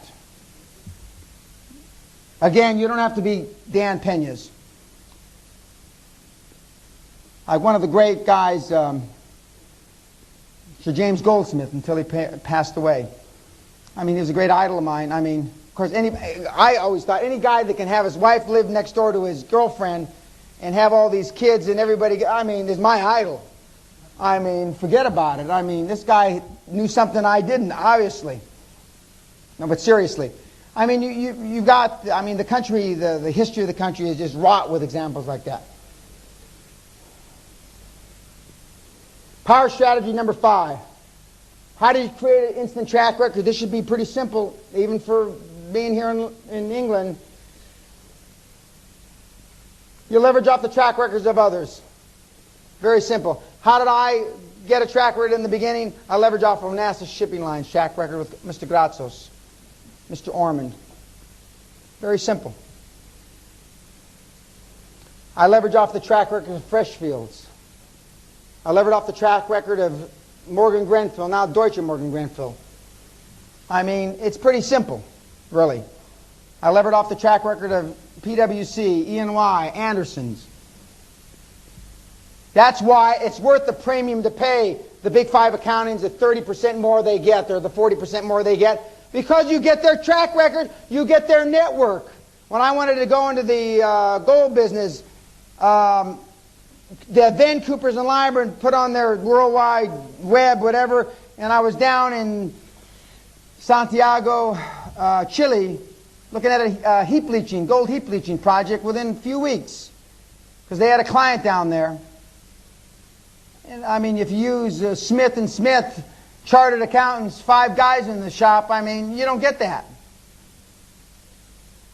How did Dave Reeker, that runs the publishing company that I'm chairman of, how did he get a track record? He leveraged off mine. Now he's building his own track record. Done 4 or 5 acquisitions, helped to build a $120 million company. Of course, it also accrues to my track record. It's just one of the many things that I've done. It's not difficult. It isn't. And in this country, there are men and women that are willing to do this with you.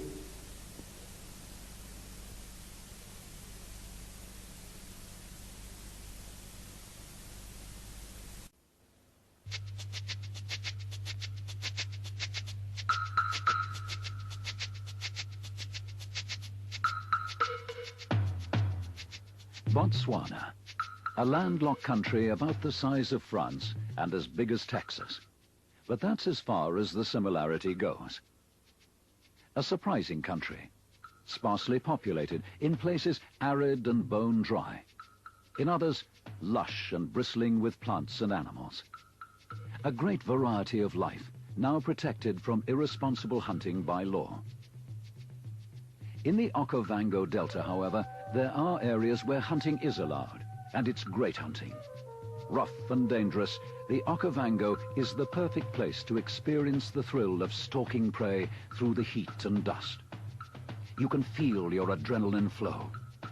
You feel the pulse of the land, the pulse of a creature as it smells danger, as it smells your tired body, crouched and waiting. The Okavango Delta lies in the northwest sector of Botswana, fed by the great Okavango River as it courses down from the Angolan highlands. The water spread moist tendrils across a 6,500 square mile area before disappearing again into desert. The area supports a great multitude of wildlife, but to get anywhere near it, you need experience. The experience that comes from years of hunting. Years of successful hunting. Dougie Wright is one such hunter. Dan Pena inside here somewhere? Yes, I am. Yeah. Hi, Dan. How do you do? Good to meet you. Well, this is Pom Pom Airport. Pom Pom International, that's correct. That's right. Yeah. I don't think many Lears land here, do they? No, not really. Hello. For those of you that don't know me, my name is Dan Pena, world-renowned bon vivant raconteur. I'd like to welcome you to the beginning of a 15-day hunting safari in the heart of northern Botswana's big game country, the Okavango Delta. Today is May 1st, 1986. We are in our main camp in Pom Pom, 60 miles northwest of Mount Botswana. With me is Dougie Wright, born and raised in this part of the world, a Botswana citizen. Dougie, who has been a professional hunter for 24 years, will be conducting this hunt. Also with us is Joe Coogan, who will be handling the video camera. What you were about to see was made possible by my loving wife. Doug, tell me about how we're going to handle the safari. Well, first of all, we've got to realize that this is a large inland delta, about 6,000 square miles of it. A lot of it is flooded, and it's at the moment a bit dry, but it'll be flooded during our safari. What we will do is we will take off every morning approximately between 7:30 and 8 o'clock, drive down various tracks or cross country looking for sign, any sign, buffalo sign or whatever sign. We will then use trackers to track it down and stalk the animals and shoot them. Would you say that the amount of animals that I've got licenses for is an aggressive program for 15 days? Yes, I would say very aggressive. One of the things that I'm going to really be able to benefit from being a novice is we're going to have 2 trucks. Right. We're going to have double the backup that you would normally have on a regular safari. Each truck has 2 trackers and a professional hunter, and in our particular case, we're going to have 2 Sitatunga trackers, one on each truck, so we're going to basically have 6 trackers. Which, well, this is, in fact, you're going to be hunting Sitatunga on this trip, which I think you'll find fascinating. And we're also going to be doing that with the camera behind you, hopefully to capture the excitement and uniqueness of that kind of hunt. well, I'm looking forward to it, and never having fired a 375 or a 270, I'm looking forward to it, especially the 375 in a rocking canoe when we get later on in the safari. Hopefully I won't fall out and break my neck. Dougie, why don't you show me around and show me how the camp works? Yeah, sure. Let's go. Okay, right ahead. sounds good.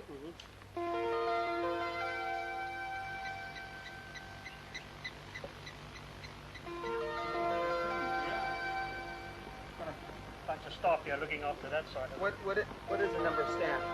I've got 5 actually personal staff in camp. That's with your cook and your waiter, 2 girls and a skier. Dan, this will be your accommodation for the next 14 nights. We've moved some of your things in here.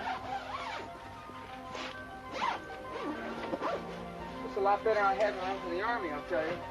Dan, here's a basin. This will be filled up every time we come in, so you've got clean water to wash yourself. Sounds good. Towel right there. And behind here now is the shower and the toilet. Normal shower rose. Turn it on there. It's adjustable for height. You can move it up and down. I'll be done. Little mirror. Little mirror there, yeah. I can see this will be real cozy when it's about 30 degrees. This was made for shorter people. Yeah. Dan, this is our kitchen area here. That is what you bake your bread. It's a big sort of oven. Yeah. And then over here you have this big drum which is filled up with hot water. So when you shower water goes straight out from there. I can see microwave cooking hasn't come to Pom Pom yet. Not quite yet, no sir. No. But has it come to Maun yet? Yes, we have microwave cooking. Oh, that's good. One of my plans is to eat everything that I shoot up here. God willing, we shoot a lot. And so crocodile and warthog and buffalo, I'm looking forward. I've never tasted those. So this is the team that will be helping me, and we're going to go out and see what we can accomplish now in the next 15 days. The start of the hunt is a good time to reflect why you're here, what you want from the days ahead. Hunting's more than just shooting. It's a primal experience. You get close to life and death in the raw, close to earth, water, fire and wind, the elements of life. What is this that we're... Impala. Impala.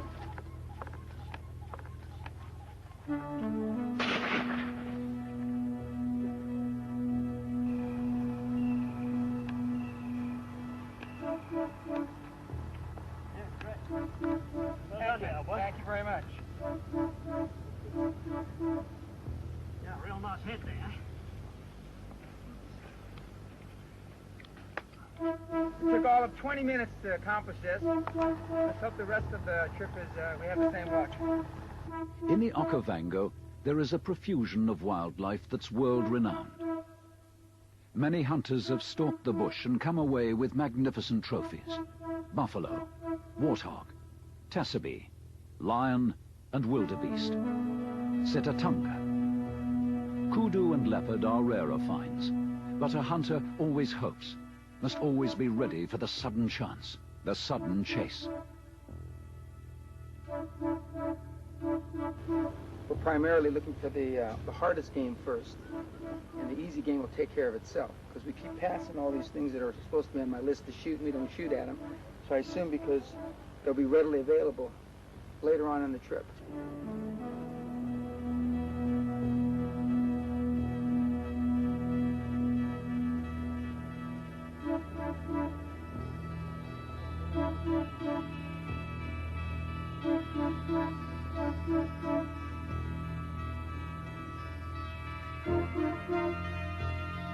Lion is one of the animals on Dan's permit list.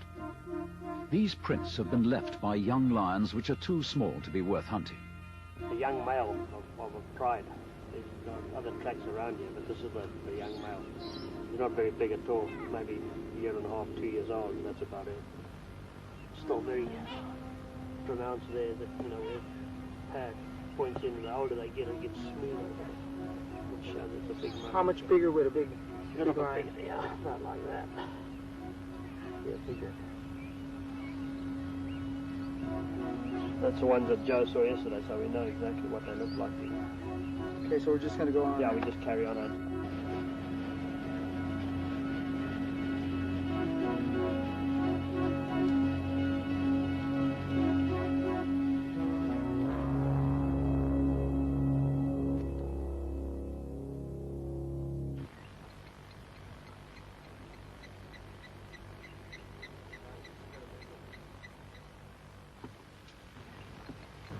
The Japanese come on surprise. Yeah, they have. Do they shoot bonsai little, I mean, do they want to shoot the little ones? Little bonsai lines? Yeah. Because anything looks big to them.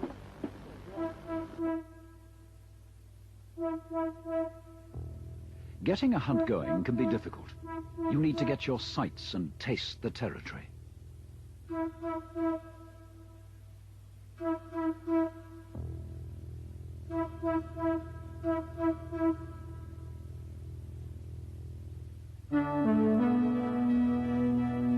Buffalo are widespread across the continent and are no pushovers, being aggressive by nature.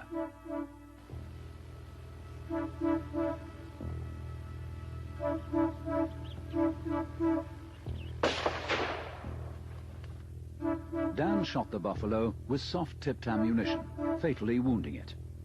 In this state, they can be extremely dangerous. The trail was lost, forcing them to track it in the truck so that it's well after sunset when they eventually find the dead beast. Well, we tracked it for about, what, 3 miles. We crept up to about 60 yards, right, Doug? Yeah, that's correct. About 60 yards, and I shot it on the other side, right about here. Just behind the show. And it just spun him around, and he ran off, and then I shot him again on this side, here, and then when we got here, he was on the ground, he was still alive, and then I shot him again in the chest. And add a little excitement, my gun jammed. Gun jam. Gun jammed, and I couldn't get a shell in, and Doug's running ahead of me, and I'm trying to get the fucker to work, and it wouldn't work. And so he's a good way to get us killed. So he fell back, and he unjammed it, and then we continued, and we found him. Why was the gun jamming? I put in the bullets backwards. Not backwards, but the wrong side. Yeah. Uh-huh. Yeah. But kind of looks like my mother-in-law. Oh. Another day in the jungle. Not that that's often. Yeah, and we'll be home by midnight. Yeah, that's right. If we're lucky. If we're lucky. Jeez, look at those fucking bones.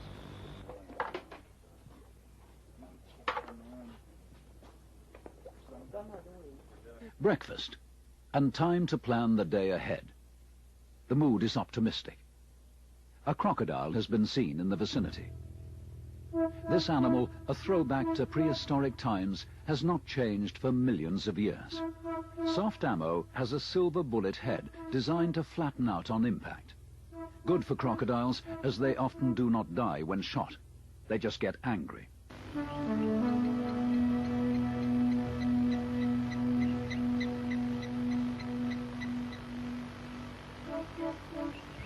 This should be a skull shot? Yeah, it's definitely a brain shot. What we do is just get your gun ready, and we'll stalk up about another 100 yards and get into position, hoping that he'll be lying up there. It's ideal weather for it, and he should be out of the water by now. Got to keep real low now. The crocodile's just on the other side of this bush. Let's go in very quietly and low. Okay, let's go.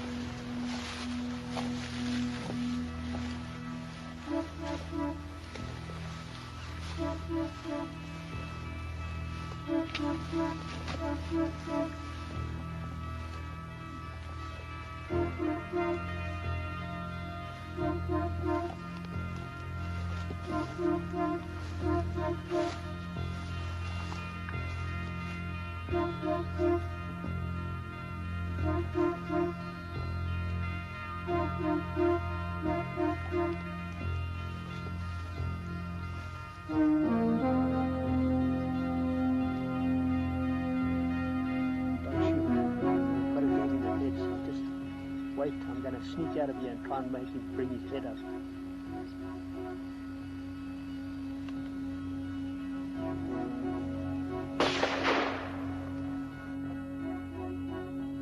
Shooting into the cold water is the most effective method of scaring away the other crocs, so Doug can swim over and tie a rope around the 1,500-pound monster.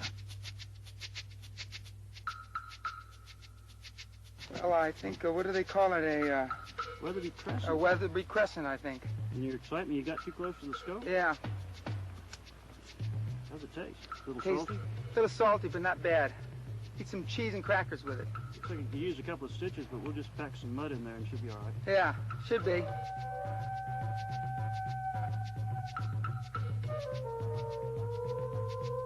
One, two, and three in the eye. Well done, that's some good shooting there. They make sure the creature is dead before Dan does this trick. He wouldn't be the first to lose his head in this way. It will tell the guys that they don't have to pay the girls in camp for pussy anymore. They got this. Yeah, I think it's a female. It feels good.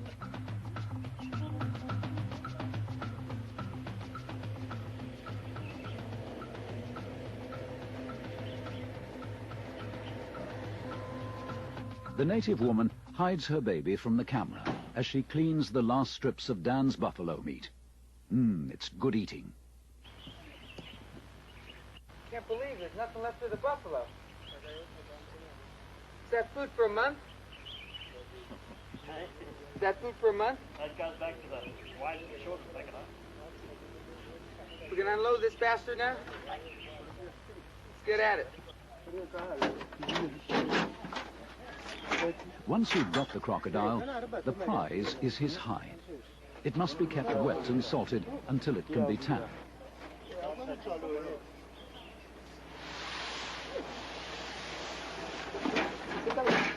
The problem for Dan is what to do with the hide once it's tanned. He can't bring it into the US or Britain. There are rules against importing crocodile skins. At present, the hide is still in Africa. You know, they're very superstitious people, and of course they use the liver. The witch doctors use the liver and the brains, which are very highly poisonous, highly toxic, and they have used them in ritual murders. So therefore, crocodile is regarded as taboo. Hunting isn't just about killing. It's about the chase. There are fine threads of danger and fear here that enmesh the country. Trip on one, snap one, and your prey disappears. Wildebeest sense any movement in this fine web and run. They run because there's nothing they can do against a bullet. They run, and you have to chase. The kill is only the final moment of triumph. To kill, you've got to catch, and to catch, you've got to tail the beast. That needs skill, intelligence. You've got to know a continent like your own backyard.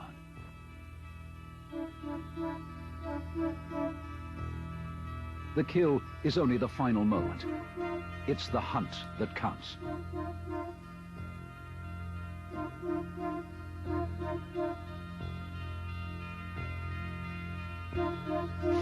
We couldn't get close enough to them. They spotted us from the very beginning.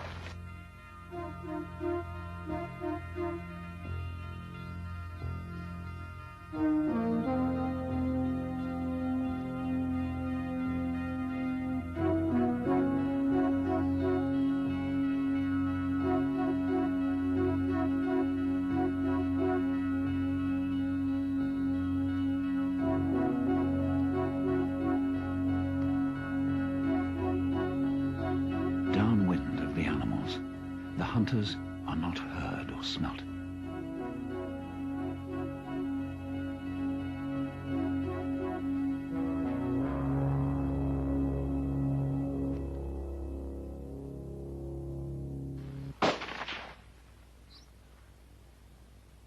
Dan shoots twice, hitting the wildebeest in the lungs. It still runs before collapsing. It's a record-breaking kill.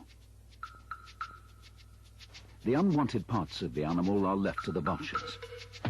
All part of the food chain, they will strip a dead animal to the bone in 20 minutes.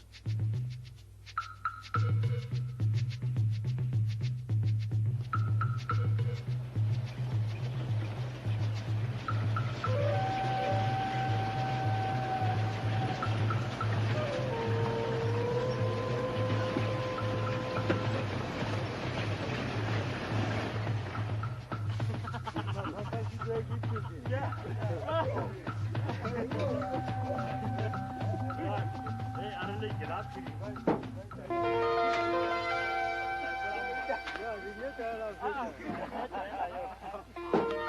trackers have found a baby crocodile.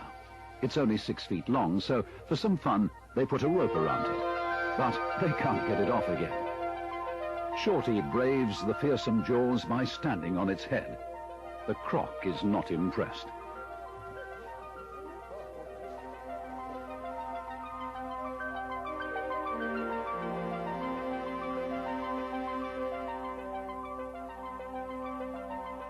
Dan has shot a second buffalo. Badly wounded, it runs off. Blood on a leaf leads them to the beast. It's another record. Weighing 2,200 pounds or a ton, this buffalo measured 42 inches across the horns. I hit it 6 times. 5 in the backhand and 1 in the chest. And they tell me this is a pretty good sized buffalo.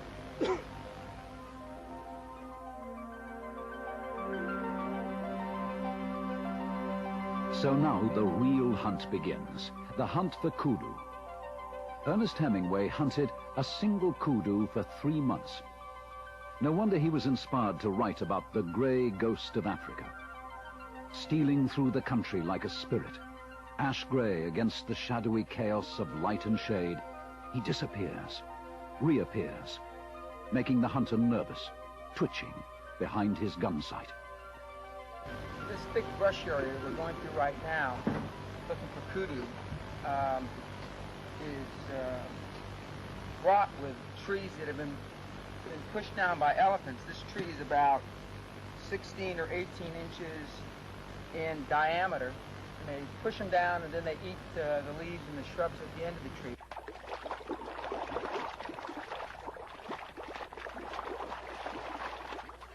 If it doesn't rain again, or the water get here, this pond will evaporate and these catfish will die. It's more like mud than water. One of the best things about the safari system, at least here in Africa, is that I think a throwback from the British is the way we have lunch with a tablecloth and napkins. Now the professional hunter that's doing the filming has a real technique for lunch.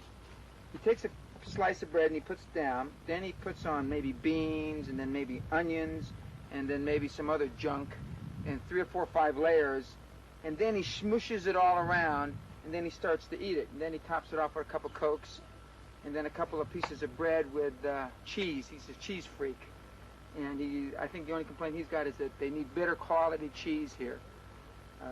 Actually, when I decided to come on the safari, I didn't think we'd be eating like this. I didn't know we were going to have showers and the state of the camp was going to be as nice. So I was pleasantly surprised. So far today, in fact, the safari is exactly half over. Today at lunch, 7.5 more days, and we've collected some very good trophies. And I'm looking forward to seeing what they look like on walls. And right now we're going to concentrate on lion and kudu for the next couple of days, and then pretty soon we'll be going up to the river country, and hopefully we'll get the rest of the game that we've got scheduled, which is 5 or 6 others. Burned about a week ago. I asked if it had been burned by the government, and Doug said no, it's against the law to burn. And I asked if this was good for the game, and he said what'll happen in a few days, it'll grow back and it'll grow back green, and so game will come back into this area. And if you'll notice, none of the trees burn, only the grass. So we're going to go out and then cut across and still looking for a gray ghost of Africa.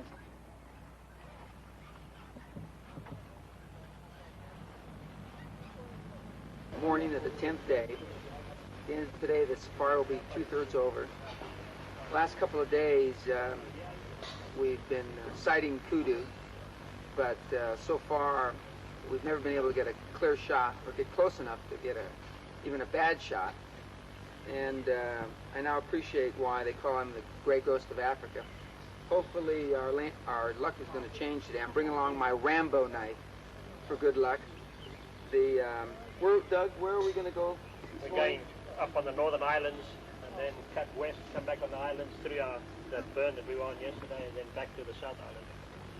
As I've noted in my diary, when the safari first started 9 days ago, and I shot 2 real good trophies the first day, and we sighted 2, and we were shooting at least 1 a day, that I expected something like this, because I expect this is what safari life is really like, isn't it? That's correct, yeah. So we sighted a number of lion. We saw some lion yesterday, 2 lionesses and 1 young male. So hopefully, if we keep seeing enough lion, we'll see a pretty good sized male, so we'll get a good shot at that. In the meantime, we're going to pick after the kudu.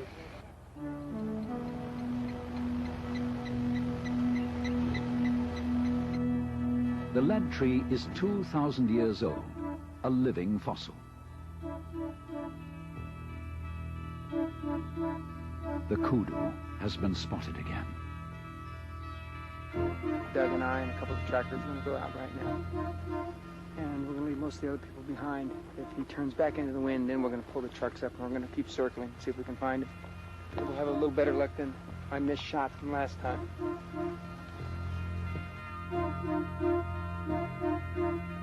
Dan missed. The grey ghost escaped to live another day. But a herd of zebra was sighted. Dan shoots a large male.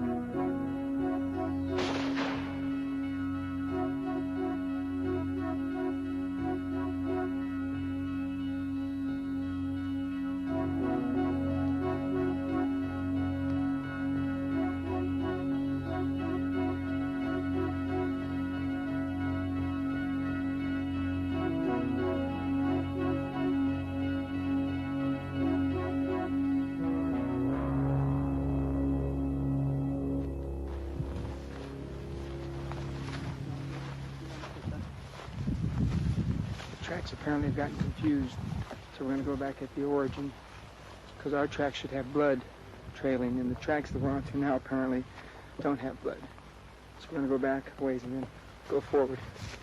I think I hit him middle center.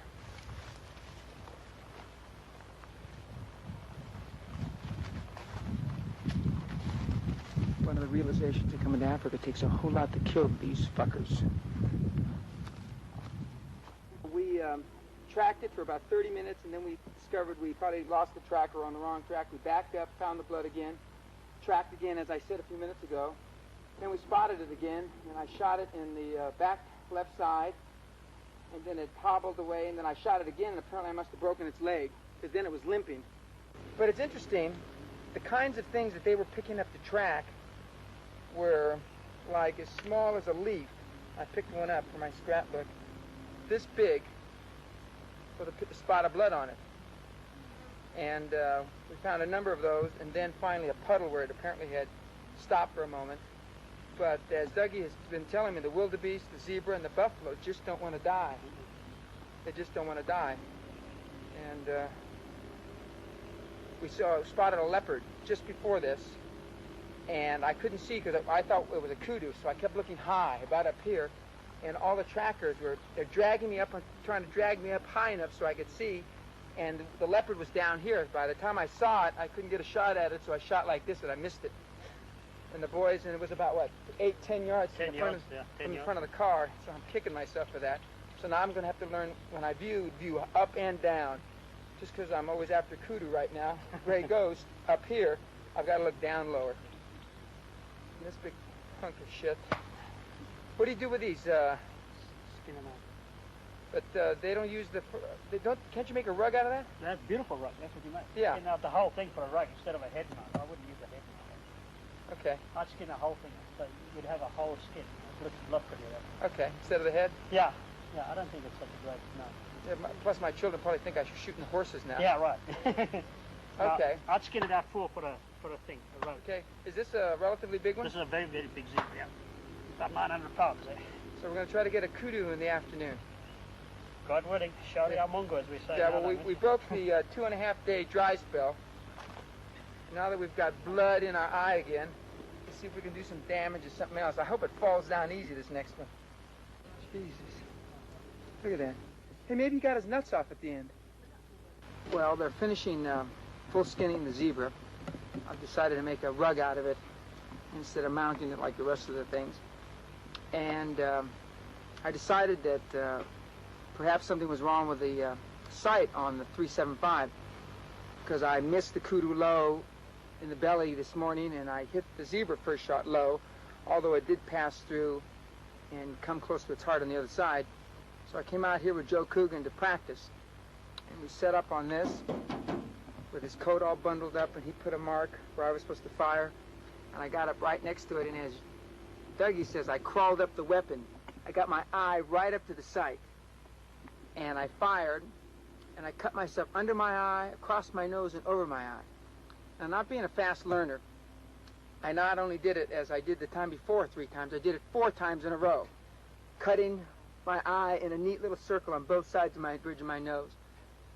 And in the second cutting of this tape, it's going to be because the zebra reared back on its hind legs and hit me with one of his hooves as I shot him in the heart.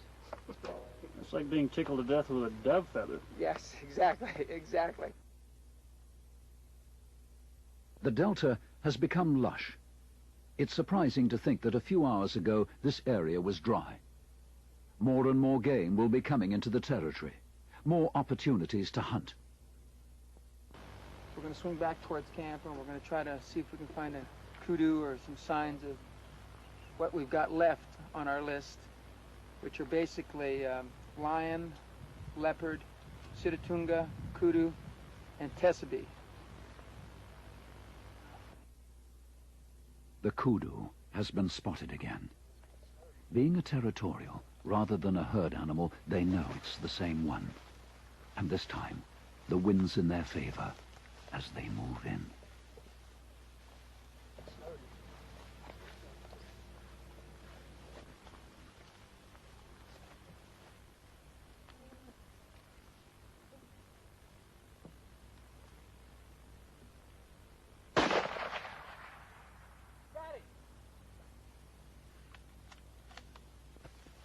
Jesus, look at those horns.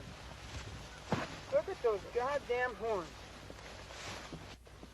So this is the gray ghost of Africa. How much do you think he weighs?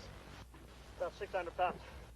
If we weren't going to shoot this animal, as you can see, we've got enough backup. We were going to wrestle the asshole down to the ground, and I was going to cut his throat with my Rambo knife. But we didn't have to do that. These ears remind me of the Prince of Wales, because he's got big ears. Maybe I'll send him a picture. And one of the reasons we had trouble with him is these ears, these big things that look like loaves of bread on the sides of his head. He can hear for miles and miles. And I'm gonna probably ask for the whole skin so we can make something else with the rest of the skin, and we're gonna mount him about to here. Yeah, that's right. Now, one of the comments that was made by Joe Coogan, he said that this was a classic hit right in the heart, just behind this leg down a ways. And it's only the second animal I've aimed at there. And the only other one was the buffalo on the run. Second shot, I hit the buffalo. And normally, I aim here in the middle, because most North American animals, that gives you most margin for error, and they all fall down. Whereas I'm learning quickly that the African animals, with a much greater survival instinct, unless you hit them right there, or unless you hit them here, and you don't want to hit this one here because you knock the horns off, they just keep living. It was about a 125-yard shot, and he moved about how many yards before he dropped? 30 yards. And that was still, is that his heart? Yeah, that's his heart. Right in the heart. One of the things that I was worried about just before I pulled the trigger was hitting these.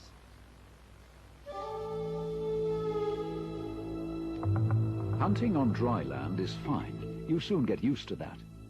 But to get sitatunga, you've got to go into the half-world of the marshes. You have to sit in canoes where you've nowhere to rest your rifle. This terrain is pretty hard, but the sitatunga's worth it. The animal has long hooves so that it can move with ease and speed through the terrain. It spends most of its time hiding away in the vegetation. At the best of times, it's hard to find. They're about 45 miles out from camp, and there's great rivalry between the trackers on each canoe to be the first to spot a male.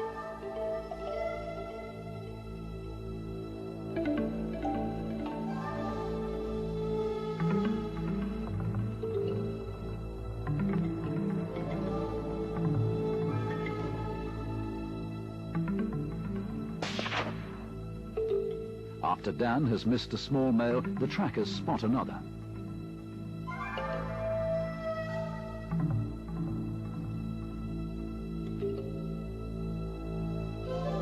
Dan shoots, missing several times due to the unstable canoe. But the next 3 shots hit home and the prize is his.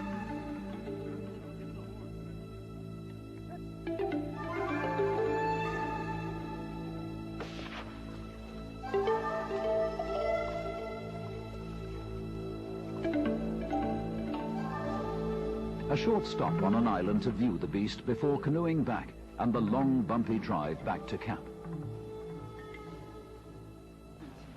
You know, it's funny how when I missed the little Sitatunga male, or medium-sized one, I mean, they looked at me like I was made out of dog shit. I mean, glory is fleeting. Now I'm a fucking hero. Shorty came and kissed my hand. He says, I'm number one, number one. So I'm number one as long as I knock him out, and if I even have a draw, I'm not even on the list anymore.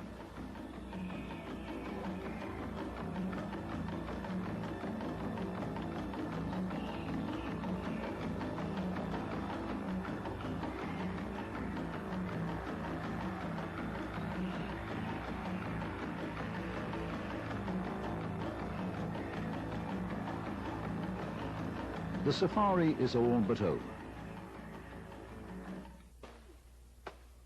The last day, and still no large lion or leopard. So the group stays near to camp. It's heart of palm for lunch, courtesy of Shorty.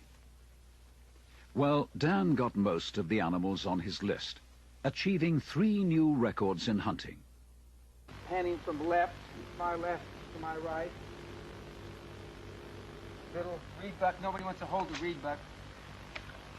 Another buffalo. Let's see, kudu, wildebeest, warthog. Nobody wants to hold a warthog either. Let's see, Sitatunga, impala. No, lechwe than impala.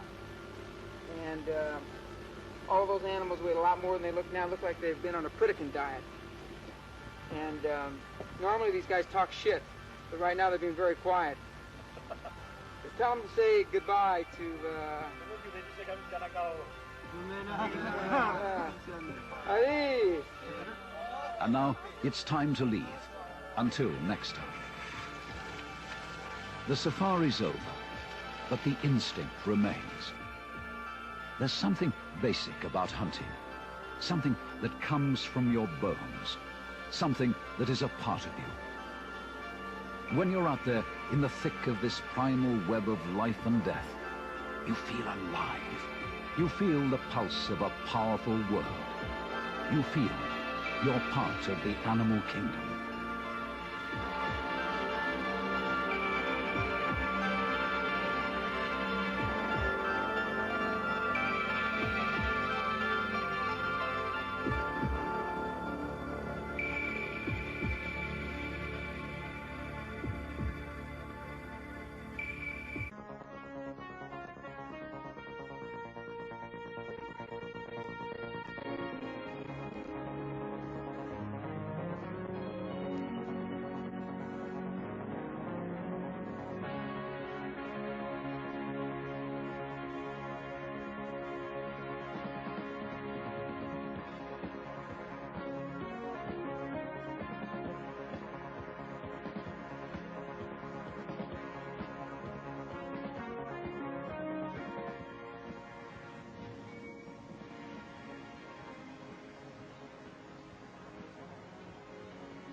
Okay, fine, fine.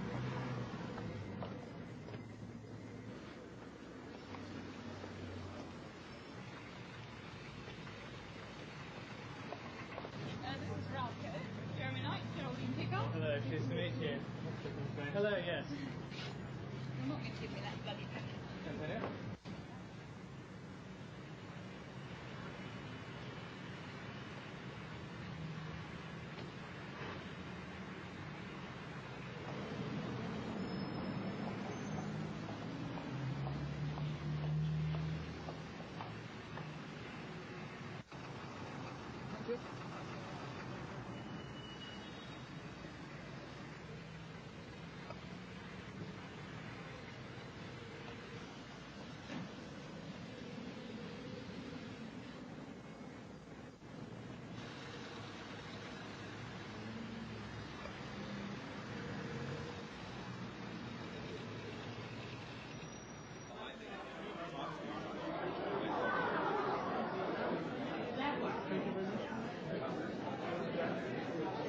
Jerry, very good to see you. Hello, Mickey. Good.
Yeah.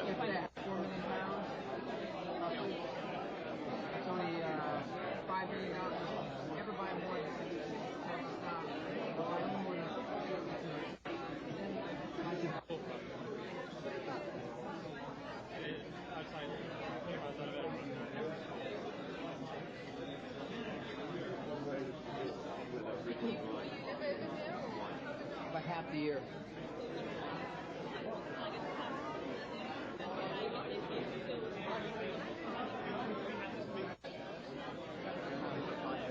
I don't know what it means.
why you have elbows almost forward, because you have a single person in control running it all the way through. And what's going to happen is the regular part going on.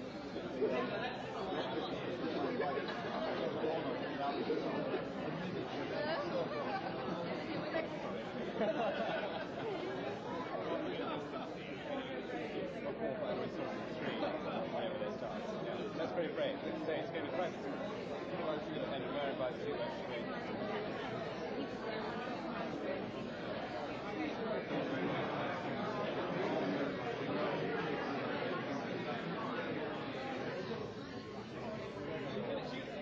oil conscious out of the way. And it's very important. I'm slightly right of Attila behind. Actually, he's quite liberal compared to me, but yes.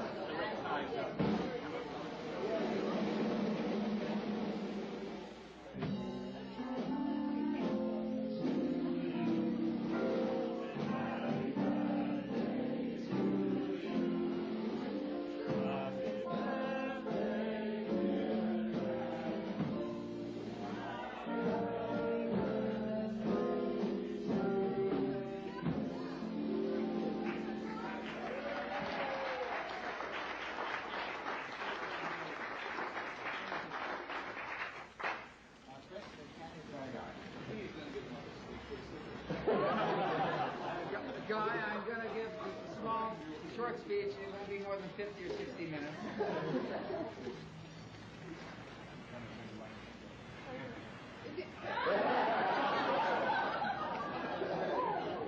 The real philosophy of terms behind the offer for sale. Some of the, well, they're all fairly legitimate. There's nothing vulgar here, so I could probably read them all. But Great Western, number 39. I haven't looked at trim in several years since I ran on the Boston Marathon in 1977. But I thank you very much indeed. And the wish I would make is that continued success and thanks for all the professionals and the people that are here this evening. And the only resistance I see in the resources stock is at about 10 pounds. So fine. I would like to take just a few minutes of our time now.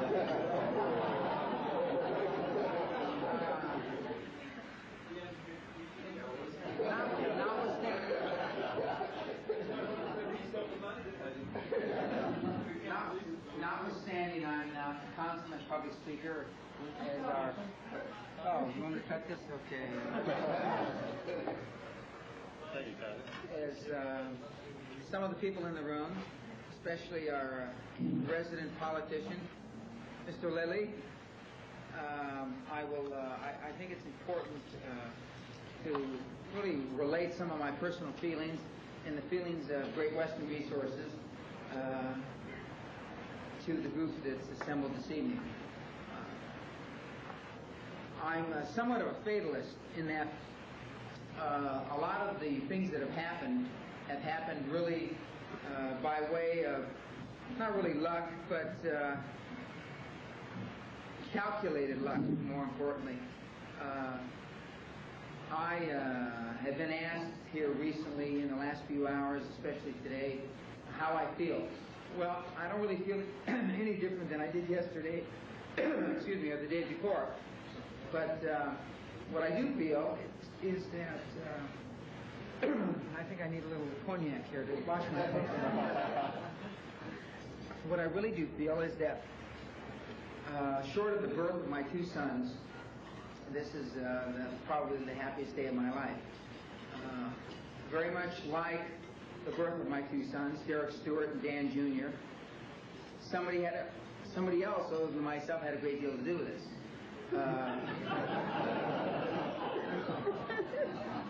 Notwithstanding, I was the father of my two children and the father of this project. My wife, with respect to my two sons, did all the work and bore the children. Very much analogous to that, the people in this room, amongst a great many other people that aren't here this evening, did all the work and bore the child, which was Great Western Resources. Today is the 10th of August, 1984, which is, for a lot of obvious reasons that we've already discussed, is my birthday, and I'm 39 today. But it's the 13th year that I've been out of university. I've been in the real business world 13 years. 13 is a very lucky number to me. I met my wife on Friday the 13th, 1970. She was one of 13 women, and I was the only man on a ski trip to Yosemite, California, which is fairly legend in the United States, which has been unpublished here. We got engaged on Friday the 13th, and we were married on Friday the 13th, 1973. It's only fitting that Great Western Resources was floated here in the UK in the 13th year on the 10th, notwithstanding our second day of dealings will be the 13th of August, which will be Monday. I feel that, notwithstanding I've received a number of accolades about the success of the flotation, it's really very much a group effort. That I think that should be rewarded, and this is just a very, very minor way of issuing my thanks and Great Western Resources thanks to the people that did an absolutely tremendous professional job. More than anything, our success, notwithstanding the great professionals that were involved, from the solicitors to the accountants to the merchant bankers and all the people that are involved, there's one or two people that really have really shone as bright as these lights in the room this evening. One of which is sitting at the table with me this evening, and his name is John Coyle. He happens to be with a company called Broad Street. He's in the advertising business, PR business. But more importantly, I think he's really shown gifted genius in bringing publicity and PR to an issue that has been maligned because of the industry that it happens to be in, the oil and gas business. Notwithstanding the negative press generically that has come out about our industry, John, through his genius and his colleagues' genius at Broad Street, has somehow, perhaps in a convoluted manner, I'm still not sure how he's done it, has convinced the investing public, the institutional investor, the analyst, that we should defy gravity, as it was put this morning in the Times. I can't thank John Coyle and Broad Street enough. I've been involved in a lot of issues, notwithstanding my background is Wall Street, and I have never seen a better job done, more professional job done, and I think that it's due John Coyle a round of applause from the other professionals that were involved in this issue. John?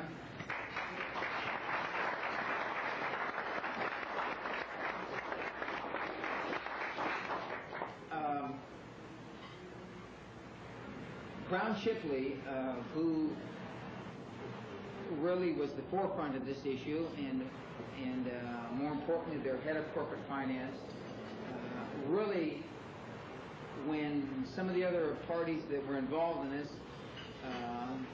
from the press to everybody else, perhaps got a little weak-kneed and needed a little stiff upper lip, as they would say here in the UK,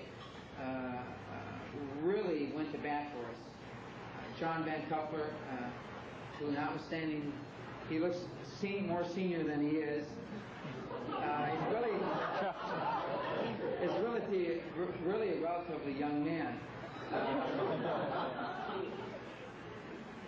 I'm not sure if merchant banking has done this to him, but John has done an exemplary job, and he's represented Brown Shipley in a magnificent way.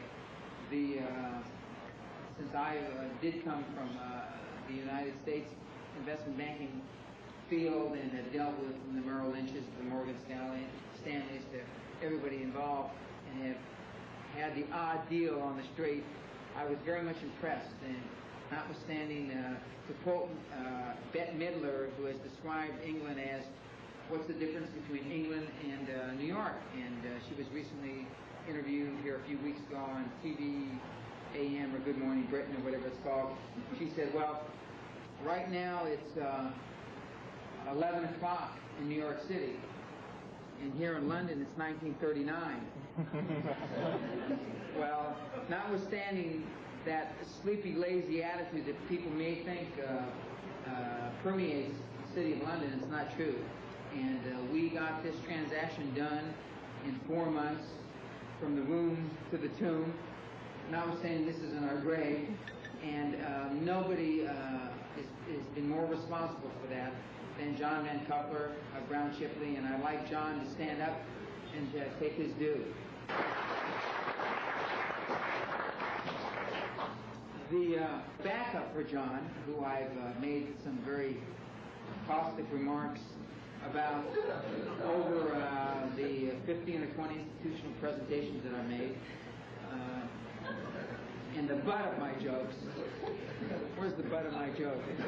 Oh, Jeremy has been really 3 people.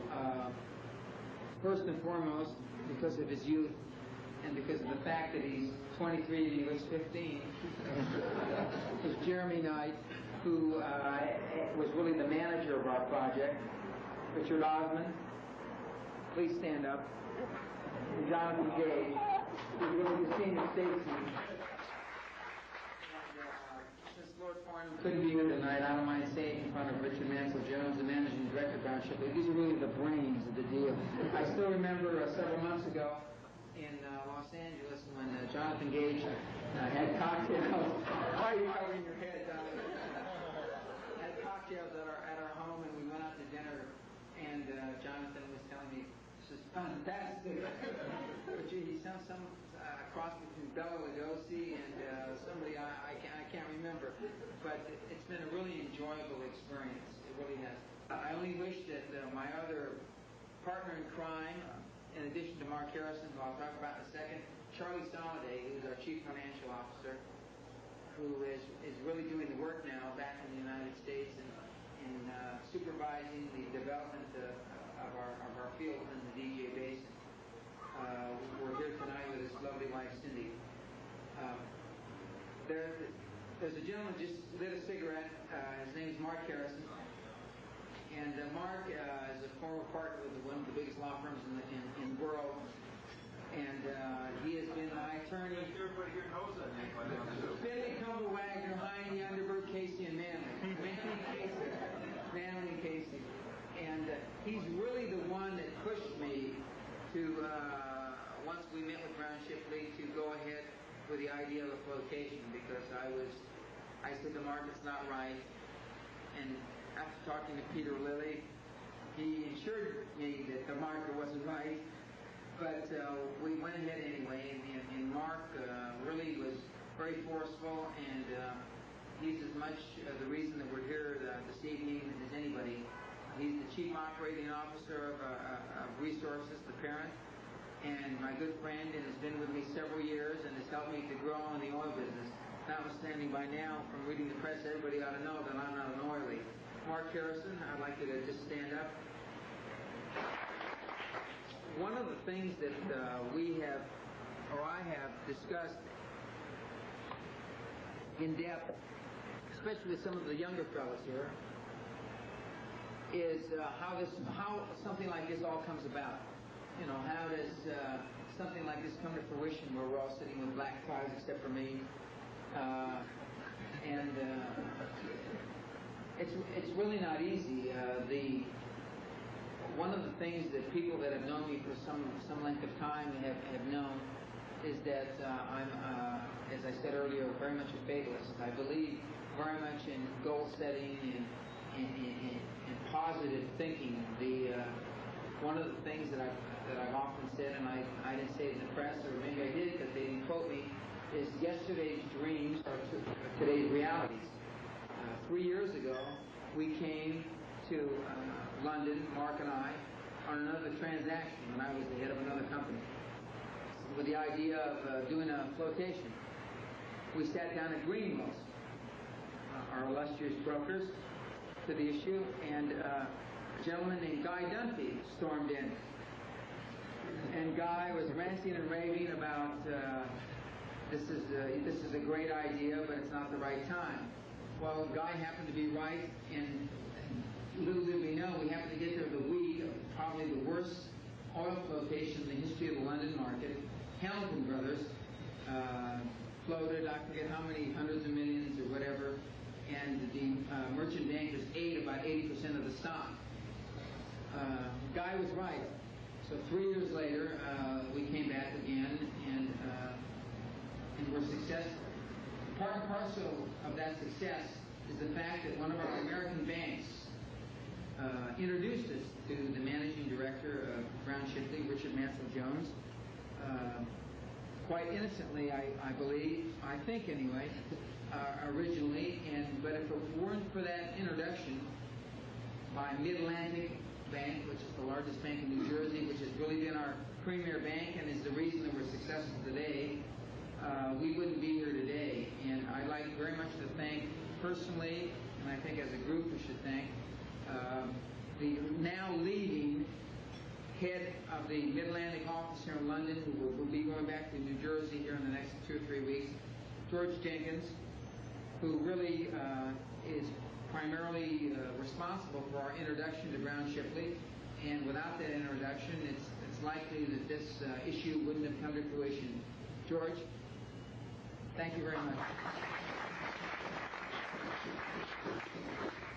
Before I get too long-winded, because I promised Guy Dunphy, notwithstanding, inter alia, I didn't know what that meant until we started dealing with Allen and Overy and Freshfield.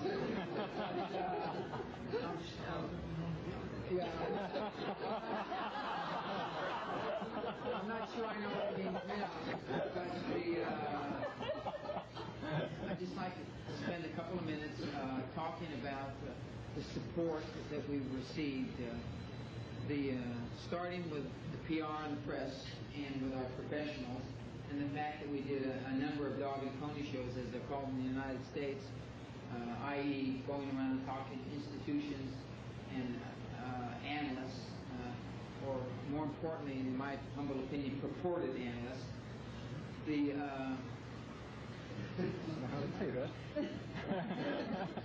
The fact that we have been favorably received is really a reflection of the fact that all of us in this room, amongst a great many other people, and a lot of other firms, never gave up.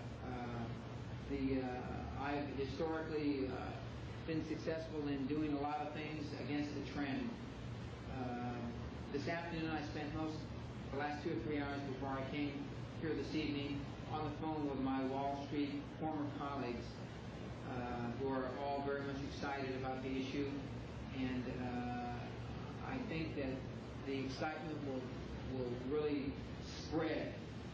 I've said, notwithstanding I used to be on the technical side, which I don't brag about anymore, the only technical resistance I see in the stock is about 10 pounds. But I think that performance is the name of the game now. We have sold this issue on the fact that, notwithstanding one of the oil issues that came to market here in the last 6 months, which has been very successful, that we really can't be compared to any of them. And I think that history will prove itself. One of the things I'd like to say now is I'd like to thank 2 of the directors that are here, notwithstanding all of them couldn't be here. The Grand Old Man of the North Sea, as he's been called in the press recently, Robert Dyke, formerly of Hamilton Brothers, more importantly of Great Western Resources now, in my humble opinion, who brought in the first oil of the North Sea. I think that Bob Dyke, Bob, would you, so they can see your brain head,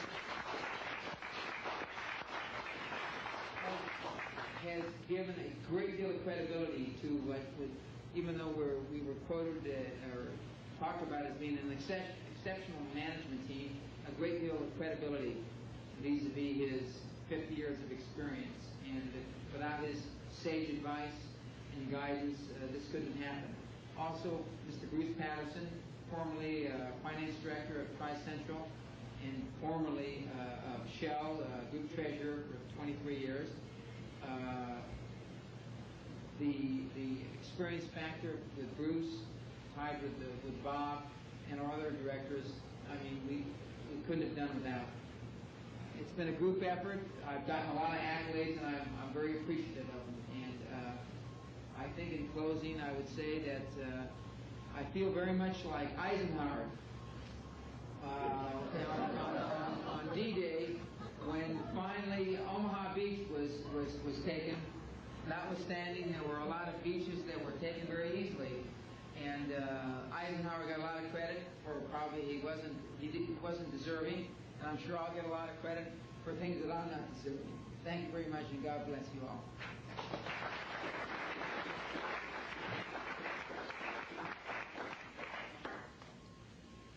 I would just like to thank you for everything that you said on behalf of all the various professionals, the home team as it were here, to thank you and your colleagues. When one reflects on the success of an issue, one thinks as to why has it been a success and why has it occurred this way. The reason, of course, is the client. The reason it has been such a success is because Great Western, and more particularly its directors, are really absolutely top quality and top draw. And that is why we know the company has done well in the past and why it is going to do well in the future. Another important thing that I'm sure reflects the feeling of the professional parties here in the room is that we have had to work hard from during this, and on occasion it's been tough, but also it's been fun. We've enjoyed it, and that's always very important in a transaction like this. So I would just really like to finish by suggesting that everyone drinks a toast to Great Western. It's over. But also, there's a song, I can't think of the name of the title, It's Only Just Begun. This is just the beginning this is just the beginning of Resources history, and I hope that we can meet again. And somebody asked me a little earlier what I was going to do on my 40th birthday. I was asked that on my 38th birthday. I ran 38 miles on my 38th birthday. And people asked me what I was going to do on my 39th, and I said, that'd have to be something fairly big. The company has something fairly big to do in the next year. I think we'll have big announcements on my 40th birthday, August 10th, 1985. Thank you very much again.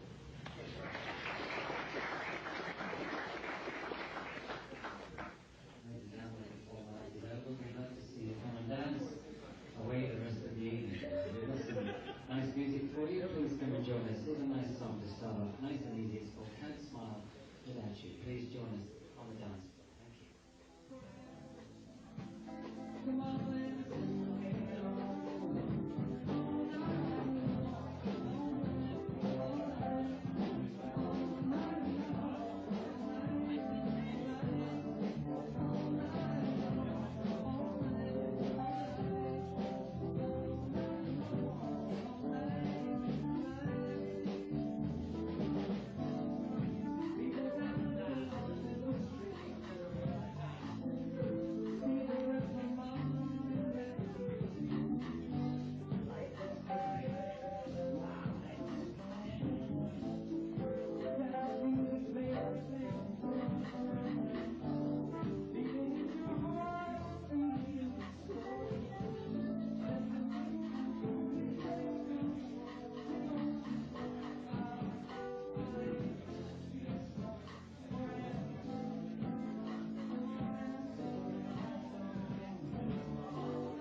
Hi, guys.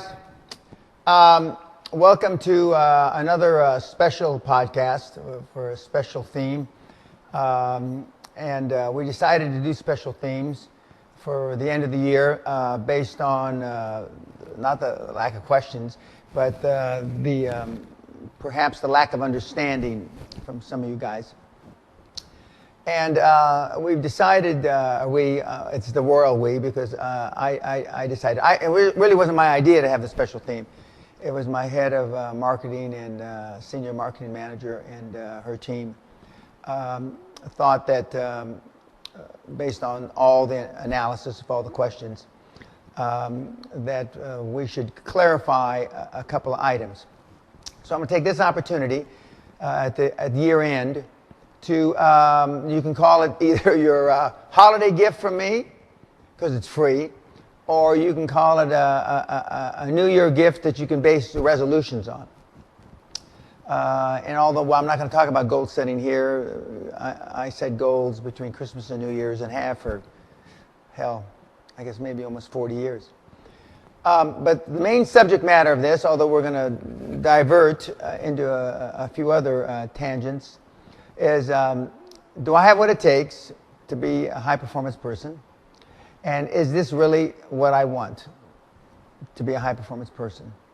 Now, I connote, or I relate, that most of you that are following the personal development and success business, which I don't consider myself a personal development guy, or those of you that follow the motivational guys, which I don't consider myself a motivational guy, although I'm told that I'm a very inspirational and motivational type speaker that has great charisma, whatever that means, that you're doing it because you're filling a void, not because so much you necessarily want to be a high-performance person, but you see a lot of your friends, you got out of high school, you may have got out of college, 5, 10, 15 years have passed, you may have gone to a reunion or two, and you see that some of the other guys and gals are quite successful, or at least a lot more successful than you. I remember when I went to my 10-year reunion in 1973, which is 40 years ago. Of course, I just had my 50th reunion. It was in Marina del Rey, Los Angeles. And at the table, you sit at 6, 8, 10 people at a table. Coincidentally, there was a policeman, a guy I went to school with, and there were 2 guys that he coincidentally had thrown in jail for burglary. And they each spent 2, 3, 4 years. So I told my wife that at the time that I am positive as soon as they have enough to drink, a fight's going to break out. And sure as hell, I was correct. Before midnight, about 11 o'clock, the one guy told the cop blankety blank, and a fight ensued, and it wasn't amusing at all. But of course, then I've been to the 20-year reunion, I've been to the 30-year reunion, I've been to I missed the 35 because of business, I went to the 40-year reunion, I missed the 45 because of business, and I went to the 50-year reunion. And I've seen the transition of all these guys and gals, and a lot of them are grandparents, and even a few are great-grandparents. I'm yet to be a grandparent, although one of my children is married about a year now. But do I have what it takes? We're going to go through some things that you may or may not have thought of, and all this stuff is more or less covered in the book. It doesn't say, do I have what it takes? And it's certainly covered in the Castle seminar, and it's certainly covered partially on my YouTubes that encapsulate parts of the Castle seminar. And when you're trying to decide, do I have what it takes, what you're really asking yourself, is this really what I want? And when we go through some of the sacrifices that I've made and other high-performance people have made, it's in some cases it'll be a gut-wrenching experience for you to answer, is this really what I want?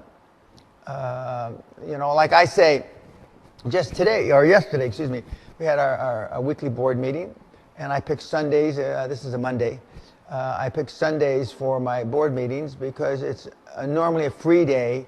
I have less to do because less emails come in, less tweets come in, less requests of my time, and so I don't want that time to go idle. As opposed to you want to take Sundays off, or Saturdays off, or even more off. So we have the board meeting, and at the board meeting, we were sitting around with the board members, long-time board members, and we were discussing some future projects, and we were discussing the risk-reward in our risk portfolio.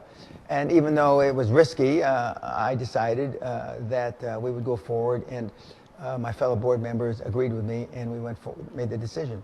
But during that discussion, I asked one of them, who's a healthy guy, I said, I told him that I was going to have this talk, I was going to be shooting today. Do I have what it takes, and is it really what I want? And I said, people tell me all the time how good I look. You know, I'll be 70 my next birthday. But they've been telling me this for at least 7, 8 years. 7, 8 years ago, people didn't think I was in my early 60s. They thought I was in maybe my early 50s. Some people that were trying to blow smoke in my ass even said that I looked even younger than that. And the older I've gotten, I look about the same. I look at pictures of the Castle Seminar, the YouTube, and I look about the same, about the last 7, 8 years. Some people say I look better the last 2 or 3 years than I looked 7, 8 years ago.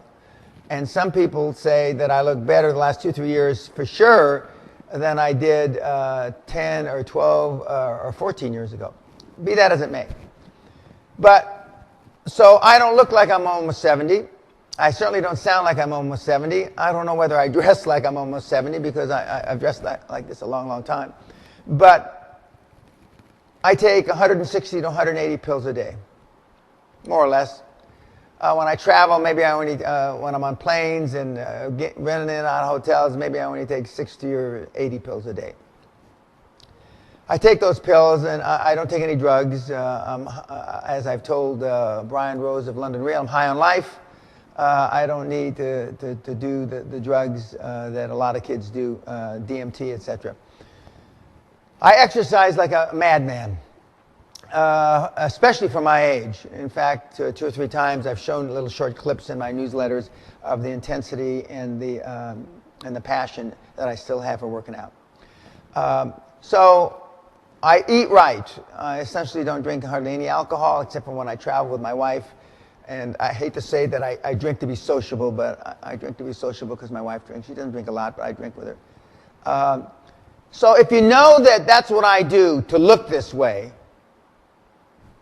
why do so few people do it? Why? There's a pay price to action for everything in life. The sacrifices are commensurate with the benefit. Now, when you have a lot of sacrifice built up over time, the benefits become geometric, and that's what the QLA, quantum leap advantage, is all about. But is that really for you? I've said since 1993, it's not everybody's cup of tea. It just isn't. It flat fucking isn't. And after doing it now 21 years, I even realized how, I can't think of the word, how monumental my comment was when I said it's not everybody's cup of tea. That was an understatement of fucking biblical proportion. And when we go through it and how we talk about, I want you to be in the top 0.1%. And we'll show you what that means, because there's about 7.5 billion people, so that means my market for this is only about 7.5 million people. And doesn't mean you're going to be the richest 7.5 million people, but those people, when you look at the bell curve, which we will in a moment, are the people that are willing to make that sacrifice. So, do I have what it takes? And in most cases, kids, the answer is you do have what it takes, but you're not willing to make the sacrifice because it's not really what you want. Now, we're all born limitless. You know, a 3, 4, 5-year-old kid doesn't know from their limits. You know, and then as we grow older, we get limiting beliefs. I've often said, they ask me, well, what did your parents do differently, Dan, so you have such high self-esteem? And I used to say they only did two things differently, but in more reflection, they actually did three things differently. And then one, my mother read a book by Dr. Spock about raising kids. It said never tell them no because it leaves bad, the result is psychologically bad. Number two, my mother never used to let me crawl around on the ground because we were poor, and poorer people had dirtier clothes than less poor. So she carried me on her hip till I was 2 or 3 until I could walk. But number three, and I asked this question, when did you guys realize in your minds there was no Santa Claus or no Tooth Fairy or no, Easter Bunny or any of those things? At the last seminar, and I might have mentioned it, but at the last seminar, I asked around, and we had people that were 7 or 8 years old that became known to them by their parents or by their friends on the streets, etc., that there were no of those people like Santa Claus. And we had one young man who said he knew from the very beginning that there was no Santa Claus and that our parents were our Santa Claus. Well, guess what? I was 11 fucking years old before I realized there was no Santa Claus. 11. My parents never told me. I learned the hard way, like we learn a lot of things. Well, but I still believed that there were, I was limitless. I still believed that, things appeared out of the stars or out of the sky or out of the night. So my limiting beliefs didn't start till I was about 11 years old. And I still dream. I still think that you can act without limits to your abilities. QLA is about releasing emotional baggage, not gaining emotional baggage. And most of you, and not just you, but most people in the world gain emotional baggage as they grow older because life beats them down. But I'm here to tell you that what you have learned can be unlearned. And that's what QLA is all about. And you don't have to come to the seminar. We do it best in the seminar, but we've got just countless pages of free content. And virtually everything I've ever done is on torrent, where you can get it for free. And so you can unlearn it, unlearn bad habits. Stay aware of limiting beliefs of others. And, I've told you a lot of times, we're the average of the 5 people that we hung around with most in our first formative years. And unfortunately, those 5 people were our mother, our dad, a grandparent, older brother and sister, and none of those people were trained to teach you how to be a high-performance person. But part of QLA and part of being a high-performance person is to get in touch with your emotions. Not in the sense that you would normally think, but in the sense that you know that there's 2 bank accounts in life. There's a financial bank account and there's an emotional bank account. And though we've been taught and you're more concerned about running out of your money in your financial bank account, it's your emotional bank account that is the biggest concern. I was late to go shoot today because one of my young mentees, very successful guy, he is making as much money as many of you that are watching this would be happy if you never made any more fucking money than he does. He's single, and he is now having concerns, emotional concerns, that he's lonely. And he doesn't have a girlfriend, a wife, or any of that kind of stuff, ex-wives or anything like that. And he's lonely. And one of the things that we do at the close of the Castle Seminar is we talk about his lonely at the top. And that high-performance people are like eagles. They fly alone. But it's now catching up to him. He's a very young guy, and just barely out of high school. And he's already doing very well. And I've talked to him, talked about him, I should say, in previous podcasts. Now, not all these things, but all these things can be made better when you get mentors. I just recently saw an article written by Sir Richard Branson that he said all life gets better for entrepreneurs with mentors. And I'll talk about that in the near future. But most of you are what I call assholes. A person who constantly asks for your advice, not just mine, but a lot of other people. In fact, when you ask other people for advice, you're making a mistake, because unless they're a high-performance person, you're wasting your time. Yet always does the opposite of what you tell them. I don't know why you ask. I do know why you ask, because you're insecure. You lack self-esteem, self-confidence, self-assuredness. But the bottom line is, you read books, you attend seminars, you buy the CDs and etc., rather than take action. You're looking to fill that void by listening to somebody else's opinion. And in most cases, whilst a lot of these guys and gals are short-term motivators, where they can keep you motivated for a short period of time, there's no intermediate to long-term benefit, and they certainly don't tell you or show you step by step, as QLA does, how to build a business. Okay. So far, does it sound like this is for you, or do you have what it takes?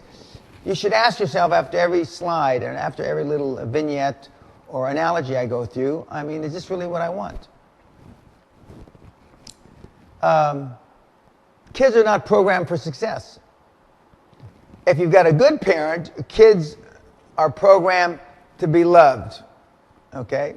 But your parents and my parents, with some caveats, gave me a lot of love, and your parents hopefully gave you a lot of love. But it's a 50-50 coin. I have kids that come to the seminar that were raped by everybody in their family, extended family, beaten, thrown under bridges, mutilated, set on fire, gone to prison, ex-heroin addicts, ex-Foreign Legion guys. And it didn't matter whether their parents were good to them or bad to them. It's a flip of the coin, because as I've said in countless times, it's not what happens to us in life, it's how we react, how we assimilate to what happens to us in life. And because of our parents' innate insecurities, which are manifested in how we act, because that's how we were raised, we react poorly. Almost all of us react poorly to stress. I personally love when the shit hits the fan, because that's when I'm at my best. Because the people around me are having trouble. They're fumbling around trying to think of what to do. Now, after 40 plus years of doing this, I know what to do almost instantaneously. But you're fumbling around because you weren't programmed. And if you're not programmed, I want to say I can understand, but I can't. The only reason I can understand a little is because I've trained thousands and thousands and thousands, either directly or indirectly, through the QLA program since May of 1993. But you're not programmed to be successful. Now, if you have both parents were Olympians, you're more or less, you got great DNA because they made it to the Olympics. But unless they go out of their way to teach you how to be a high-performance person and how to not accept no for an answer or a result, it's not likely you're going to go to the goddamn Olympics. Forget winning medals, because I take my hat off to those people that went to the Olympics, and I've got a big picture of Eric Heiden, who won, I think, 7 gold medals in the 1980 Olympics. And he's got like 33 or 35-inch thighs. I got a picture of him there. And I said, does that look like he had much balance in his life? And we're going to talk about balance. But he was programmed by somebody to be a world-class athlete. And that's why when you have world-class athletes that were former NBA stars and they won 2 or 3 championships, those guys have a better opportunity to coach and get success. I just spent a couple minutes talking about how we're not programmed for success. And as Freud, and I use I've said that I'm part Jack Welch, part General Patton, and part Sigmund Freud. Freud said it probably as well as anybody I've ever read, and I don't read a lot of books, as I've told you. What a distressing contrast there is between the radiant, intelligent child and the feeble mentality of the average adult. Now read it again. What a distressing contrast there is between the radiant, intelligent child and the feeble mentality of the average adult. You go to Disney World, you go to those kind of theme parks, you see it in the kids' faces. You go to a birthday party for 3, 4, 5, 6, 7-year-olds, you see it in their faces. You see how, radiant they are. Those are the kids that believe in Santa Claus. Those are the kids that believe in Tinkerbell of, Disney fame. Walt Disney arguably had that feeling till the day he died. I don't have it in the sense that he had it, but I do have it because I still think, the Wall of China can still be built. I still think pyramids can still be built. But in the engineering schools we have today, they tell you it can't be built. Well, then how the fuck did they get there? Now, whether they got there from aliens coming down and showing them how to be built or not, I don't know. But we're fairly confident that those stones were cut by human hands. But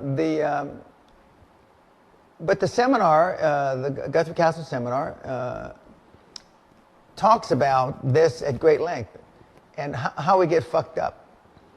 And I've said it many times, not everybody likes it, in fact, almost nobody likes it, that parents fuck you up. They don't do it intentionally, God love them. Now, some of them, if you got Charlie Manson hatchet murder for a parent, they still probably love you, but they fuck you up. And some of the parents fuck you up on purpose. I was fortunate, as I've said, my self-esteem came from my mom, who I was joined at the hip, and I was really a little mama's boy, first 7, 8, 9 years of my life. And my dad is work ethic and integrity. I've said a jillion times, show me your friends and I'll show you your future. Most of the people that are watching this, for my year-end present to you, or holiday present, or New Year present, whatever you want to call it, have low performers as your friends. And you pick low performers, guys and gals, because that's where your comfort zone is. And as Jim Newman, my mentor and good friend for 25 years, a famous author of Release Your Brakes. And just to make a comment, what does that really mean, release your brakes? It's simple. Well, it's simple now, but it wasn't simple when he wrote the book, 50 years ago or whenever he wrote it.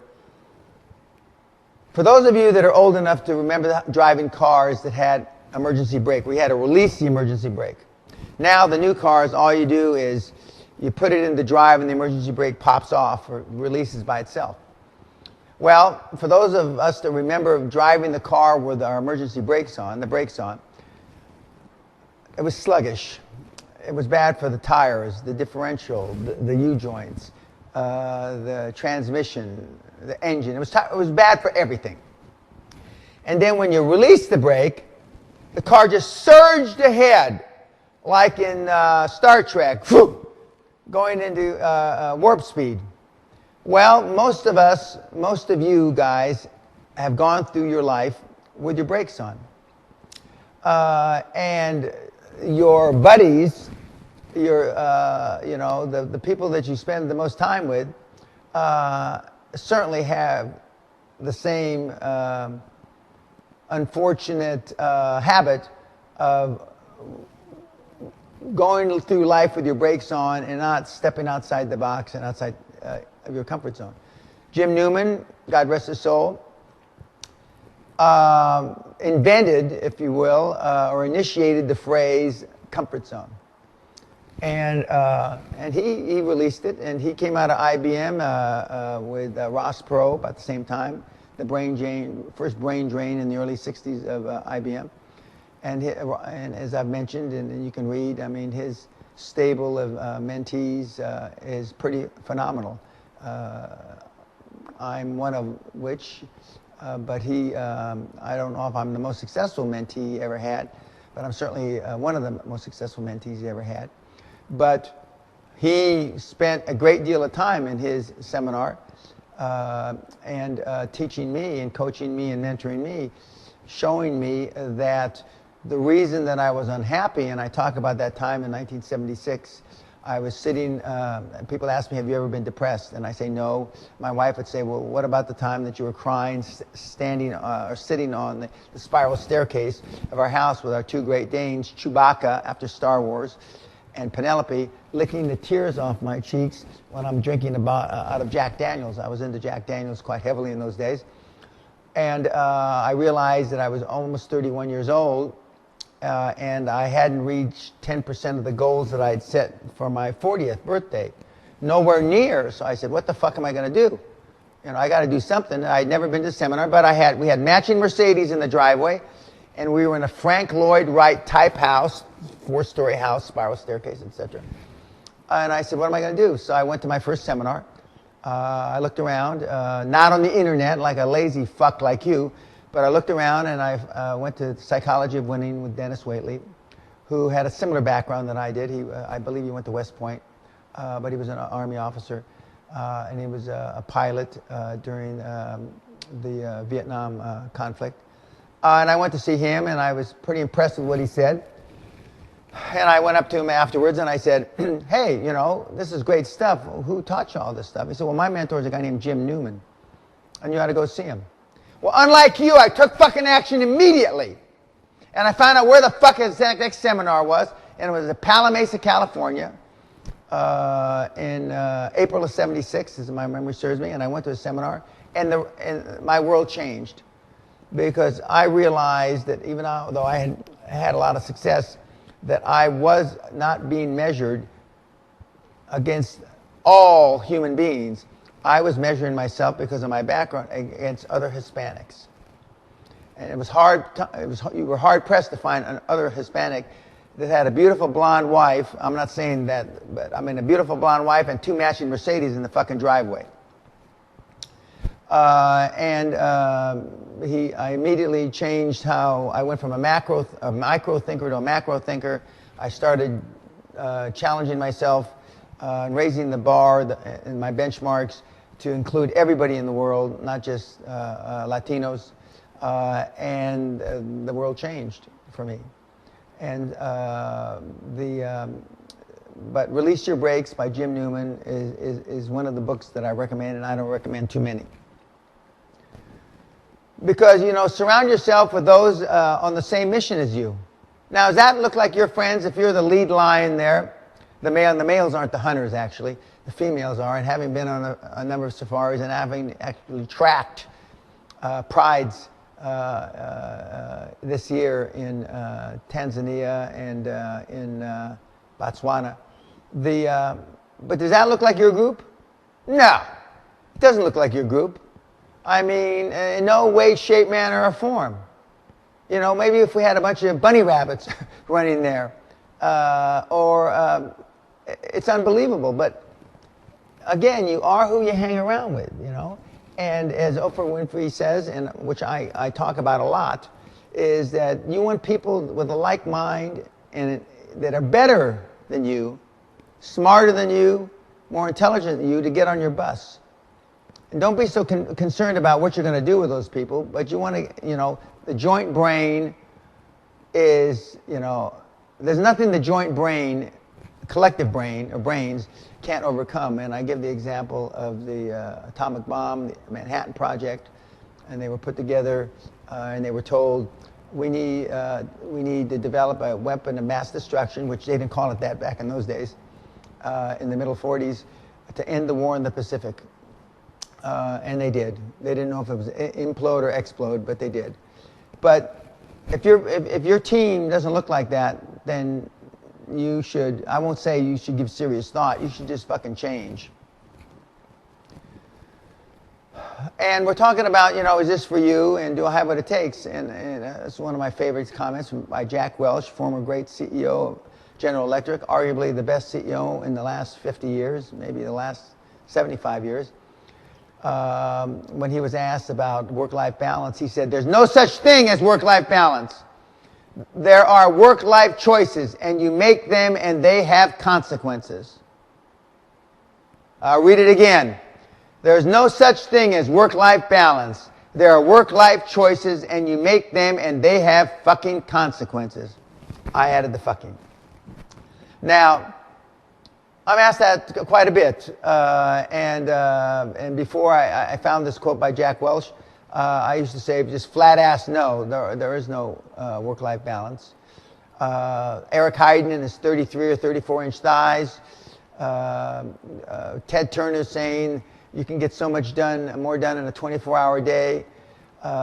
Gates, Jobs, Turner again, myself, to name just a few, slept in their office. When I expanded and got the big new offices, 44,000 square feet of offices for Great Western Resources, I built a big bathroom with a steam bath in it, and it was quite nice, and a big living room area where I could sleep on the couch, and it was like a little apartment. It wasn't so little, actually, as an apartment. But there are, if you think that you're going to have work-life balance, then, do you have what it takes? I know you have what it takes, but are you willing to make the sacrifices to pay price to action? And the answer is probably no. So that means, is this really for me? And the answer is probably no, kids. And was Jack Welch the only one that said this? Was Dan Pena and QLA since 1993 the only one that said this? The answer is no. Back in the day, back in the 20s, or the teens actually, when Napoleon Hill first met Andrew Carnegie, and he was given the task of writing the book and interviewing 500 richest people that Carnegie knew of to write the definitive, I should say, step-by-step road to success and how you become successful. He went on and interviewed a lot of people. And of the 500 people that he interviewed, to have almost total peace of mind, and I equate total peace of mind with work-life balance. That's 100 years ago. We call it work-life balance now. There was only 3 people that had almost peace of mind, which means 497 out of 500 didn't. Now that's 99-something%, and the 3 were Burroughs, Edison, and Carnegie, until he became obsessed with giving all his money away. Now what does that tell you? 100 plus years ago, the 500 richest people on the planet didn't have any work-life balance. And when you think about Edison, his 10,000 experiments, and I'm not as familiar with the background of Mr. Burroughs, but I know plenty of stories about Henry Ford, etc., that there wasn't any. And yet you ask me quite often on my Facebook, you ask me on Twitter, you ask me on LinkedIn, not so much on LinkedIn, about work-life balance, and I keep telling you, but it's like the assholes from the second slide or so. You go and do exactly the opposite, because that's not what you want to hear. It's not within your comfort zone. And especially this century, the last 12, 14 years, I mean, many of you kids have grown up with the idea that you're entitled, that somebody fucked up the world in the 80s and 90s, and you should be the beneficiaries of better things. Well, you're not. And it's been like this a long, long time. So again, is this really for you? If you're expecting, some sort of work-life balance, then it's not for you. It's not. And a few times over the years, more in the 90s than recently, kids have come up to me and say, Dan, I'm glad I went to this seminar because I realize it's not for me. Well, then you've saved yourself a lot of time, and a lot of time and money. And the money you can replace, but the time you can't.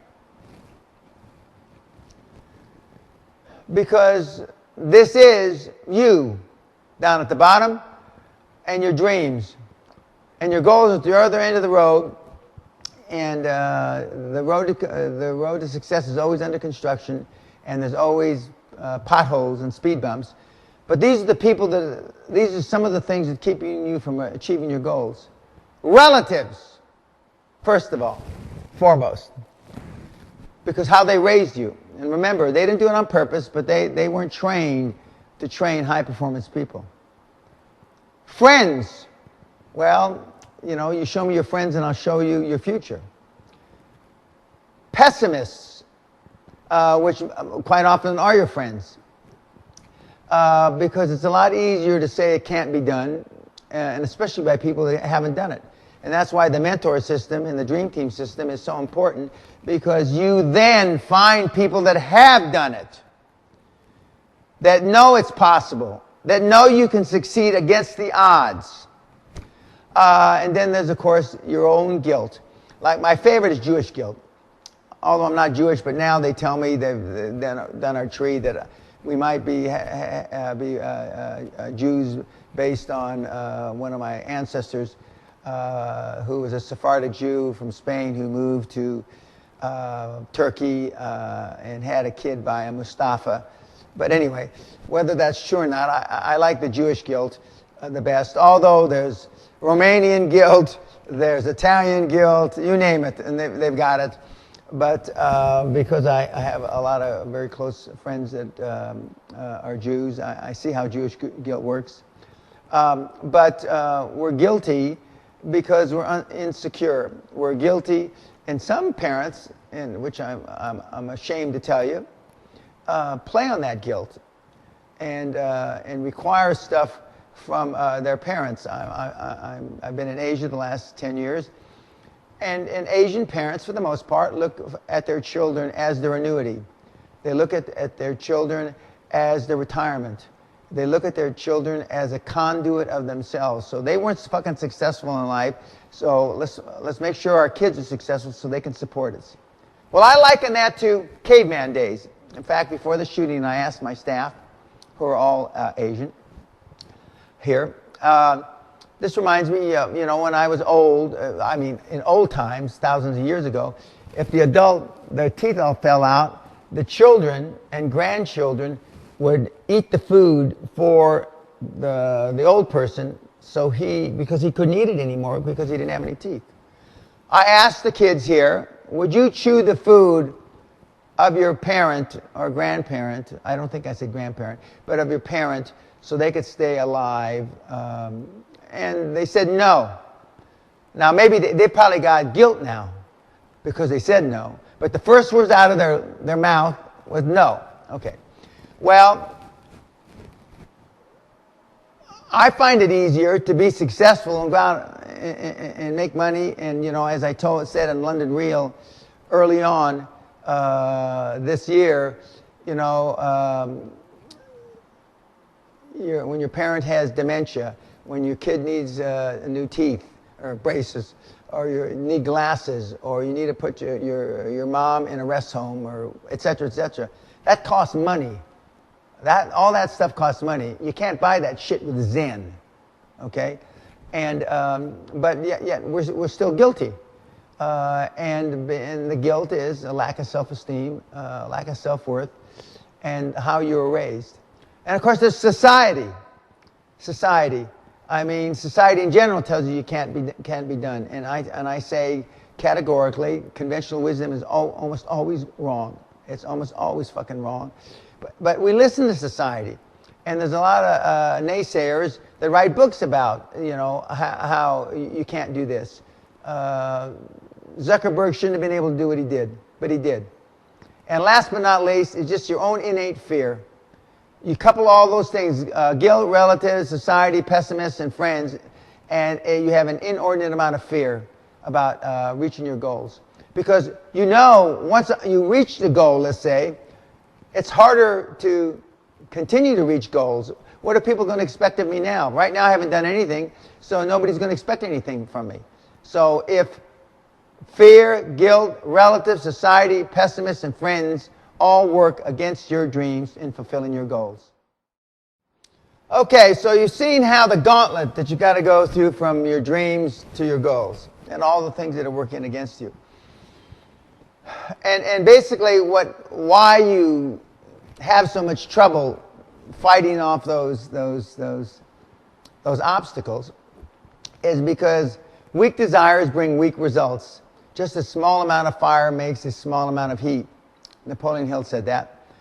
Is because of your innate weaknesses, which are a manifestation of how you've been raised. But notwithstanding how you've been raised, if you really, really, really want something in life, and you can think about certain things. Some of you really wanted to go out with this person. Somebody really wanted to marry this person. Somebody, you know, I give the example, some couples have trouble conceiving, having kids. And they don't just give up, do they? They go to fertilization doctors. They go, and not just one, sometimes they go to 15, 20, 30 of them. They really, really go out of their way to try anything humanly possible. Because it's something they really want. What if you approach life like that? Now, in some cases, they still can't conceive kids, so then they adopt and they become loving parents. My experience is often adopted parents are more loving than natural parents. That's a whole other story. But they really want that. So they really do everything humanly possible. They don't give up the first, second, third, fourth, fifth, 8th, 15th, 20th time. They keep trying and trying and trying. Well, just imagine if you did that vis-a-vis your dreams. Now, women say there's nothing stronger than the dream of procreation. I don't know that. But I do know for the most fact that women are normally my best mentees because they're tougher than men. Their emotional baggage, although there's a lot of it, they're used to dealing with it, and I think that's because of the ordeal of motherhood, whether they're a mother yet or not. But when you think about not doing something, or you think about, well, I don't want to work today, or I don't want to work late tonight, equated to, you know, this analogy I've given you about couples trying to conceive. They don't give up. We give up too easily. We just give up too easily. Because, you know, I want you to, and the people that have been successful, and the people that this is probably is for, you know, is, you know, do I have what it takes? Almost all of you do. Is this really what I want? I want you to make the big, bold decision, because if you don't make the big, bold decision, and you play it safe, and you stay where you are. Is that what you want? You wouldn't be listening to these podcasts if you wanted to stay where you are. You wouldn't be going to my site. We have about 40% of the people that come to danpena.com are repeat devotees. And we have about 10 or 15% of the people that come to my site who come, you know, a couple dozen times a month. And we have some that come over 100 times a month. Because reading everything on the site doesn't get you there. You have to assimilate it. It has to be part of your normal regimen. You have to be indoctrinated with it, and so you do that by reading it over and over and over. I have a friend, God rest his soul, Charlie Conrad, who was the third man to step on the moon, an astronaut, and he used to say that they repeat things. Everything that's possible, every permutation, every possibility, and they repeat it countless times until it becomes rote memory.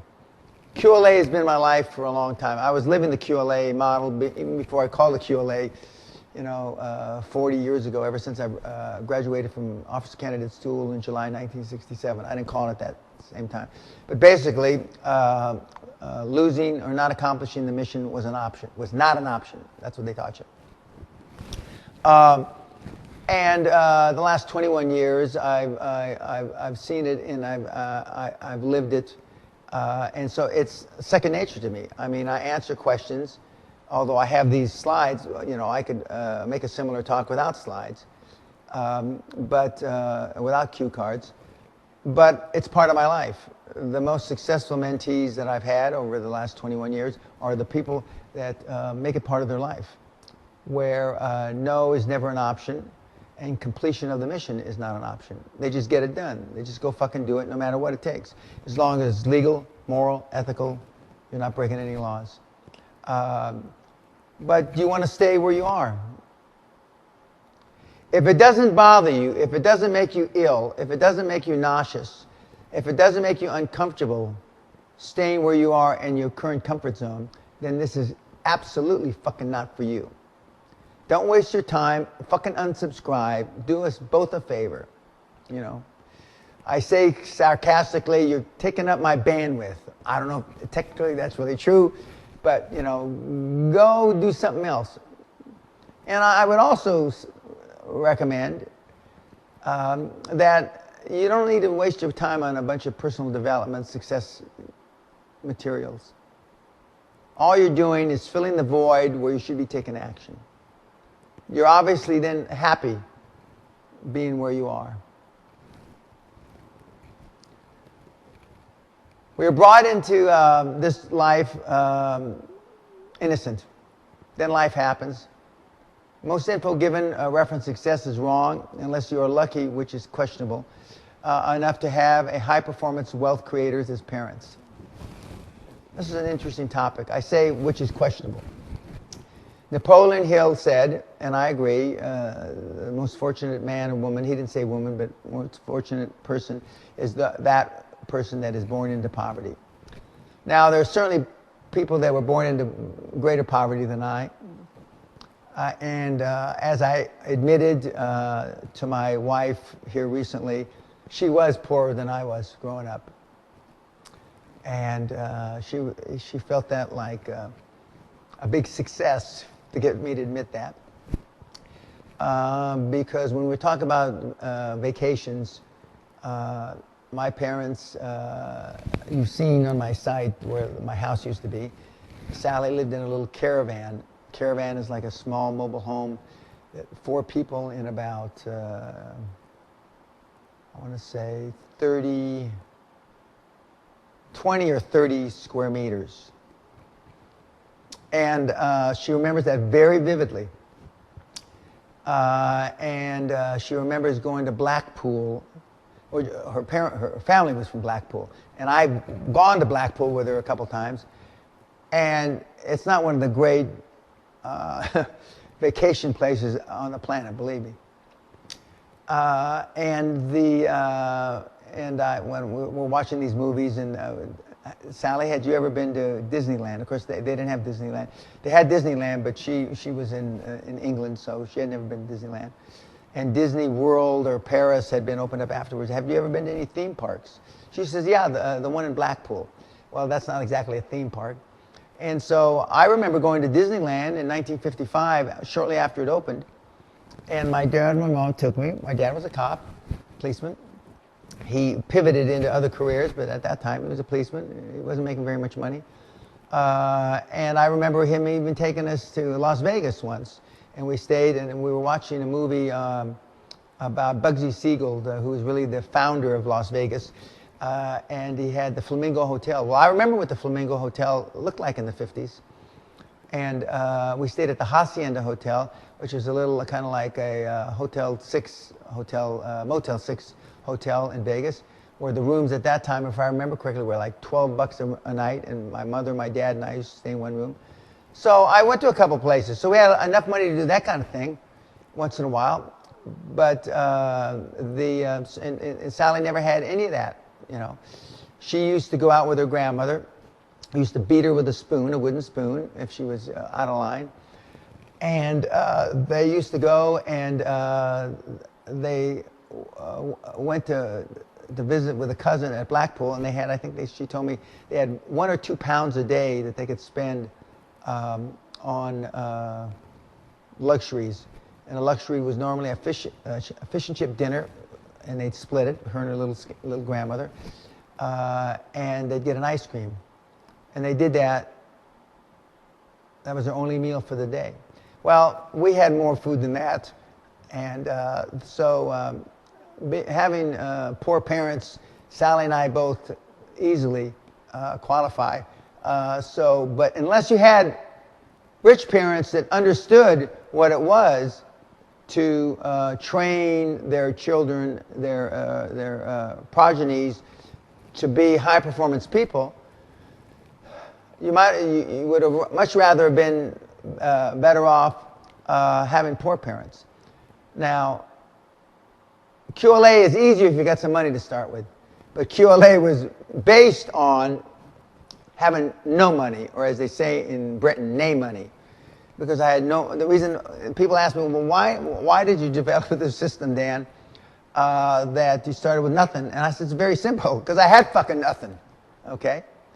Even though I had made some money before, I had spent it all, lost it all, whatever. So I had no money. I had $820. But we're brought into life innocent, and then life happens to us. Again, do I have what it takes? Most of you out there do. Is this really for me? The answer, as we go through this presentation, more and more of you are either saying, hey, this is what this is what I want, or, well, I'm not so sure I'm willing to make those sacrifices. And if there's even a shadow of a doubt that you're maybe not willing to make those sacrifices, this shit's not for you. Self-confidence, is it nature or nurture? I'm often asked, and again, we're getting back to, do I have what it takes? Again, almost all of you, the answer is yes. Is this really what I want? And I believe that for most of you, it's not. But is self-confidence something that you're born with or is taught and developed? It's the classic nurture versus nature argument. Now, I certainly wasn't born this way. I have good genes. I look young, but part of me looking younger than I really am is the fact that I work so fucking hard at it. Okay, and I realize because I have pride in what I look like. Okay, and there's a big difference in my mind between pride and ego. A lot of people say that ego drives me and drives other high performance people. Well, I can't speak for other high performance people, but I sure as shit can speak for myself. Pride drives me. I want to be the very best at what I do, no matter what. And that has even gotten stronger and stronger and stronger since I started coaching. But your high performance attributes can be nurtured. But starting with what my parents did for me when I was young, no-nos, work ethic. It's a little hard for me to say without a smile on my face, make sure your kids believe in Santa Claus as long as they can. And that's part of the nurture. Education wasn't in high priority when I was growing up because I was always getting in trouble. So I believe it doesn't hurt to have good genes, which I obviously got from my parents, who lived to be around this planet a long time. But to nurture it. Speaking of nurture, we had a woman and her husband wanted to bring their 10-year-old, I might have mentioned this before, to the seminar, but I decided that the 10-year-old little girl was too young to come to the seminar because some of the things we discussed, hell, she may even believe in Santa Claus still, which is good, but for her to hear some of the things, not only what I say, but what the attendees say, and I don't want the attendees that would have attended with her to be stifled in their thought process because it's not fair to them because they're not being able to use the seminar for what it's worth. But you can nurture them, and I appreciate the idea that the woman wanted to bring her 10-year-old. It was a little too young, but I'm hoping that in another 3 or 4 years, 5 years, when she's 15, that she'll be able to do it. But you can nurture. You can. Because, we think, what do we see when we look in the mirror? Do we see a little pussycat? Most of you are pussycats. When I look at myself in the mirror, this is what I see. I see, Leo the lion, and I tell the story, which is true. It's not fiction. That I have a different outlook on things that would normally make you afraid. But we've all got the lion in us. I give a section at the castle. It's called Release the Beast. Some people say it's easier for me to be a beast, which the people that are saying that, I believe in my heart. And I do have a heart, and I do have blood running through my veins, that they're trying to say it as not such a complimentary thing.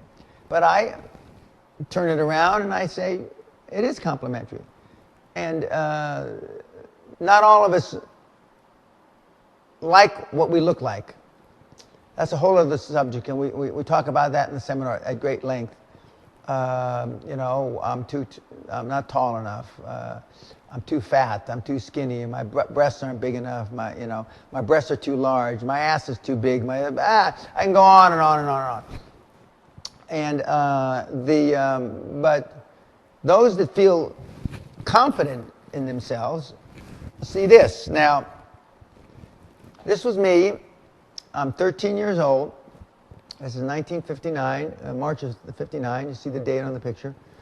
It's also in my book, I believe, both my last first and second edition of Your First 100 Million. That's me remember the lion running with a crowd of lions, and remember the lion that the pussycat saw in the lion picture as a reflection. That's Jackie the lion, Jackie, I think the 6th or 7th. That's the Metro-Goldwyn-Mayer lion as about a 2-year-old male. Crawling on my back, as you can see. My mother was holding the camera in horror. My dad was off to the left. And Melvin Kuntz, the guy that owns Jackie the Lion, he had a place called World Jungle Compound.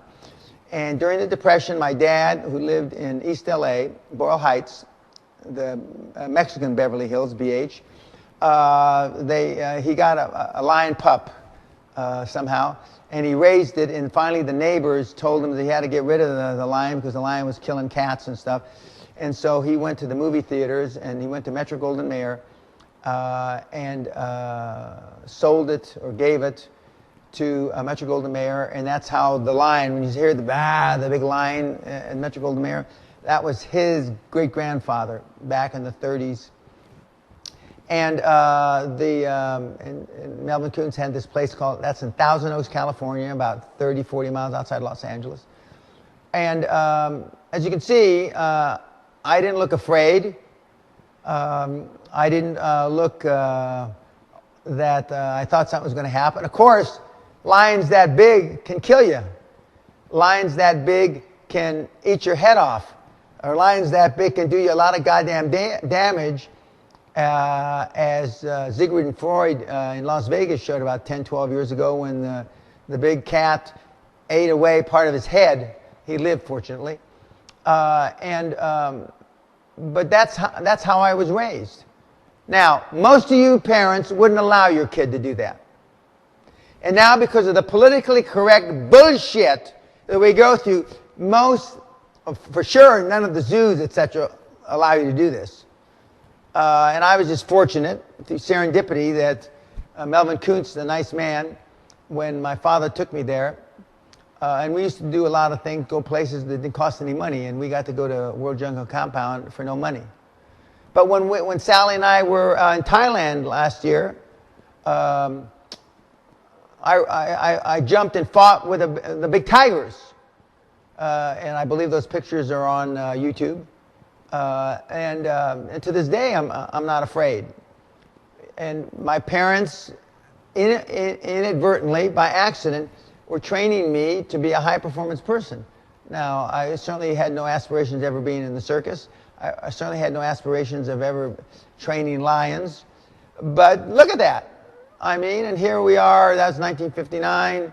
So I was 13 and a half, and now I'm 69. So 56 years ago, that was a training that I was going through. Now, I'm not suggesting that you do the same with your kids, but it's one of the reasons I'm not afraid of animals. It's one of the reasons I'm not afraid of big animals. And big animals are afraid of me. Big 200-pound Great Danes are afraid of me. Big Mastiffs are afraid of me because they operate under the pack system, and they realize that I'm an alpha male. So there I was with a lion, okay? Now, the fact that the lion didn't eat me or tear my arm off or whatever, and what that picture doesn't show is that after that picture was taken, the lion pushed me over on my side, and I'm rolling around on the ground with it, and my mother stopped taking pictures and panicked, but I was fine. I wasn't scared. or fearful for a moment.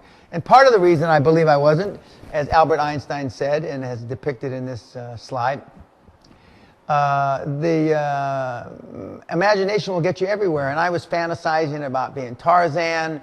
I was fantasizing about being some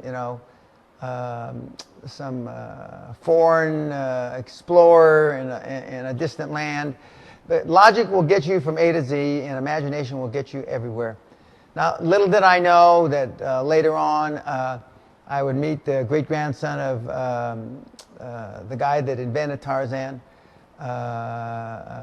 and Edgar Rice Burroughs' his great-grandson, or excuse me, great-grandson, Danny Burroughs. Little did I know that I'd,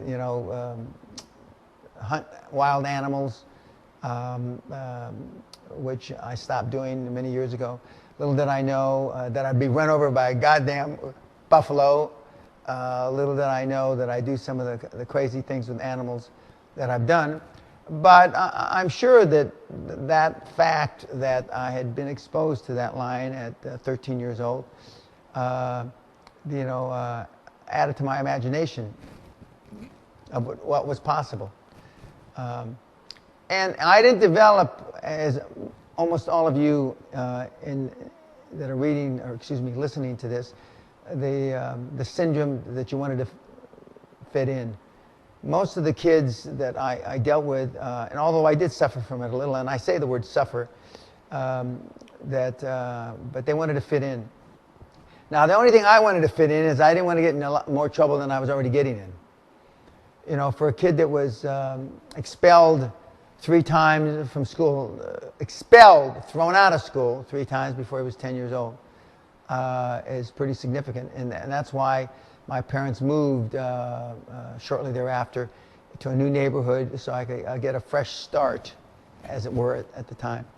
But I wasn't too worried about fitting in. And, is this really for you? Most of you have been raised, if not almost all of you have been raised with the idea to fit in.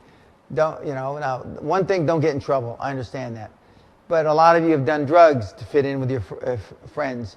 And a lot of people tell me that you don't understand what peer pressure is. Well, peer pressure in the barrio, in my judgment, is a lot tougher than peer pressure living in the suburbs to do drugs. But today, peer pressure is pretty fierce. But if you're desperate to fit in, then QLA is not for you. And if you're desperate to fit in, then, even though you've got what it takes, this isn't for you. But if you're desperate to fit in the high-performance model, then you've got to go no fucking farther down the road than this. You have found it. There's no gilt-edged panacea. There's no absolute guarantees. But I do know this. Every single person that has ever touched QLA has either decided it was for him or her and gotten better, or decided it's not for them and left it alone and hopefully went on to be happy. But this is not for the individual that is desperate to fit in, unless it's to fit in the high-performance model. Because, as Freud again said, intellectualization is the most reliable of defenses. What you all do, what your parents did, what your grandparents did, and what you've taught your children is to rationalize what you've done, where you are, and unfortunately where you'll probably end up. And that's a defense mechanism. It's a coping mechanism. And that's unfortunate. And I believe it's nurtured. It's not nature. In other words, you're not born with a DNA. You're not born with your ability to make excuses, alibis for your defenses. In the seminar at the castle, we spend probably 45 or 50 minutes going through a number of alibis, excuses that I've received in 21 years of being a coach, mentor, high performance, with potentially high performance people, and many of them ultimately becoming high-performance people. After the first couple slides, and I normally have somebody else read it, after the first couple slides, they think it's going to be over. And then it goes on and on and on. And so several slides later, they realize that the excuses and the bullshit rationalization that you have for not being more successful are almost endless. Almost endless. Because it's the most, rationalization, intellectualization is the most reliable of defenses, and it has been since Freud's day. Now, this is a great example. We show this slide 2 or 3 times in the Castle seminar. It's from one of my mentees who's on the Hall of Fame, from his mother, who I know. I happen to know her pretty well. She's a few years younger than I am, and we've gotten to be good friends. They live in the United States, and this is to her son. Hi, honey. Please tell Dan hi. He is on my mind and my heart. He is so right about women, in parentheses, moms, fucking up, in parentheses, their children's lives. Signed, Mom. Now, I've had grandfathers, daughters, granddaughters in the seminar. We've had a few times 3 generations, and we've had 2 generations on more than one occasion. And we've had brothers, sisters, twins, etc. And when we get around to this exercise in the seminar about how they got fucked up, and when the granddaughter turns and looks at the mother, and the mother turns and looks at the father, the grandfather, why we are the way we are. And this is not the only mother or parent that has written me. And it's not the only Castle's attendee, and she's never attended the Castle. Her child has attended the Castle on several occasions. That the actual people in the seminar say that, they're fucking up their own kids now. Because several, many people that come to the seminar have grown children and have even grandchildren. And hopefully, when they go back to their regular lives, they'll never be regular again, and they'll never be normal. They'll learn from this exposure that, that's not what they want to do to their kids. But moms admit it. And moms normally admit it more readily than dads. So I'm not making this shit up, guys. And all our parents, my parents included, although they did a lot of real right things, I was fortunate. But I took those right things and I ran with them. I've talked to this guy's mom on many occasions about this. And she says, I know, Dan, it's all bullshit, but we did the best we could. And, but I tell her, but the best wasn't good enough, was it? And she says, no, it wasn't. It wasn't. Here's a cute picture, one of my favorites, and the seminar attendees go crazy when they see this. It's a picture of a psychiatrist talking to a bird, and it says, my mother used to puke in my mouth. How can you be normal if your mother pukes in your fucking mouth? Well, the analogy is well put, but that's, it's no wonder the kids get fucked up. And by the way, I get these slides from parents, mothers, daughters, grandchildren. You'd be fucked up too. What it's really saying is you'd be fucked up too if your mother puked in your mouth to live. Now this is from one of my weekly reports from a mentee that will remain anonymous. I have my weekly reports are divided into 3 sections. Accomplishments for the week. There's breakdowns, but I'm making it simple now. Goals for the next week, and problems and challenges. This young person filled out the problems and challenges, and he's relating a conversation he had with his father. Talked with my dad yesterday. He was very unsupportive of my goals. The conversation was something similar to the scene of the movie Rudy, where the father tells the kid it's not for people like us. Remember Rudy Rudica's dad's telling him, People like us don't go to Notre Dame. People like us don't play football at Notre Dame. People like us work at the such and such and support our families. I don't understand this kind of mentality, i.e. not to have high goals, the kid's writing to me. It doesn't make any sense. Lately, I've also had a strong wake-up realization that most people that I'm surrounded with and talk to are small-minded. I have to escape from the conventional life and put myself in a new setting where I want to be. Well, conventional wisdom is almost always wrong. This father is just relating what the mother in the slide previous to this about fucking up their kids. Here's a father who I happen to not personally know, but I happen to know he's a well-educated engineer who's telling his son, who's also not as well-educated as his dad, but is a college, university graduate, which doesn't make you successful, that to have goals like he's got are not realistic and not for him. Now, why would any parent tell their kid that? You tell me.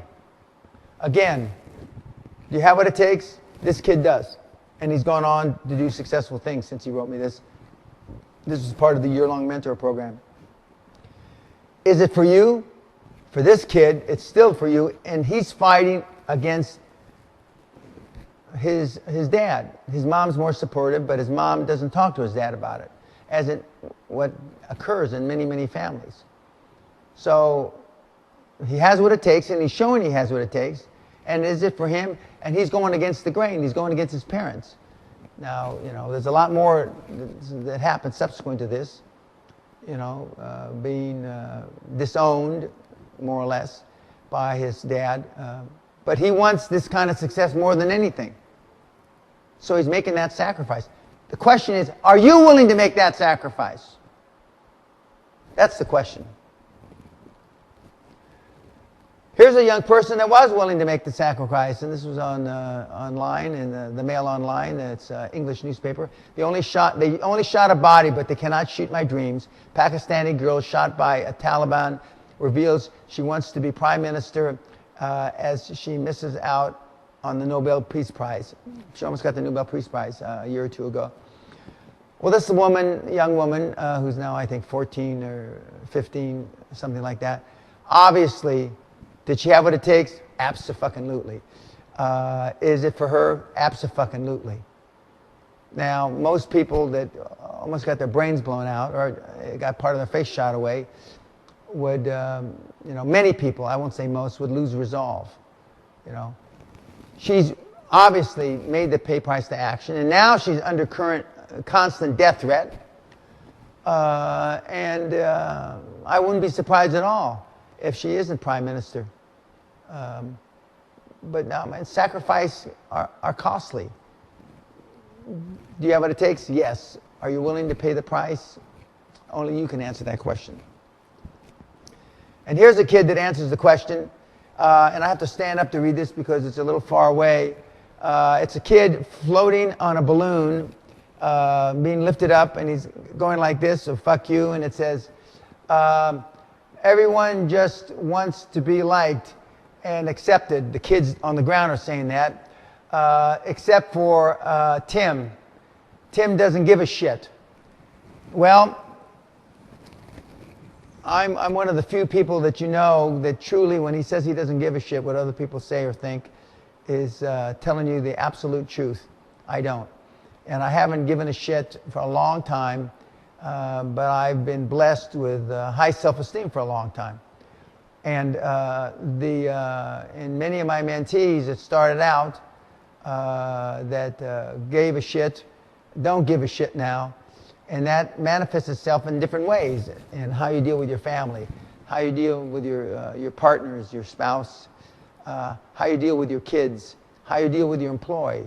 Should you have how you deal with your employer? Should you have an employer? Should you be on your own? This manifests itself in a lot of ways.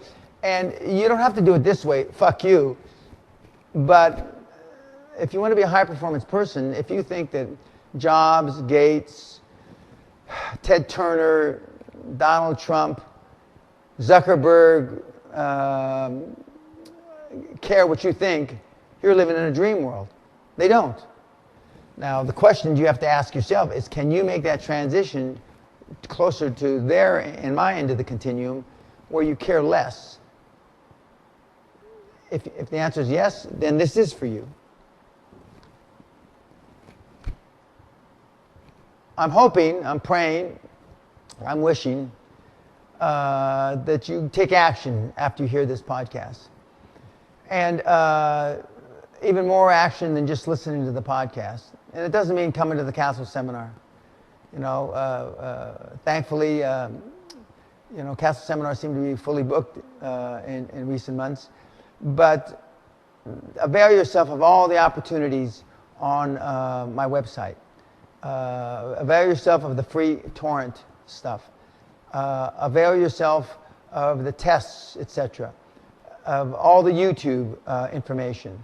There's a plethora of information about QLA and how to be a high-performance person.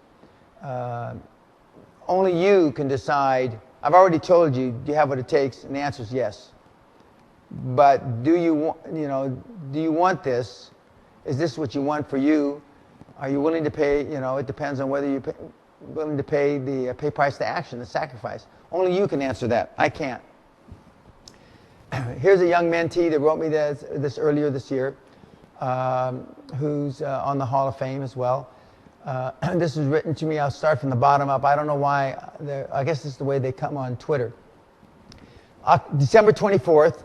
Gotta hear it, huh? Oh, I'd asked him, who taught you all this stuff? Gotta hear it, huh? Get my most important skills while being kick-assed, mentored by Dan Pena. Again on December 24th. Dan Pena, this is one for your book. Let's see. The teachings of Dan Pena made me $50 million hard cash. January 1. It's good. It's Dan Pena fashion. All 2014 goals are defined in writing and between audacious and seemingly unreachable, topping it up once again. He does his goals as I taught him between at the end of the year. And then on January 3rd, got to admit, at 12 years later, I'm still using the weekly report system that Dan Pena hit me with, reporting to myself for over 8 years. He's been out on his own for 8 years. And he's made a lot more than $50 million, but that's a $50 million hard cash you put in the bank. He's been involved in hundreds of millions in projects, and he's built up a nice net worth. And today, I believe he'll be 38 this year. 38, or he's 38, or he just turned 38 this year. And I started with him when he was about 24, 25. And he has no formal education. And he was an entrepreneur since he's 16. Comes from a little town, small population.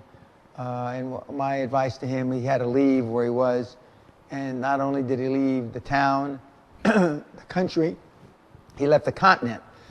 And he is now in the Western Hemisphere, being very, very successful, and I'm proud as hell of him. In fact, I saw him about a year ago. One of the places we stopped off on one of our trips, Sally and I, hadn't seen him in a few years, hadn't seen him in 5, 6 years. And he was doing terrific, and I'm proud as hell. But he's still using the weekly reporting system, but he had to get out of his comfort zone, and I told him he had to get out of his comfort zone if he wanted to do the things he wanted to do. I just gave an example of a guy, a young man, who had to leave his small town, had to leave his family behind, didn't have to do anything, but he wanted to follow the QLA, and not only left the town, the country, the continent, and is very successful. Here's another example, coincidentally from the same continent, neighboring countries. But his reaction was incredible. I got all I wanted to have. Okay, I gave him as well something, but all at the end I will profit more. I hate to tell you this over and over again, but your QLA stuff is like magic. You can play with all these guys, and this one attended an Ivy League school with summa cum laude, Bing Bang. I don't know what Bing Bang means, but I do know that this guy was a Ivy League grad, and in fact he's a TV personality. He's very famous, and this kid that took advantage of him in a legal, moral way, only has a high school education, no university, but was at one time a world-class athlete, and his athletic career when he blew his knee out. But he says it works like magic, and he doesn't want to tell me again, but that's fine, he can tell me, but you know, and this is a kid that doesn't read a lot of books, and because I've convinced him that taking action is what's important. The first kid was a graduate of the Castle Seminar, and this kid has been to the Castle Seminar a few times. And as compared these two with the previous kid, who his father told him that being a high-performance person wasn't for him, it was unrealistic, and he succeeded in spite of what he was told by his parents. The kid the slide before this that had accumulated the $50 million in cash, his parents were supportive, but he had to leave his parents because his parents weren't in the business of training high-performance people. And this young man, who was a world-class athlete, his parents were supportive when he was competing at a world-class level. But he is in the process of making his quantum leap beyond the wildest expectation of his parents. So I've given you a couple of examples, one with not supportive, one with medium support, and one with tremendous support.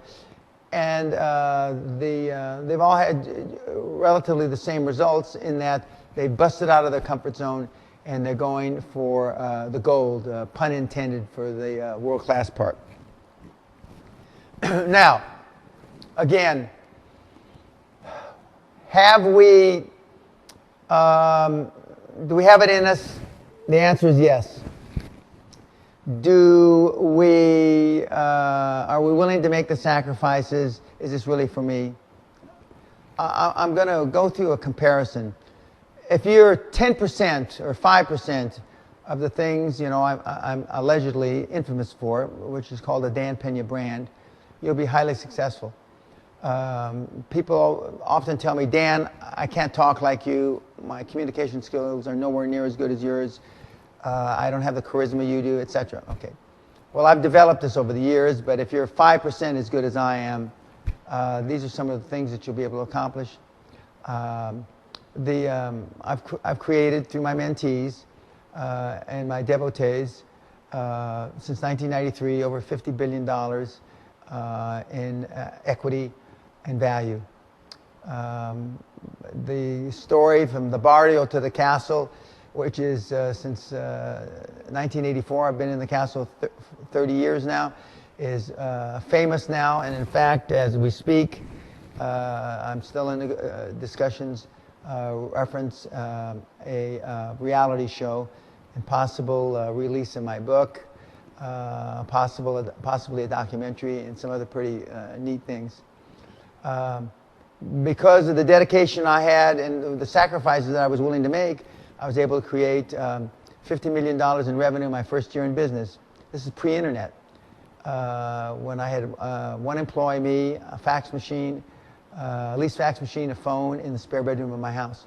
That $50 million is worth equal or equivalent to about $100 million in today's dollars. I turned $820 into $450 million, now about $1 billion in 8 years in a collapsing market. Again, this is pre-internet. My favorite, and it's not everybody's favorite, but turning $60,000 into $65 million now about $100 million pre-internet. In 100 days is pretty goddamn amazing, and matches up to anybody's standards.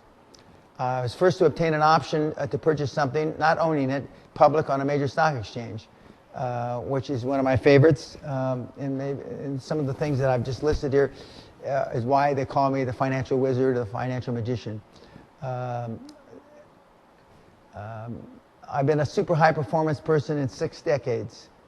I've been involved in 700 transactions all over the world, either as an agent, a principal, advisor, etc.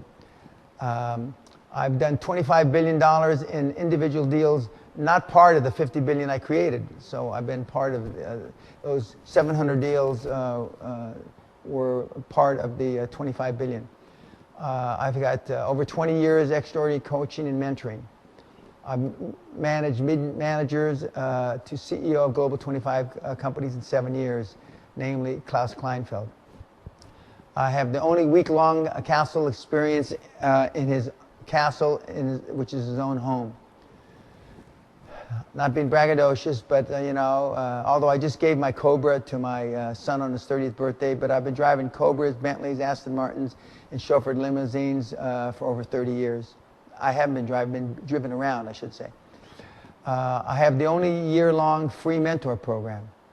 Why do I give it free? Because I'm not making a living off of you guys. I give everything free. I make the seminar costly, although I don't think it's costly because I haven't raised the price in about 15 years. But I want you to have to pay price to action. I want you to have skin in the game.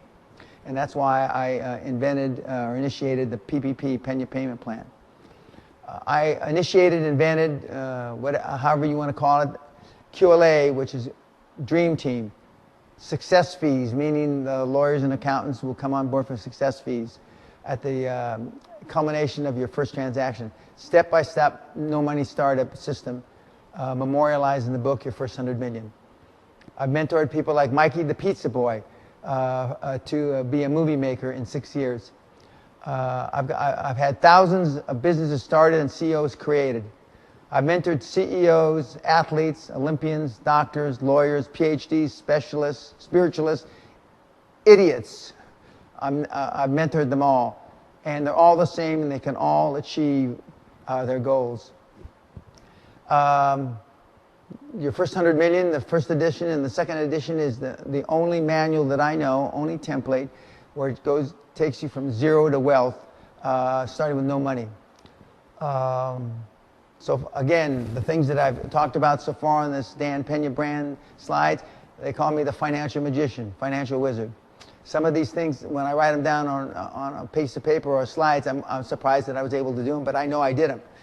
After 40 years, I still feel responsible if email is not returned promptly. And this is really important. High-performance people get back to you. It pisses me off, although I understand it, when people say, Dan, oh, thanks for getting back to me so soon. What the fuck do you think? I still feel responsible. I still can't accept failures as an option after 40 plus years. I have multiple QLA product awards based on deals, not on theory. All my awards for QLA product are based on deals, not theory. I have multiple success coaching awards, including the Rob Report Coach of the Year. I've dealt with many foreign governments, including the Bank of England and the Vatican. I've been involved in over 75,000 business decisions. What the fuck? And I never, ever forget small details. As some of you will note that I can remember stuff years back. And when I promise you something, or see, when I tell you I'm going to do something, I consider it a promise. Only person to be sued by organized crime families. Some of you know that I got crossways with one of the big organized crime families from New York many years ago, and they sued me in federal court. I've been run over by an Australian water buffalo, part of my brand. I bungee jumped at 69 years old, and I don't know, it's part of my brand because I'm a risk taker. I also fought off a hostile takeover bid on the London Stock Exchange. Now, If anybody that you write, the books you're reading have done any of these things, I'd be highly surprised. Let alone all of them, or let alone most of them. But if you even accomplish just a fraction of these, you'll be a big-time, high-performance fucking dude. And it's the reason why, do you have it in you? Yeah. When I was growing up, not too many people thought I had it in me. My mom believed me in anything I did. But was I willing to make the sacrifices, based on, if it was going to be based on my athletic ability? I had mediocre athletic ability, and whereas my dad was an all-state, all-American sports guy in 2-3 sports, maybe this is why I'm compensating by proving that I could be something that he wasn't in this area. But the bottom line is, is this kind of life for you? Because every single one of these things I've listed in the Dan Pena brand took a lot of sacrifice. Some took massive sacrifices. Me getting run over by a water buffalo was probably lesser of a sacrifice than some of the other things. Sacrifices in time. You can see the right-hand tallest blue line is me in terms of 15 hours a day for 50 years. I'm about 130 years old in experience. The other line is 40 hours a week, 5 days a week for 30 years, which would be normally the normal work life of the people that are watching this. And you can see there's a massive difference. There's 100 years in difference in work experience. So am I that smart? Well, I'm pretty smart, but I'm not Einstein. And it's the fact that I've worked all these hours. And it's like these podcasts. I could do the podcast like everybody else. Unedit them, no visual aids, etc., etc. We have a production team that are standing around me doing this stuff. We have lighting, we have cameras. All this costs money, which is not a big deal, but it takes time. Plus, once we do one of the podcasts, then we have to edit it. My creative team is editing it. Then I have to view it. We view it together. So for every hour that I'm in front of the camera, I'm a couple hours at least editing it, watching it. The other pod guys don't do that. I'm not saying there's anything wrong with those pod guys. No, but I take things seriously because I want to be the best, I can be. And it's one of the reasons, even though I'm new to the pod game, I'm top of 1 or 2 of the categories for iTunes for podcasts. But I do everything like this, and I require you as a mentee to do the things. So, do you have it in you? Absolutely yes. Is it for you? Only you can answer that question, and perhaps, hopefully, you can answer it better after you've seen this podcast. You can throw me to the wolves, and I'll return the leading the pack. Once you take on the role of being the leader of your pack, the people that you're going to put on your bus to be a high-performance person, then you too will be the leader of the pack. And I can't emphasize it enough. All these things are possible. And you can make them probable because it's possible that I could have been an astronaut. I'm actually too tall, too big to be an astronaut because the capsules are too small. But let's say that I was smaller and that was my goal and that I was willing to devote and sacrifice. People train 12, 14, 16 years in the early days just for a couple spins around the planet, which is pretty spectacular. And in more recent years, not just a couple spins, but a few people went to the moon, and I was privileged to know one of the gentlemen that was the third person to walk on the moon. But those are pretty spectacular lifestyles, but just think of all the sacrifices they made. And then when their astronaut career ended, what did they do? They were retired colonels or captains in the Navy. The captain is the same as a full colonel. What did they do? And then they had to, somehow figure out how to eke out a living because the retirement benefits a colonel or a full captain, a captain or a full colonel in the military aren't that great. But as I tell people at the end of the seminar, the Catholic seminar, and the people that have gone through all the material free, and it's on my website, all the content, once you've gone through all that material, you can't say ever again, I don't know how to do it. That's the excuse that people use. Okay, I tell you how to get a mentor. I tell you how to get a dream team. I make it step by step, very factual. And then if you don't do it, you have made a conscious decision not to do it. Heretofore, you made an unconscious decision not to be more successful or not to be a high performance person. You can't do that anymore.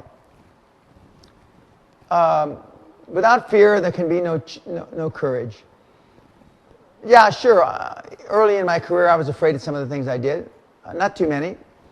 But without fear, there can be no courage. And I continue to try to, the best I can, and that normally means 100%, not normally, it means 100%. I accomplish things. I accomplish virtually almost everything I set out to. Some of the things that I set out to do don't get accomplished, not for the lack of trying. The reality show and the opportunities I have in the UK and potentially in the US are pretty spectacular, because I'll be able to spread the word to more people. And for that, again, I thank Brian Rose for giving me the opportunity on London Real. Without that, I would have overlooked, because I had already overlooked, the medium of podcasts. I don't know why. It's just like when Steve Ballmer was making this speech in April-ish of this year at Oxford, I think it was the debate club. He was asked, he says, we were two-trick pony. And why weren't you a third trick pony, he asked himself. And he said, I can't answer that. I don't know. All I know is I was only a two-trick pony. Well, some could say that Great Western was one trick. It wasn't really a one-trick pony. I'd had two prior successes, quantum successes, geometric successes, not as big as Great Western. And then subsequent to that, I've trained and mentored and coached many geometric successes, many of which I've mentioned, some of which, because they don't want the notoriety, I can't mention. Not hopefully that when they die, but as a few of them die off, I'll be able to mention a couple more. But without fear, there can be no courage, guys. And there I was earlier this year, exhibiting some courage, some people think. I don't know how much courage it took for me to jump that day.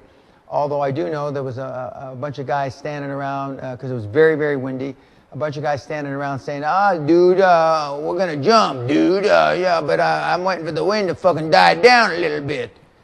Well, in the meantime, I jumped. And to the best of my knowledge, I was the only motherfucker that jumped that day. And I was old enough to be their father, if not their grandfather, to most of the kids. But there I am, flying over New Zealand. Couldn't get my leg straight because I got a bad hip, an artificial hip. Couldn't get my arm straight because I got an artificial shoulder. But I'm still fucking jumping. That's the point.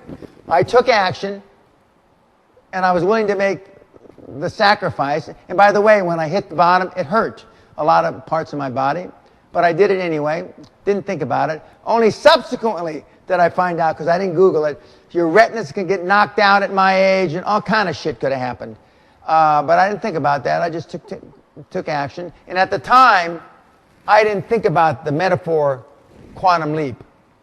Believe me, that came after the fact. I'd like to say I was smart enough, or my people were smart enough, but all that came after the fact.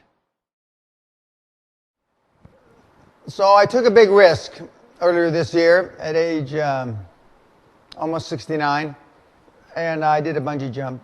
Later on that day, because I was feeling fired up, and by the way, the one thing that I didn't mention is I also had a partially torn Achilles tendon that day.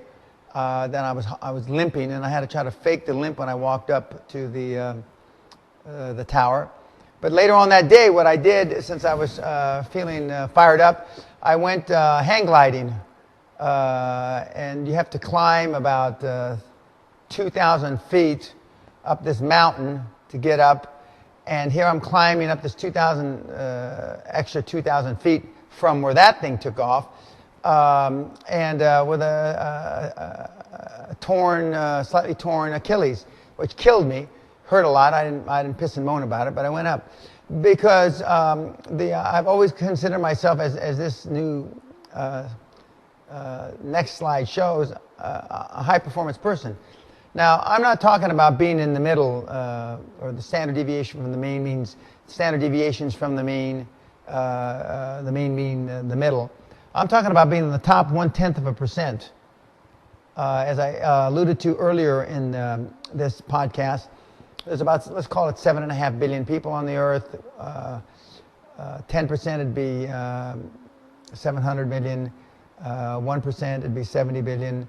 1%, 1/10%, it'd be 7.5 million. So that's who I'm training and coaching, who I want you to be. And it's not all about money. It's, the top of your field. If you're going to be a priest, be the best priest.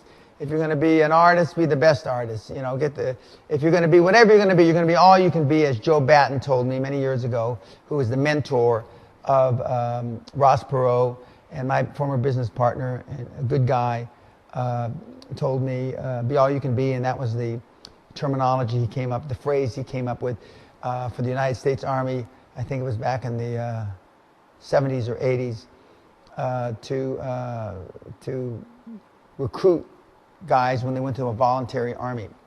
So, again, do you have what it takes? Yeah.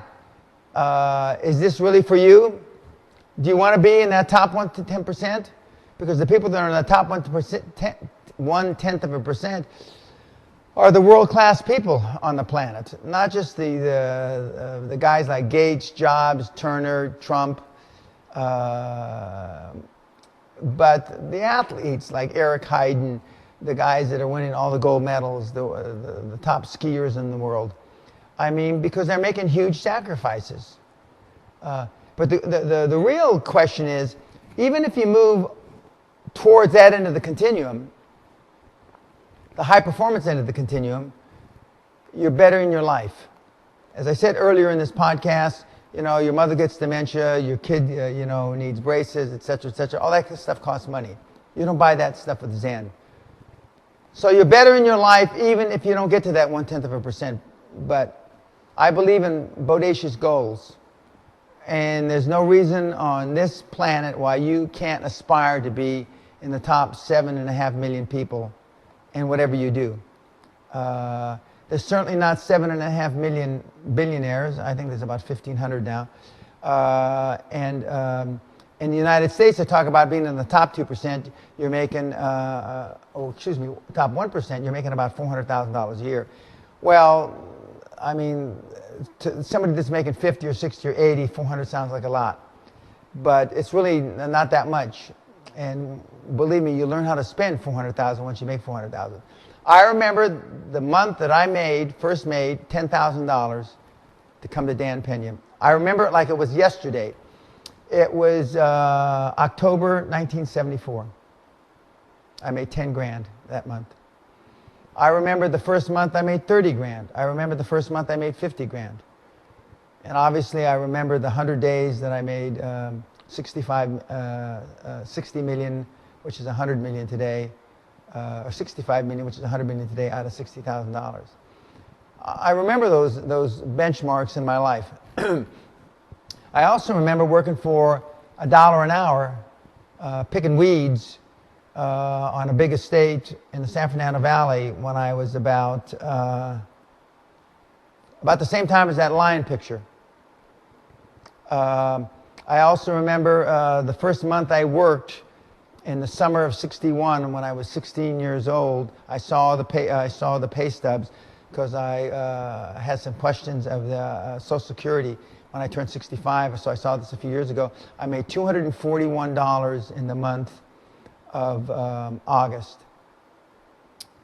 Now just think about that. I was getting paid $1.05 an hour as a box boy for Vaughn's Market. And if you divide $240, that's gross, that's 240 hours, more or less. 240 hours, and you divide that by 4, roughly speaking. 4 into 240 is 60, about 60 hours a week. Now remember, I'm 16 years old. 60 hours a week, making $1.05 an hour. So I was working, and I think our regular work week was 40 hours at the time, because you have to belong to a union. So I was working 20 hours overtime, and I wasn't getting paid overtime because they had a stipulation, people that were less than a year, not tenured, not senior enough, didn't get paid overtime. So I was working 60 hours a week when I was 16 years old, and I was a high school student. And I still remember these benchmarks because they're important, and they're part of my history. They're part of my persona. But if you want to run with the big dogs and pee in the tall grass, I used to say this at the beginning of the seminars in 1993, you must get off the fucking porch. And I also used to add, because dogs lick their balls, lick their privates. If you want to run with the big dogs and pee in the tall grass, you must stop licking your privates and get off the fucking porch. Well, a lot of you are on the porch of life. And like an old hound dog, you're just lying there having chilling. I don't know what that means. You're chilling. And that's not how you become a high-performance person. So, do you have what it takes? Abso-fucking-lutely you do. You want to make the sacrifices, and is this really for you? Or do you want to stay on the porch, licking your privates? I can't answer that question for you. I'm here to tell you that many of you will stay just licking your privates. That's a choice you have to take. And because it's the holiday season, going into the new year, some of you will use this as incentive to make resolutions. And I'm not giving this at the holiday time to give you the incentive to come to the next seminar in 2015. Quite frankly, I don't give a fuck if you come. We're fully booked. And I'm happy to say that we have more people that want to come. But I believe more of you do want to run with the big dogs. When I see in the eyes of those that come to me as a QLA coach mentor, I often see fear caused by former defeats. We've all got defeats. We all have suffered at the hands of how we were taught. We've all suffered at the hands of conventional wisdom. We've all suffered at the hands of making mistakes, being humiliated from time to time. We've all suffered as they used to say in the wide world of sports, the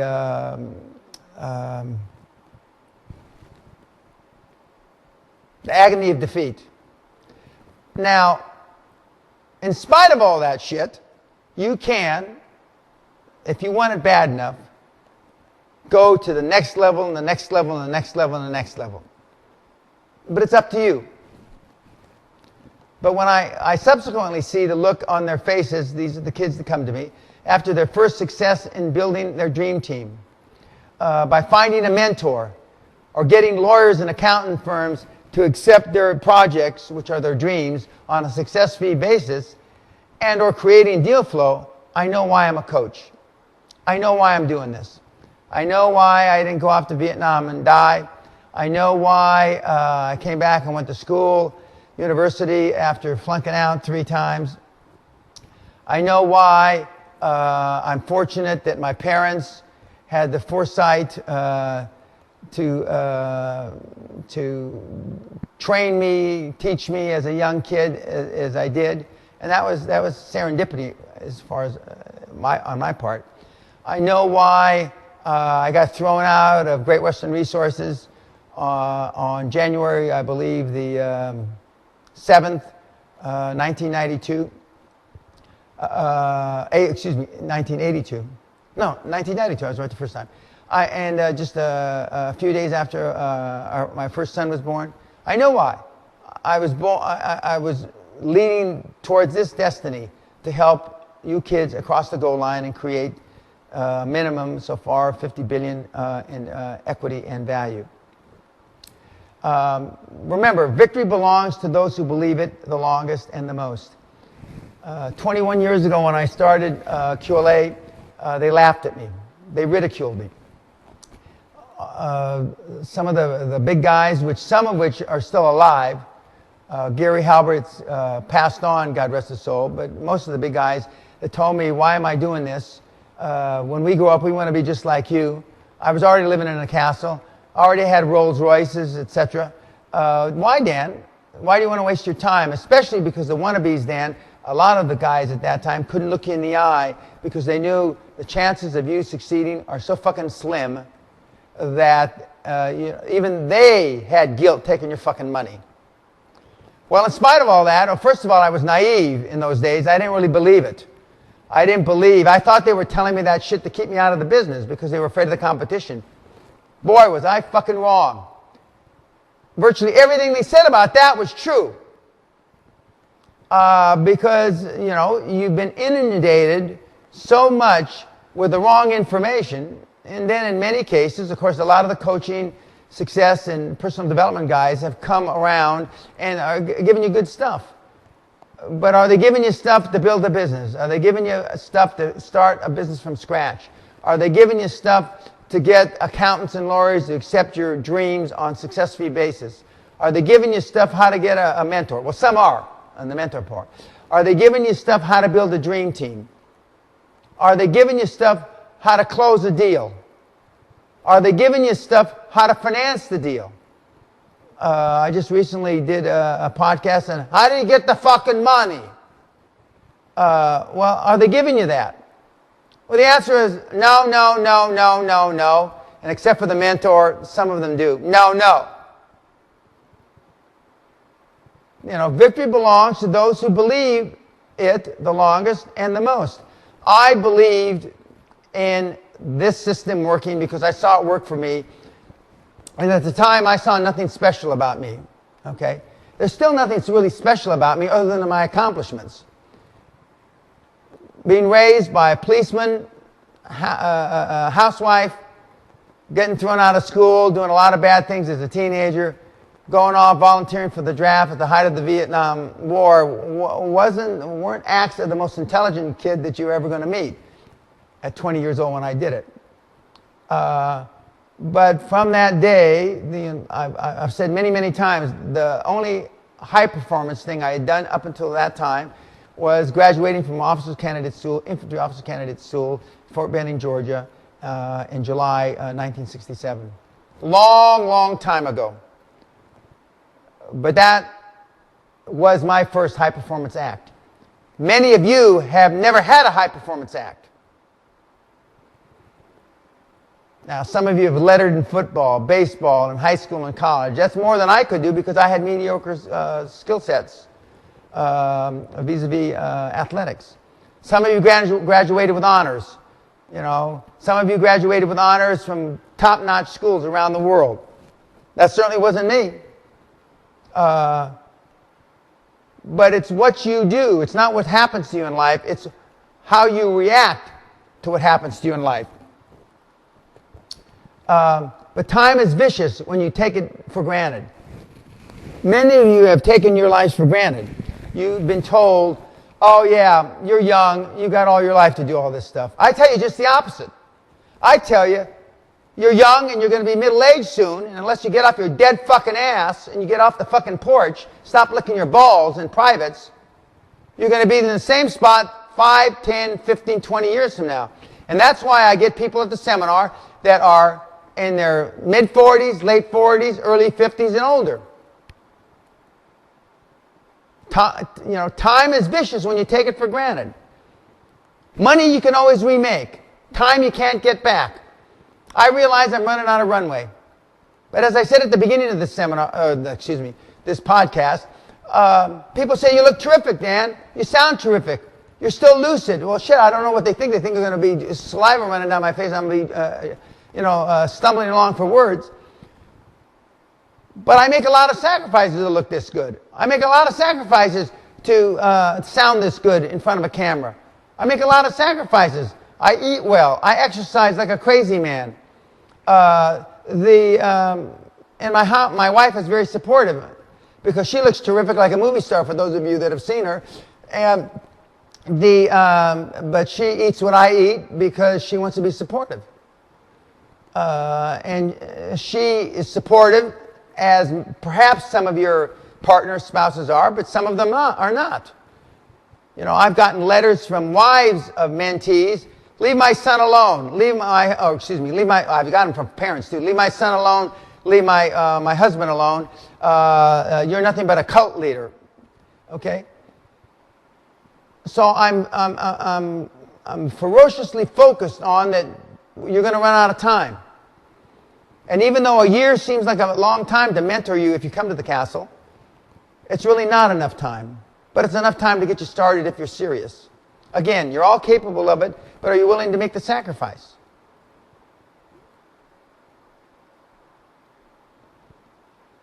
I want you to understand that while I plan on doing this for a number of years yet to come, there's no guarantees. I could go down on a plane. I'm asked, who's going to take over when you're gone, Dan?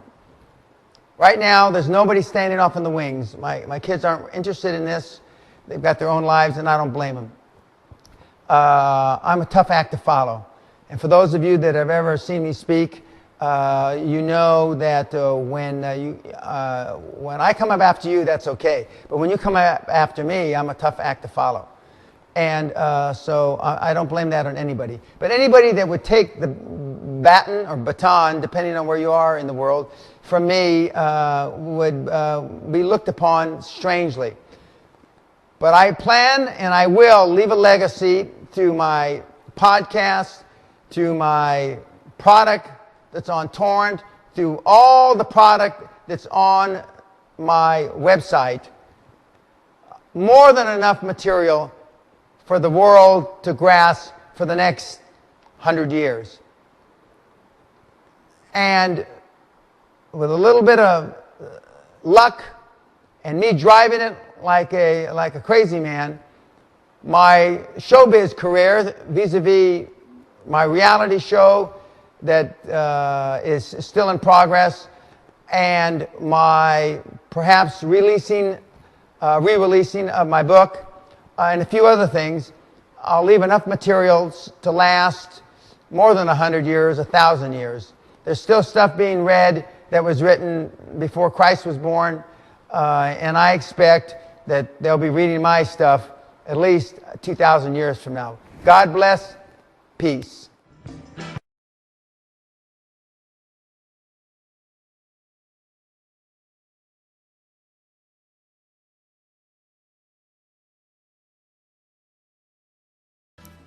Hi, my name's Dan Pena. Welcome to edition 2 of Ask the $50 Billion Man. Again, we're in my home in near the South China Sea, and the questions that we have are from you, and I'm giving you the answers that you may or may not want to hear, but they'll be based on my 40 plus years of experience and being a high-performance person in 6 decades, and having trained, coached, and mentored for the last 21 years countless mentees and devotees that achieved remarkable results, i.e. the most remarkable, obviously, is creating over $50 billion in equity and value. So let's get started. I'm currently living in central London. I'm overloaded with a lot of interesting things to do, to read, to watch, to study, to learn. I feel like there are far many things that I can do, more things than I can do. So how do I keep focused on one thing? How do I choose what to focus on my mind on in order to be efficient and productive? Simple. Follow your gut, follow your heart, follow your passion. If you're not passionate about it, you'll lose interest soon enough. As I said in the first edition of the podcast, you guys are involved in way too many things. And based on the questions that I've gotten for the second edition, it just reaffirms and validates and underscores what I said in the first edition. Focus on the few, not the many. I'm very fascinated by the concept of building the perfect perception. First of all, it's not the perfect perception. It's building the perception of success before you're successful. I realize that the illusion is one of the most powerful weapons. For this reason, I'm building my presence. Day by day, I'm pushing myself out of my so-called comfort zone. I only see one problem. I look incredibly young. I'm 26 years old, and I look 19. I already say to myself, fuck the morons.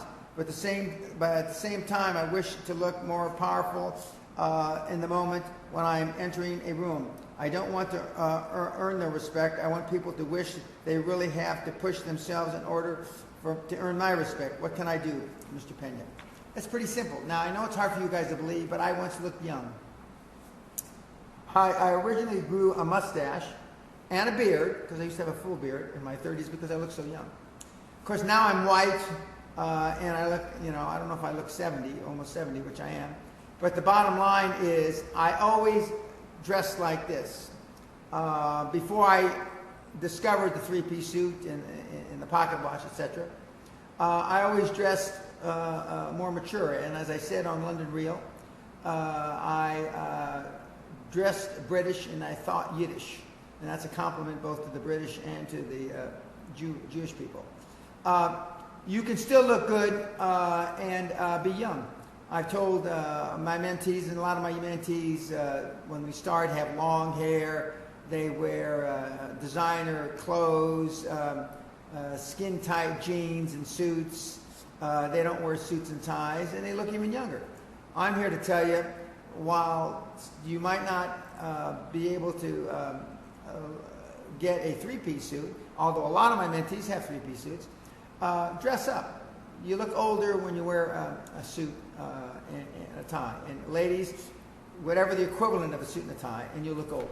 And then act older. Don't act, don't say dude and don't say stuff like that. I mean, act mature. My goal is 50 million euros. I have the idea, the vision, and I'm willing to pay the price to action for success. I'm right now beginning to build my dream team. I want to innovate the way we are working. For this reason, I want to dominate the German market for temporary employment by acquisition in order to set new standards. Will this idea work? I don't know. I'd have to know what the temporary employment market was like in Germany. I'd have to know what the competition is. I'd have to understand, and when I say I'd have to, that means you have to. You have to understand where the low-hanging fruit are, if any. I have to understand the margins. I have to understand, has it already been under consolidation? And all those questions and all those topics are answered in my book and on my website. To confirm, as I understand, the business model you teach is to essentially buy many companies at wholesale prices, lower, if possible, manufacturing prices, or free, or having the owners pay you. And he says, ha ha, but I have had people pay me to take their companies off their hands. Then selling the acquired group of companies as one holding company to retail prices to an insurance company, etc. Therefore, essentially buying many wholesale and selling at retail. More specifically, applied to the property business, this would be like buying 100 properties at 50% yield and selling them at 10% yield. Okay. That's not exactly what the model is. It doesn't matter, well, it matters, but it's the essential driving force is not the yield per property. You will not get wealthy off individual transactions. And one of the reasons 95% of all businesses don't sell on a yearly basis is because everybody's trying to get rich off one transaction. Wealth is built over a series of transactions. For those of you that are young, in your 20s or even early 30s, you can have 5, 6, 10, 15 transactions in your lifetime. For those of you that are old, you can still have 2 or 3, but it's accumulating wealth through a series of transactions. And it's not buying wholesale and selling retail. It's buying strategic assets that are undervalued, that when put together, and remember, structure follows strategy. When put together based on your strategy, they create more value. When you're running a lawful, ethical, and moral company, I'd like your opinion on which way to go. Let's take 2 Texas billionaires, one deceased and another self-promoter. One's Harold Simmons and one's Mark Cuban. I don't know either one of those guys. I know of their names. Possibly you can answer for your listeners. Also, can you shed some color on doing business with a non-diplom similar to Hollywood crowd, and your thoughts on that? Thanks for the book, great book, and CDs. Okay. Well, my advice, and when I'm involved, it will always be honest, moral, ethical, and legal. So whatever billionaire you want to pick, he's got to fall into that category. As far as dealing with the creme de la creme, the shakers and movers, it's possible. It's harder because of the egos involved. I mean, some movie stars have bigger egos than billionaires, even though they're not billionaires. But again, if you have a passion and you have a dream team and you're depending on your mentor, your dream team, you can deal with anybody. Dan, you have worked with thousands of people over the past 20 plus years. What are the traits of those people that have succeeded financially and those that have failed along the way? Essentially, this leads into the Dan Pena observation and lessons learned from Napoleon Hill wrote in his book.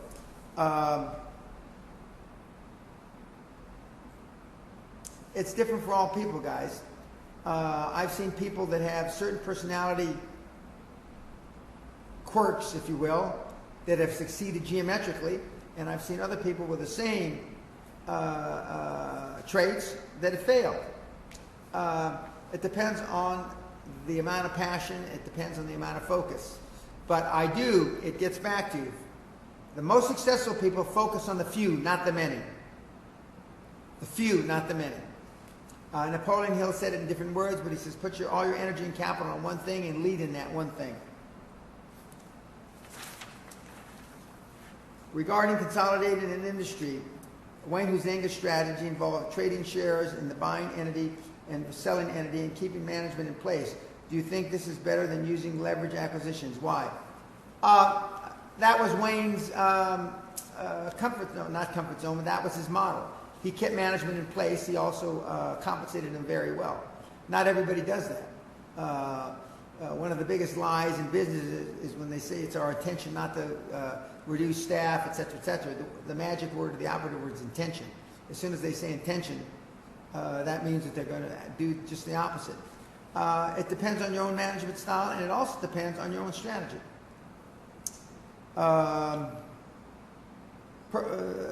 Do you personally still have an order of magnitude contrast 15% better than 10% fitter? No, I don't set goals like that.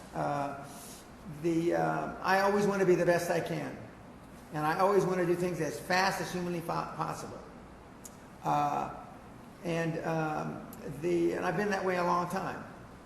When I started out coaching, mentoring 21 years ago, I didn't set $50 billion as a goal for my mentees and devotees.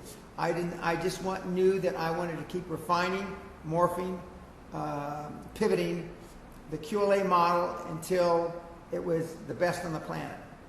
It is now that. We are not just the best practices, we're best of the best.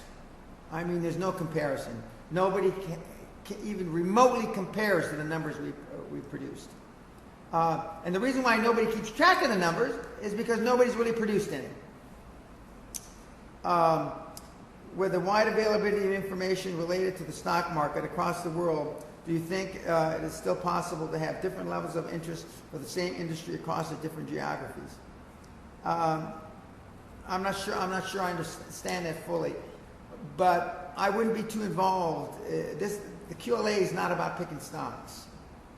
QLA is about finding something that you're passionate about and implementing a model that has worked successfully for countless people that you can start with no money.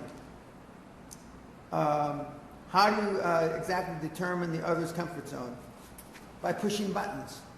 At the Castle Seminar, by the second day, I know what your comfort zones are. Of course, you fill out a lot of paperwork before you come to the Castle Seminar. You've already taken the success test. And by the way, I recommend everybody listening to this take the success test, the optimism test, and the pessimism test.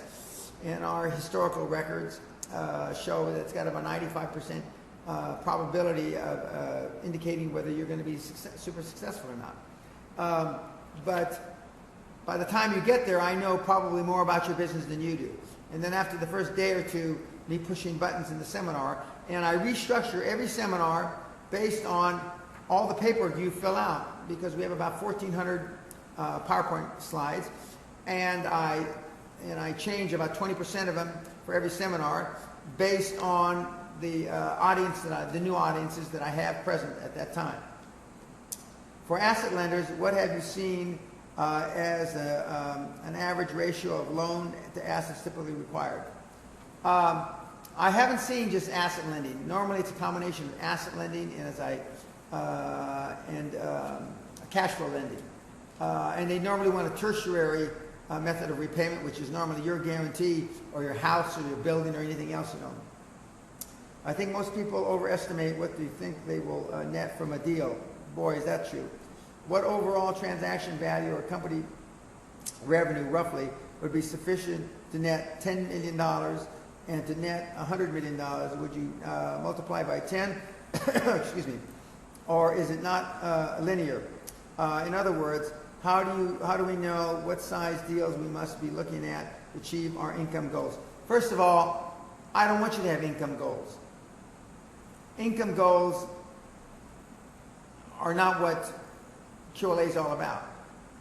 QLA is about building net worth through the generation of several transactions, not income. A byproduct of those transactions will be wealth, not necessarily income off of them, off of those transactions. Why are IPOs considered an exit strategy? If you can't leave for years, you can't do anything with your shares for years, and during the time the share value could drop and or collapse completely. It shows you that you're misinformed. First of all, it's not for years. They normally make you stick around when you go public. You can't sell shares for a year. Sometimes it's as short as 6 months. Sometimes it's as long as 2 years. That's number one. Number two, you can leverage those shares, and sometimes you can hypothecate them. Hypothecate them means that you can borrow against them. So that means your lifestyle is going to change dramatically, even if you can't sell the shares. For example, at Facebook, there was a secondary market in Facebook shares before they went public. Banks were lending against them. So it is an exit.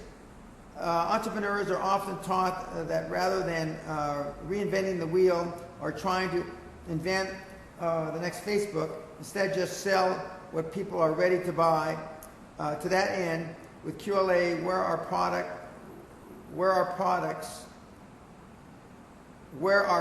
is this business? Where are products in this business? How do you know who to sell to? The trade, publications, or other sources exist to track what kinds of companies are being bought and sold, and what companies are doing the buying.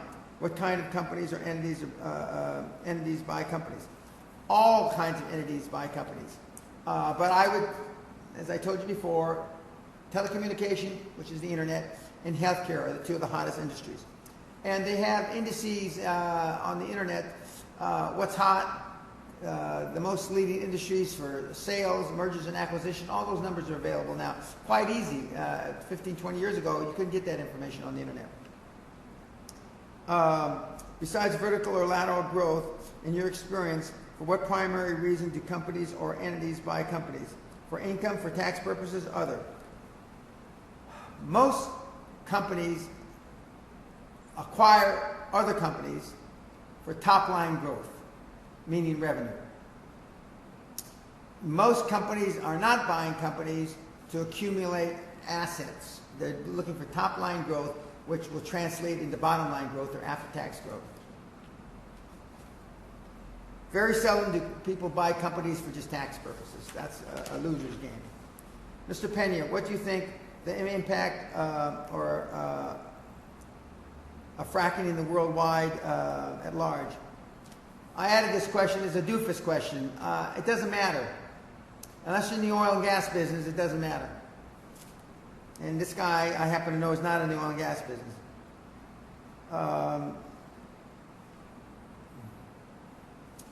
Mr. Pena, aside from physical relocation, changing your friends, and mentally rehearsing new behaviors, what do you see as the top 3 ways for a young person to escape and to reverse their childhood preconditioning? In other words, how can you escape repeating the fates and lives of your parents? In this particular case, this guy said, I already count going to your seminar QLA materials as key tools, so something different. Well, I've already given you the key tools. It isn't different. Our parents love us. They did the best they could, but in most cases, it's not necessarily the right thing for us.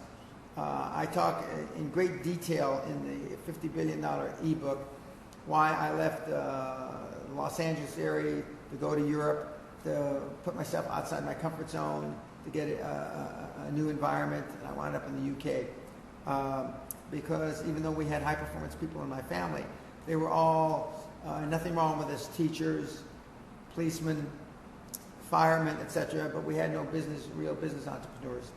And I wanted to be in a different social and economic milieu.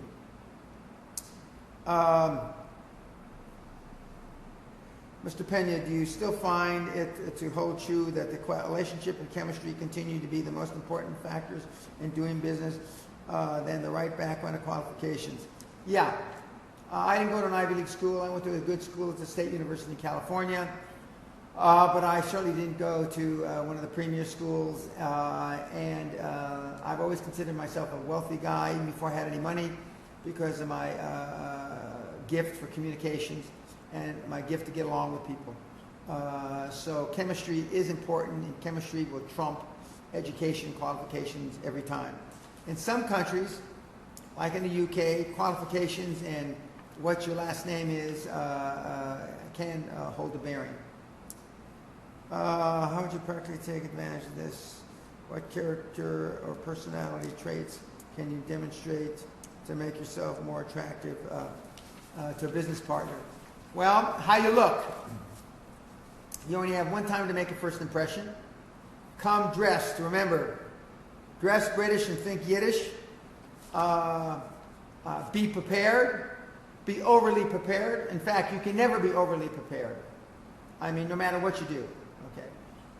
Just as I was prepared, and again, I got up early for this session of the podcast taping to review questions. And just as I put in an hour or plus for every hour of the seminar, I'm always prepared to excess. I look at the details.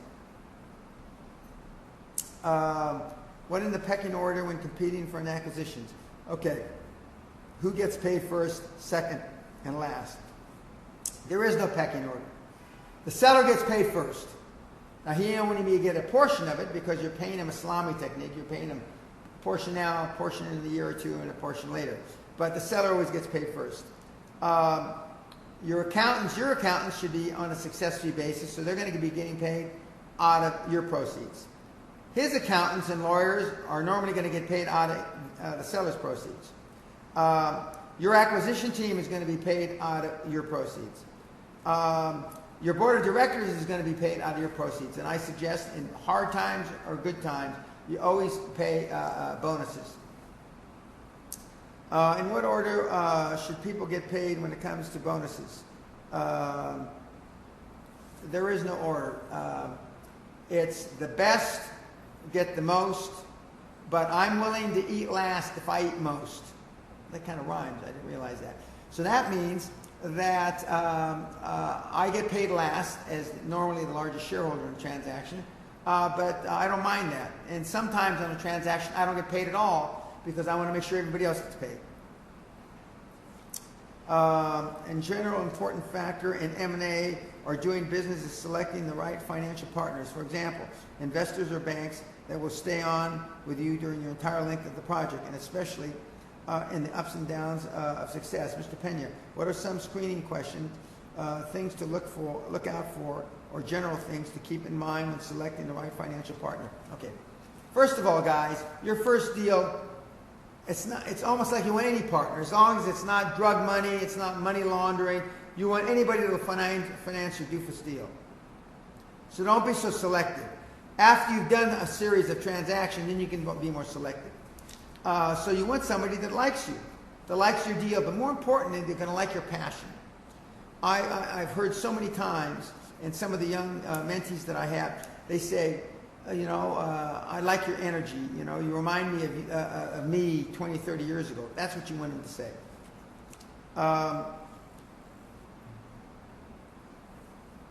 Mr. Pena, what are some factors aside from the board of directors, dream team, and track record that you would use to attract advantageous long-term lending? There aren't any.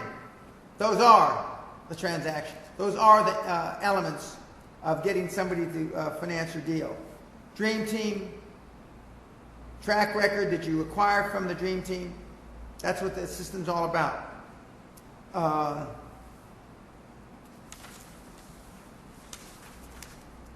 Considering your experience in the internet business and that crowdfunding is emerging as a useful method for raising capital for mostly small or medium-sized startups, how would you approach using crowdfunding strategy to meet higher capital requirements? What situations would you use it in, and where would you see as being counterproductive? Okay. Crowdfunding is also used in movie deals. Big actors use it, raise money on the internet. For your first deal or two, I don't see how it can be counterproductive. Most deals are initially funded by friends, fools, and family, credit cards, etc. This crowdfunding via the internet has given another opportunity, another medium to raise money. I have not used crowdfunding, although I'm looking at it for one particular transaction now. We're not sure whether we'll use that or not, but we're looking at one transaction. I'll be able to tell you more about it later. As an animal lover, this is a cute question. As an animal lover, which animal do you think best personifies the traits necessary in order to achieve success in business? Well, I'm probably expected to say a pit bull or something like that. But my favorite dogs are Great Danes, and I've had Great Danes since 1974.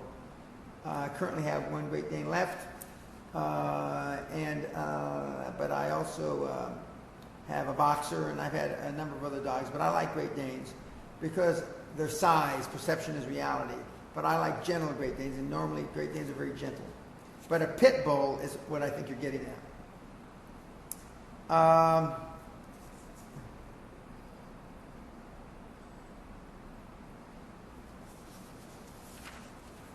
How did you finance your personal overhead while building Great Western? Credit cards, loans against my house when I had no money. What percentage of deals work out? Which sectors have the highest percentage? 95 deals out of 100 you have to look at before you find one, and then a good percentage of the deals that you'll initially try won't work out because of your inexperience until your dream team gels as a team. Then a higher percentage. There is no set percentage of what works out. And what sectors have the highest percentage? All sectors are different. When is the money made in an acquisition? What is the most critical factor in errors, pay price? When is the money made in an acquisition?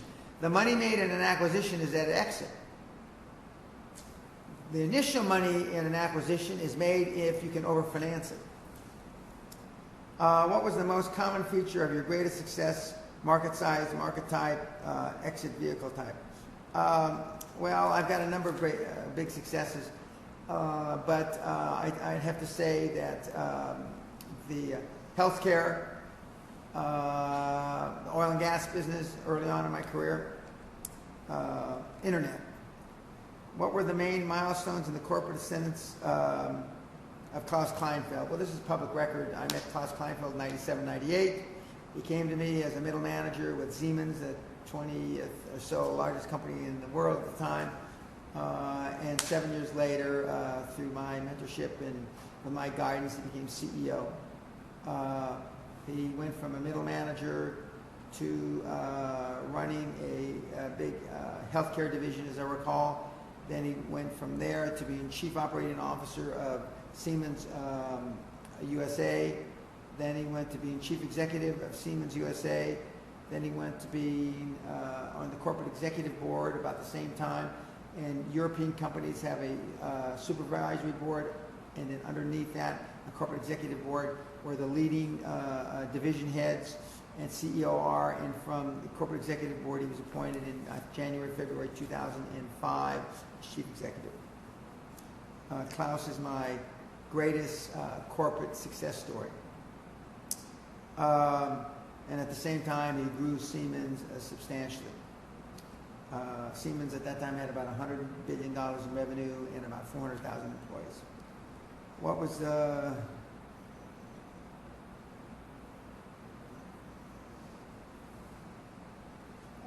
if you go public, what is the percentage of assets you're able to de-accumulate at the favorable price? It's not de-accumulate at a favorable price. What I think he's asking is, once you've gone public, what assets can you sell off? Well, as long as there's no covenants or restrictions, you can sell off any assets, as long as you control the board of directors. Can you tell me more about the healthcare deal taken private in the UK? I think I told you it was Crestacare. It was a publicly held company. The chairman was based in Scotland.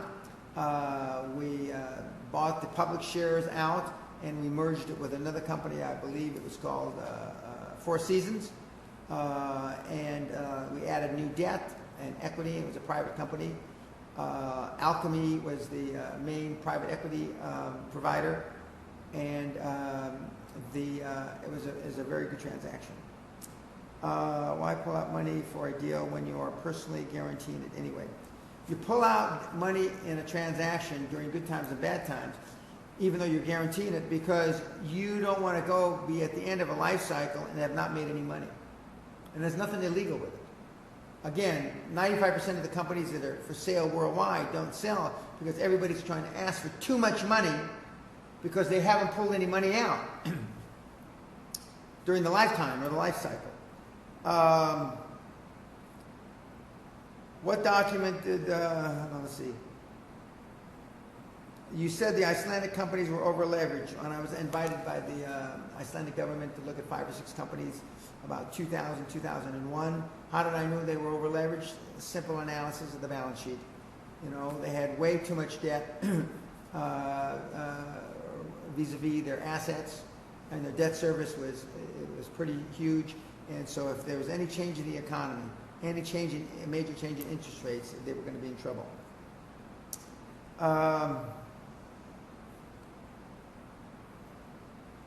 How did I purchase an option on American property which was we went public? Well, as I've told before, as far as we can tell, I was the first person to ever take an option public, meaning, like most of you understand an option on a building, an option on a piece of property. You give them some money for an option to do something with the property over 6 months or 2 years or 3 years. In my particular case, I gave $60,000 up front with an option to pay $2 million or $1,940,000 in 6 months, and I took that option public. So I had invested $60,000. I then took it public on the London Stock Exchange, and the market cap upon the IPO, which happened to be on my 39th birthday, which was no coincidence, was approximately 50 million pounds. In dollar terms, I guess that's about 100 million. Now, Everybody told me that I couldn't go take that option public because nobody had done it before. Needless to say, we did it. Everybody told me we couldn't go on August the 10th, which happened to be my birthday. It was very important to me to go on my birthday because Mrs. Thatcher, as I explained in my $50 billion ebook, was taking one of her first major privatizations, Jaguar, public on that same day. I said, I don't give a shit. We're doing it on that day. Okay. So because of my crack stockbrokers and my investment bank at the time, they used to call them merchant banks, we sold the shit out of the deal. And on the day, the stock, the newspaper headlines read the day after, the one that really roared, Great Western Resources up 20%. And if I remember correctly, Mrs. Thatcher's Jaguar was down about 15-20%. So to this day, it's a sexual experience for me to ride in a Jaguar. When I do from time to time, because they use those as limousines in the UK, because it brings back fond memories of that when I went heads up with the UK government and I whipped them.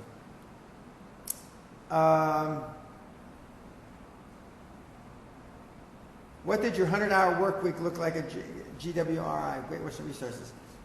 Well, 100 hours was on a good week. Many weeks it was more than 100 hours. But part of that regimen, always that 100-hour work week, was 3, 4, 5 times a week. I went to the gym for about an hour. But most of the time it was in meetings. Most of the time it was looking at acquisition candidates. Most of the time it was raising additional capital. And a good portion of that time was dedicated to refinancing existing finances.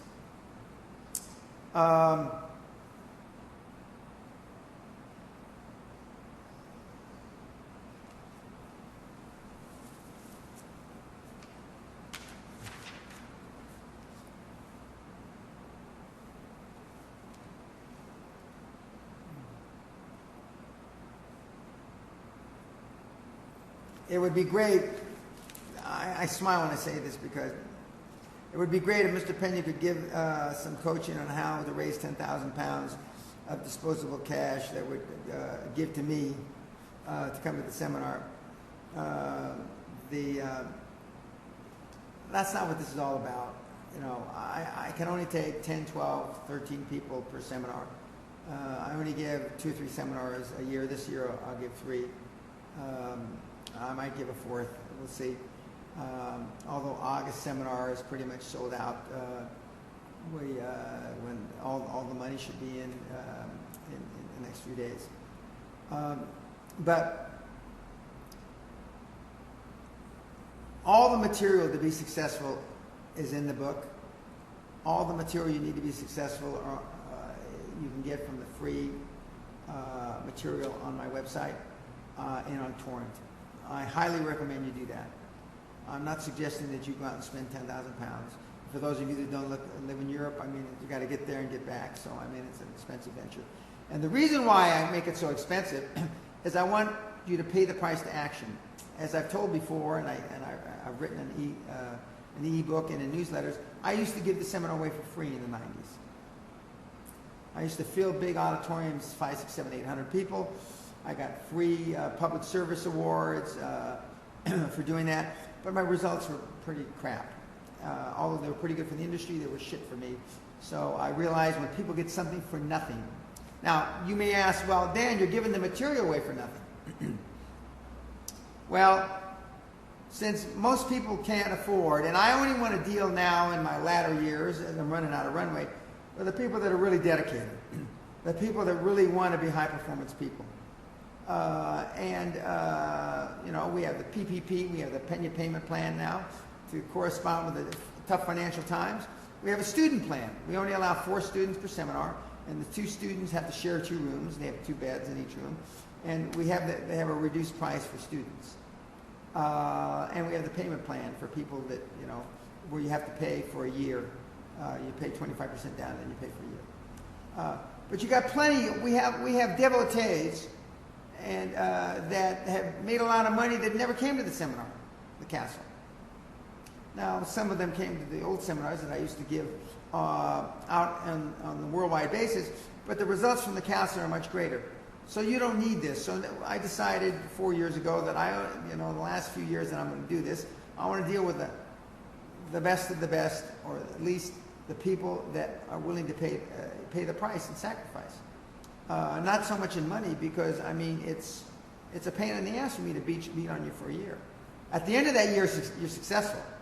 But not everybody. A lot of people talk about wanting to be successful. Not everybody really wants to. I was looking at some of my videos from years ago, and some guy called me a psychopath when I was talking about commitment. And if I have to be a psychopath like Pena, then I don't want success. Well, fine. Then don't bother me. Fuck off.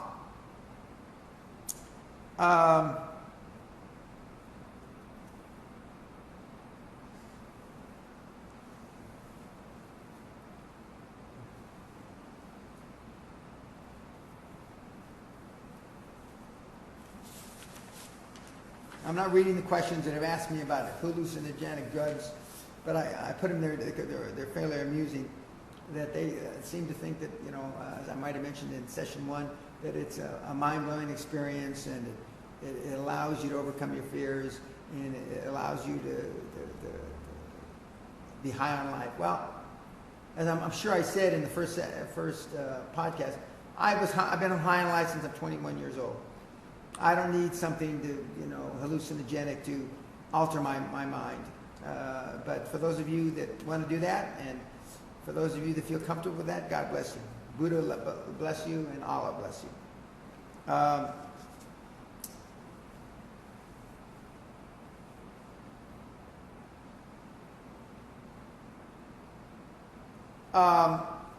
You should have him.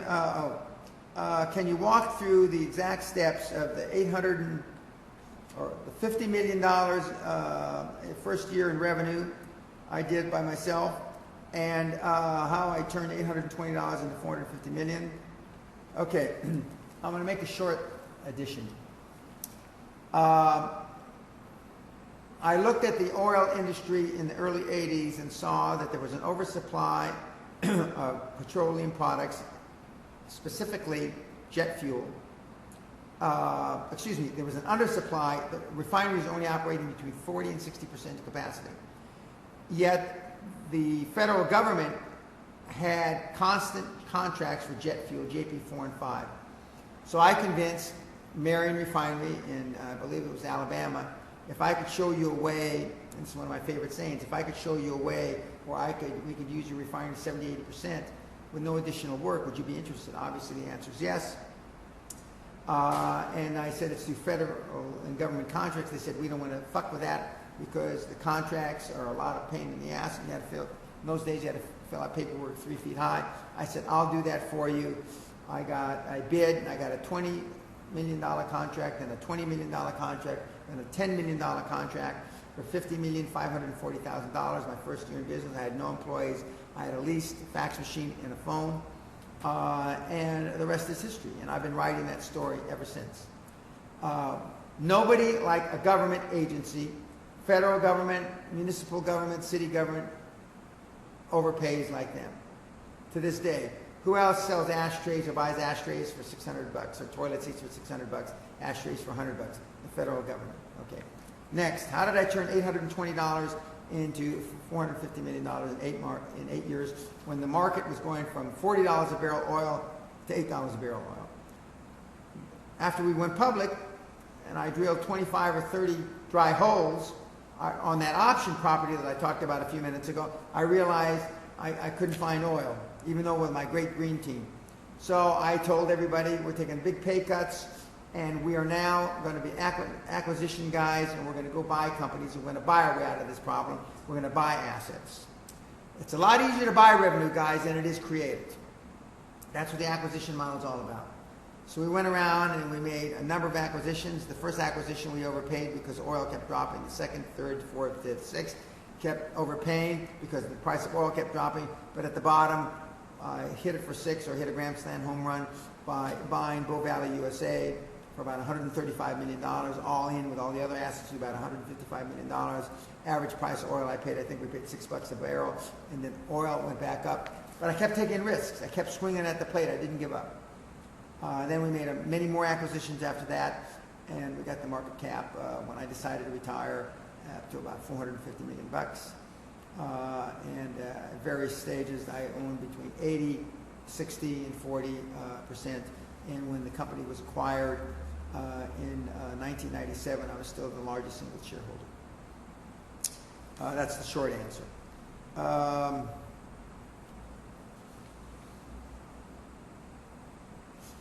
Question. Happy QLA. How can we see the seminar? The entire seminar is not on YouTube. Portions of the seminar are on YouTube. Portions of the seminar are on iTunes. I think we've uploaded about 50 items on iTunes, and we're going to be uploading more of my information as time goes on. Plus, we're going to be making these additional additions. My plan is to do as many of the video YouTube / iTunes podcasts as I can, but I also will do just the audio when I'm out of the country, if so too much time doesn't pass. So there's a constant flow of information. The first episode we tested, I think it was about an hour and 50 minutes. We're going to test on the results and see how that is. This one will be a little less. I have no intention of doing an interview format. I'm going to continue to answer questions. And as long as we keep getting questions, and I hope we do, and so far we've gotten a lot of questions. So far we've gotten questions I could do 30, 40, or 50 hours of podcasts. And from time to time I will share stories of mentees, not just success stories, but also some of their failures, so you can learn from them. But my intention is not to interview mentees on this format.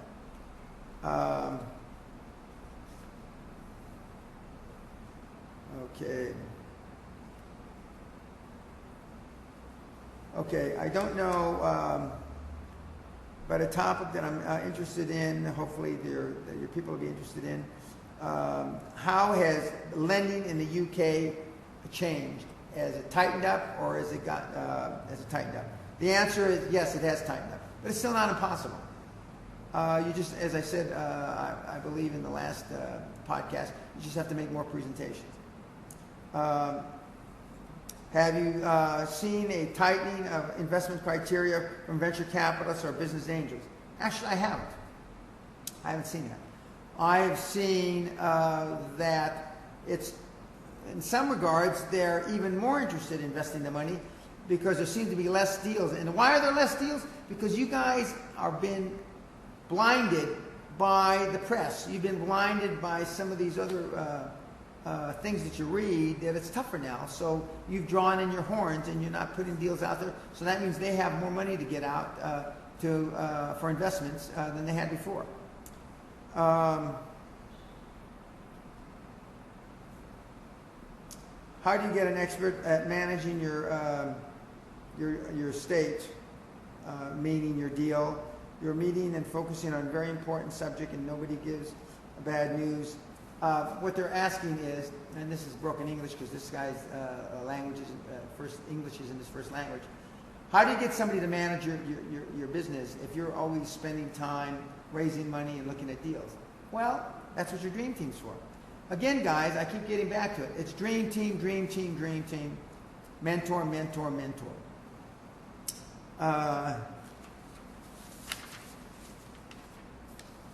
Hey Dan, I'm a 20-year-old student who hasn't accomplished much in life. I understand discipline. Do you need an education to make a lot of money? I've said this before, the answer is no. Education's better, but as I talk about my phenom, the 18-year-old phenom, who by the way is going to be 19 in August, he reminds me, who graduates from high school, or graduated from high school recently. You don't, but if you have the passion, if you've got it in your belly, go out and try it. You're still young enough. You can always go back to school. If 20 or 60% IRRs are considered very good in private equity, how do entrepreneurs manage to parlay small businesses into multi-million or billion-dollar businesses, enterprise in 5 to 8 years? like I did. Okay, what do they do differently than the financiers of Wall Street? And whatever they do differently, why don't the Wall Streeters do it? Because the individual entrepreneur is willing to take more risk than the investment bank. And the individual entrepreneur can move his little ship in between the big battleships a lot quicker, and he can make decisions. The reason why companies like Microsoft, as great a company as it is, has slowed down its growth is because it takes them so darn long to make decisions. And that's what we, as a small entrepreneur, have the luxury of doing that the big companies don't. How do you prepare for international deals? It's no different. International deals are the same as domestic deals. Other than your dream team and your advisors have to be cognizant of the rules, regulations, the taxation authorities, and how it may differentiate from where you're used to doing business. What is the best advice you received that you did not find useful at first? This is a great question. The best advice that I received that I didn't find useful at first was from Costa Gratsos, one of my mentors, who is the CEO of Onassis Shipping Lines. He's the right-hand man of Aristotle Onassis for 60 plus years. And my mentor, God rest his soul, in the early 80s. Costa, and he never called me Dan or Danny, he always called me Mr. Pena. When I first met him, I called him Mr. Gratsos, and then I called him Constantine, and towards the end of our relationship, I called him Costa. His advice was that don't diversify. And I'll tell you a little story. We're standing in Olympic Towers on Fifth Avenue, and he said, Mr. Pena, we own this building. It's only 40% occupied. We diversified because we made so much money in shipping. We owned 107 ships with no debt. And we were making cash just by the boatloads, pun intended. So we bought this building. We don't know how to run it. We barely got it built. In conjunction with that, we started Olympic Airlines, which was a Greek Airlines. And they lost money. They finally gave it to the Greek government. He says the biggest mistake everybody makes is they diversify because everybody says you've got to spread your risk. He gave the same advice as Andrew Carnegie some 80 years before that. Find and invest your capital in what you know and lead in it. I didn't understand that. And I got involved in a number of tangents. Fire resources is an example, et cetera, et cetera. Now, you may ask, well, Dan, you're involved in a lot of deals through your mentees, so aren't you over-diversifying? Yeah, but I'm not running those businesses. Even if I'm not executive chairman, I'm not running those businesses. And the person that is running them is in charge, not me. I'm a non-executive director. The person that is in charge of those businesses has to stay focused on the few, not the many. So the best advice, I didn't take it to heart, is don't diversify, Mr. Pena. Stay focused.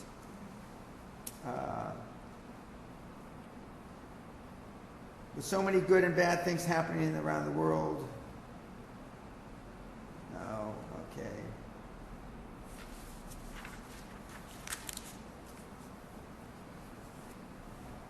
I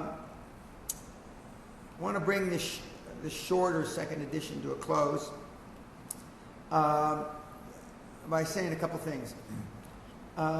Number one, we often get involved with the minutiae in life and the minutiae in business. We all have baggage. We all have problems. I believe last session I talked about my regrets. My regrets haven't changed any. I still have them. But we all have regrets. But as I've told my children countless times, it's not what happens to you in life, kids. It's how we react or interpret or define what happens to us in life that really counts. Bad things happen to good people all the time. Bad things happen to good companies all the time. And that's just part of life. That's part of the cycle. Now, I'm not here to, for those of you that believe in things that I may not believe in, and for those of you that may believe in taking hallucinogenic drugs, I don't particularly believe in that, so I don't. I'm one of the only people that grew up through the 60s that didn't do drugs. And I tell the story, why don't you do drugs, Dan? I mean, everybody did it. Not everybody, but a lot of people did it. And one of the reasons I didn't do it is because my father, who was a policeman, and I told you about how strict he was. And speaking of strict, when I went off to volunteer for the Army in 1966 as a 20-year-old, I thought the Army was fucking easy compared to being raised by my dad. My dad was tough, okay? But getting back to, I didn't do drugs because my dad said that there's only one cure for drugs, and that's a fucking bullet in your head. And as he held a revolver to my head, and he says, Dan, I'm the one that'll do it. Pull the trigger. That had a lasting impression on me, and I didn't do drugs. Now, I tease and I tell people when I'm 80 years old and a little more than 10 years, I may do drugs. We'll see what happens. My wife, Sally, says that that's bullshit. I'm not going to do that. But all kidding aside, we all have baggage. And what I find universally across the board, talking to you kids, is that you worry about stuff that isn't really important. I'm not telling you to forsake your family. I'm not telling you to forsake your loved ones. I'm not telling you to forsake your God if you believe in God, Allah, Buddha, whoever. But what I am telling you is you spend an inordinate amount of time worrying about things that don't make a shit. I worry about virtually nothing. If my wife were sitting here, she'd tell you, Dan doesn't worry about anything. Like I say, if a plane goes down, there'll be one survivor. It's going to be me. If a ship sinks, and there have been a few unfortunate catastrophes with sunken ships in recent months, I'm going to be a survivor because I think of my life in that way. And that's why I continue to press the envelope on the emotional scale. And we have two bank accounts in life. We have an emotional bank account and we have a financial bank account. All you guys, all you kids are worried about the financial bank account because that's how your parents thought, that's how your grandparents thought, and that's how you think, and that's probably how you're training your kids to think. It's your emotional bank account that I'm worried about, not worried about, concerned about. And that's what I build, is emotional bank accounts. I look forward to my number 3 podcast, and I'm going to be traveling. I look forward to seeing as many of you as I can on my trips. I'm going to be in Africa, and I'm going to be, I believe, in Russia and the Scandinavian countries. And of course, I'll be at the castle in not too distant future. And now I'm going to Sri Lanka to visit a Mentee nun who's living in the jungle in Sri Lanka now, who has just recently moved from here. But anyway, keep the questions coming in, and I'm very much interested in your comments. God bless. Peace. Vibrate higher. And why do I say that? Because after 46 years and teaching you morons for 23 years, you want to take the easy way out. Because you think life is a journey. That is horseshit. Life's a journey if you're a moron and you're retarded. That's why, that's what you've done with the life up heretofore. It's been a journey. And how good is the fucking journey? You tell me. And for the most part, most people in this room and most people listening on YouTube have to come to the realization, as sad as it is, that you have pissed, you have urinated heretofore up until this morning, your entire life down a fucking shithole. Very simple. That's it. If you want to create massive wealth. If you just want to be a happy, slappy housewife from fucking Dundee, or a happy, slappy bimbo from fucking Toronto, or a happy, slappy guy who goes to the Little League games in Mesa, Arizona, then that's okay. But if you want to create some fucking money, and money's not everything. But if you don't think money can buy happiness, you don't know where to fucking shop. You can get money and then go save the world. You can get money and save the forests in Brazil. You make money and go save global warming, which I don't believe in. And save the kids in Biafra and all that shit. But without money, you can't save a fucking thing. Don't you understand? Don't the fucking idiots on YouTube understand that? Until you make some shekels.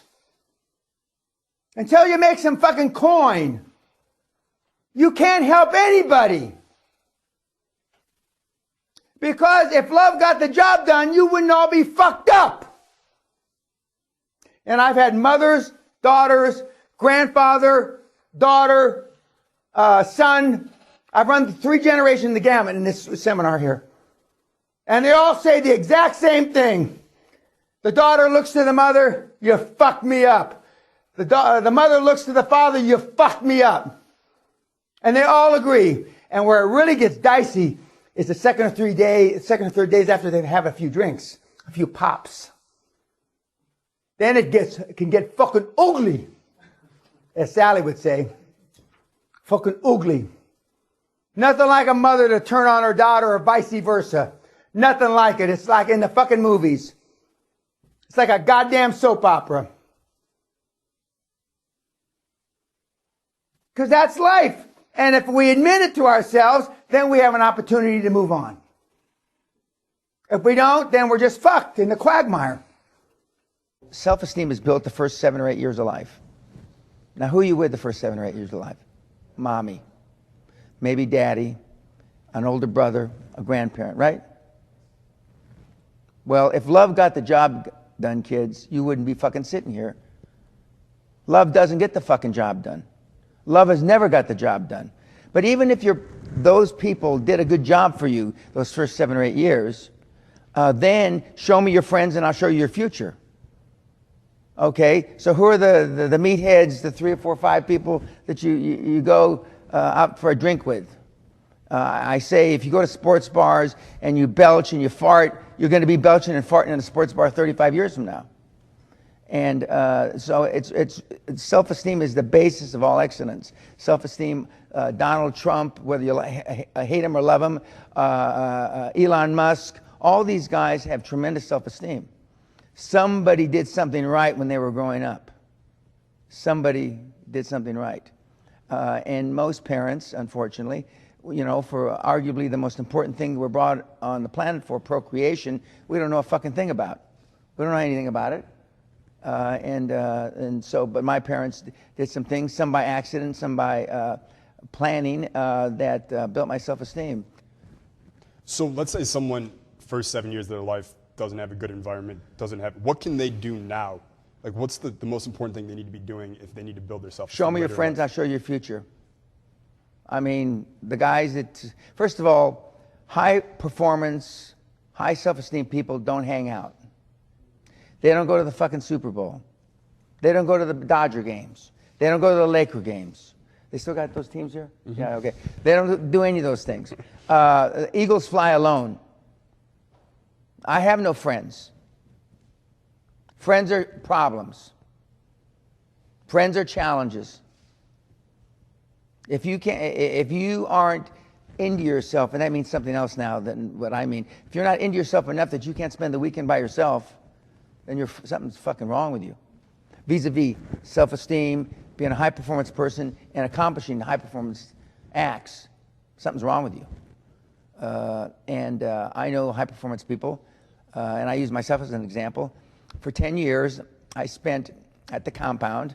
There were weeks I never stepped out of the castle into the fresh air. Weeks went by. Now, yeah, it's a big place, but I mean weeks. Months went by, I never left the fucking compound. Months. Didn't talk to anybody. And none of the things that you require or consider as part of your natural life, high-performance people don't do. They just don't do. They don't have the need, and I put the word need in quotes. They don't have the need to be around other people. the strength in numbers. That's what you're taught. That's wrong. If you're going to be a weak cunt, that's right. There's strength in numbers. If you want to be a weak cunt, that's great. But if you want to be something other than a weak cunt, then you're by yourself. Does Elon Musk give a shit what you think about him? Only to the extent that you buy his fucking electric cars. I mean, but other than that, he doesn't give a shit. Did Steve Jobs give a shit? No. Does Ellison of Oracle give a shit? No. Does Gates or Zuckerberg or anything? No. And obviously the president doesn't give a shit either. So, I mean, so how do you stack up against those people? People in general, they think that reading a book is taking action. They think listening to a podcast is taking action. They think a video or whatever it is taking action. No! That's fucking procrastination. So you don't have to make a decision. So you don't have to pull the trigger. I mean, there's a big, huge difference. Take action. As you were taught, just fucking do it. We take too much time procrastinating. And because we're afraid of failure, and fear is false expectations appearing real. We're worried about what other people think. We're trying to fit in. And I can go through a whole litany of bullshit. Now, it's not bullshit because it's not true. Litany of stuff why you are where you are because you just didn't do it. You didn't want to make a mistake. You got a mortgage. You got 2 ex-wives. You got a 15-year-old daughter who's pregnant. Your dad's got Alzheimer's. Your mother's got emphysema, spitting up blood. I can go on and on and on and on. But the bottom fucking line is, if you had 15 years ago you had just done it, 10 years ago you had just fucking done it, 5 years ago if you had just fucking done it, 6 fucking months ago if you just fucking done it, you probably wouldn't be in the position you're in now. So I'm saying no matter what your age is, it's still time to just fucking go out and do it. Just go out and fucking do it. Instead of trying to be smart, I would just try to be stupid, shut that part off of my brain, and just do it. And what happened? He did it. And that's why it's hard for the YouTubers and all the other, because you can't dumb down. You will not believe that it's easy. You can't, you won't. But he put it very succinctly. He just dumbed down and shut off that part of his brain and just followed the steps. You don't need fucking case studies. You have a fucking template.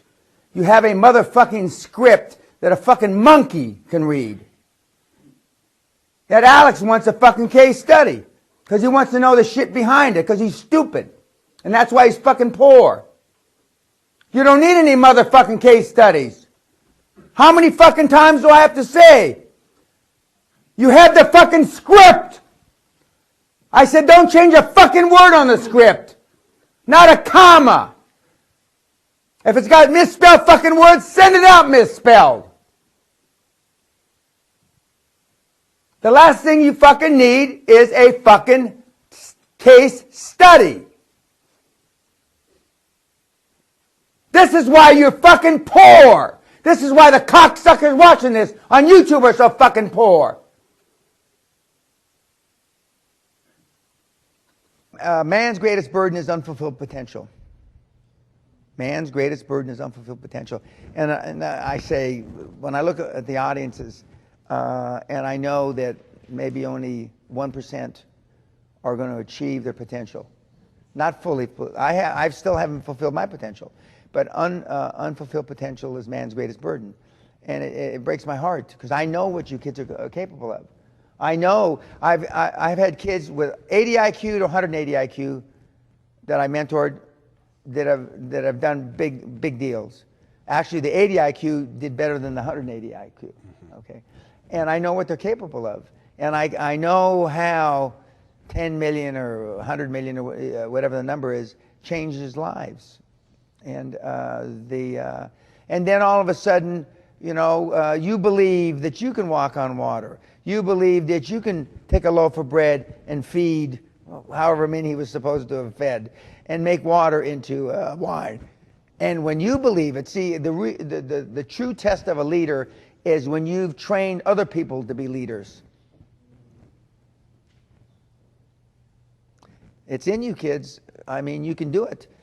If you want it bad enough and you stay focused and you're willing to maintain that commitment. And again, it's always legal, moral, and ethical.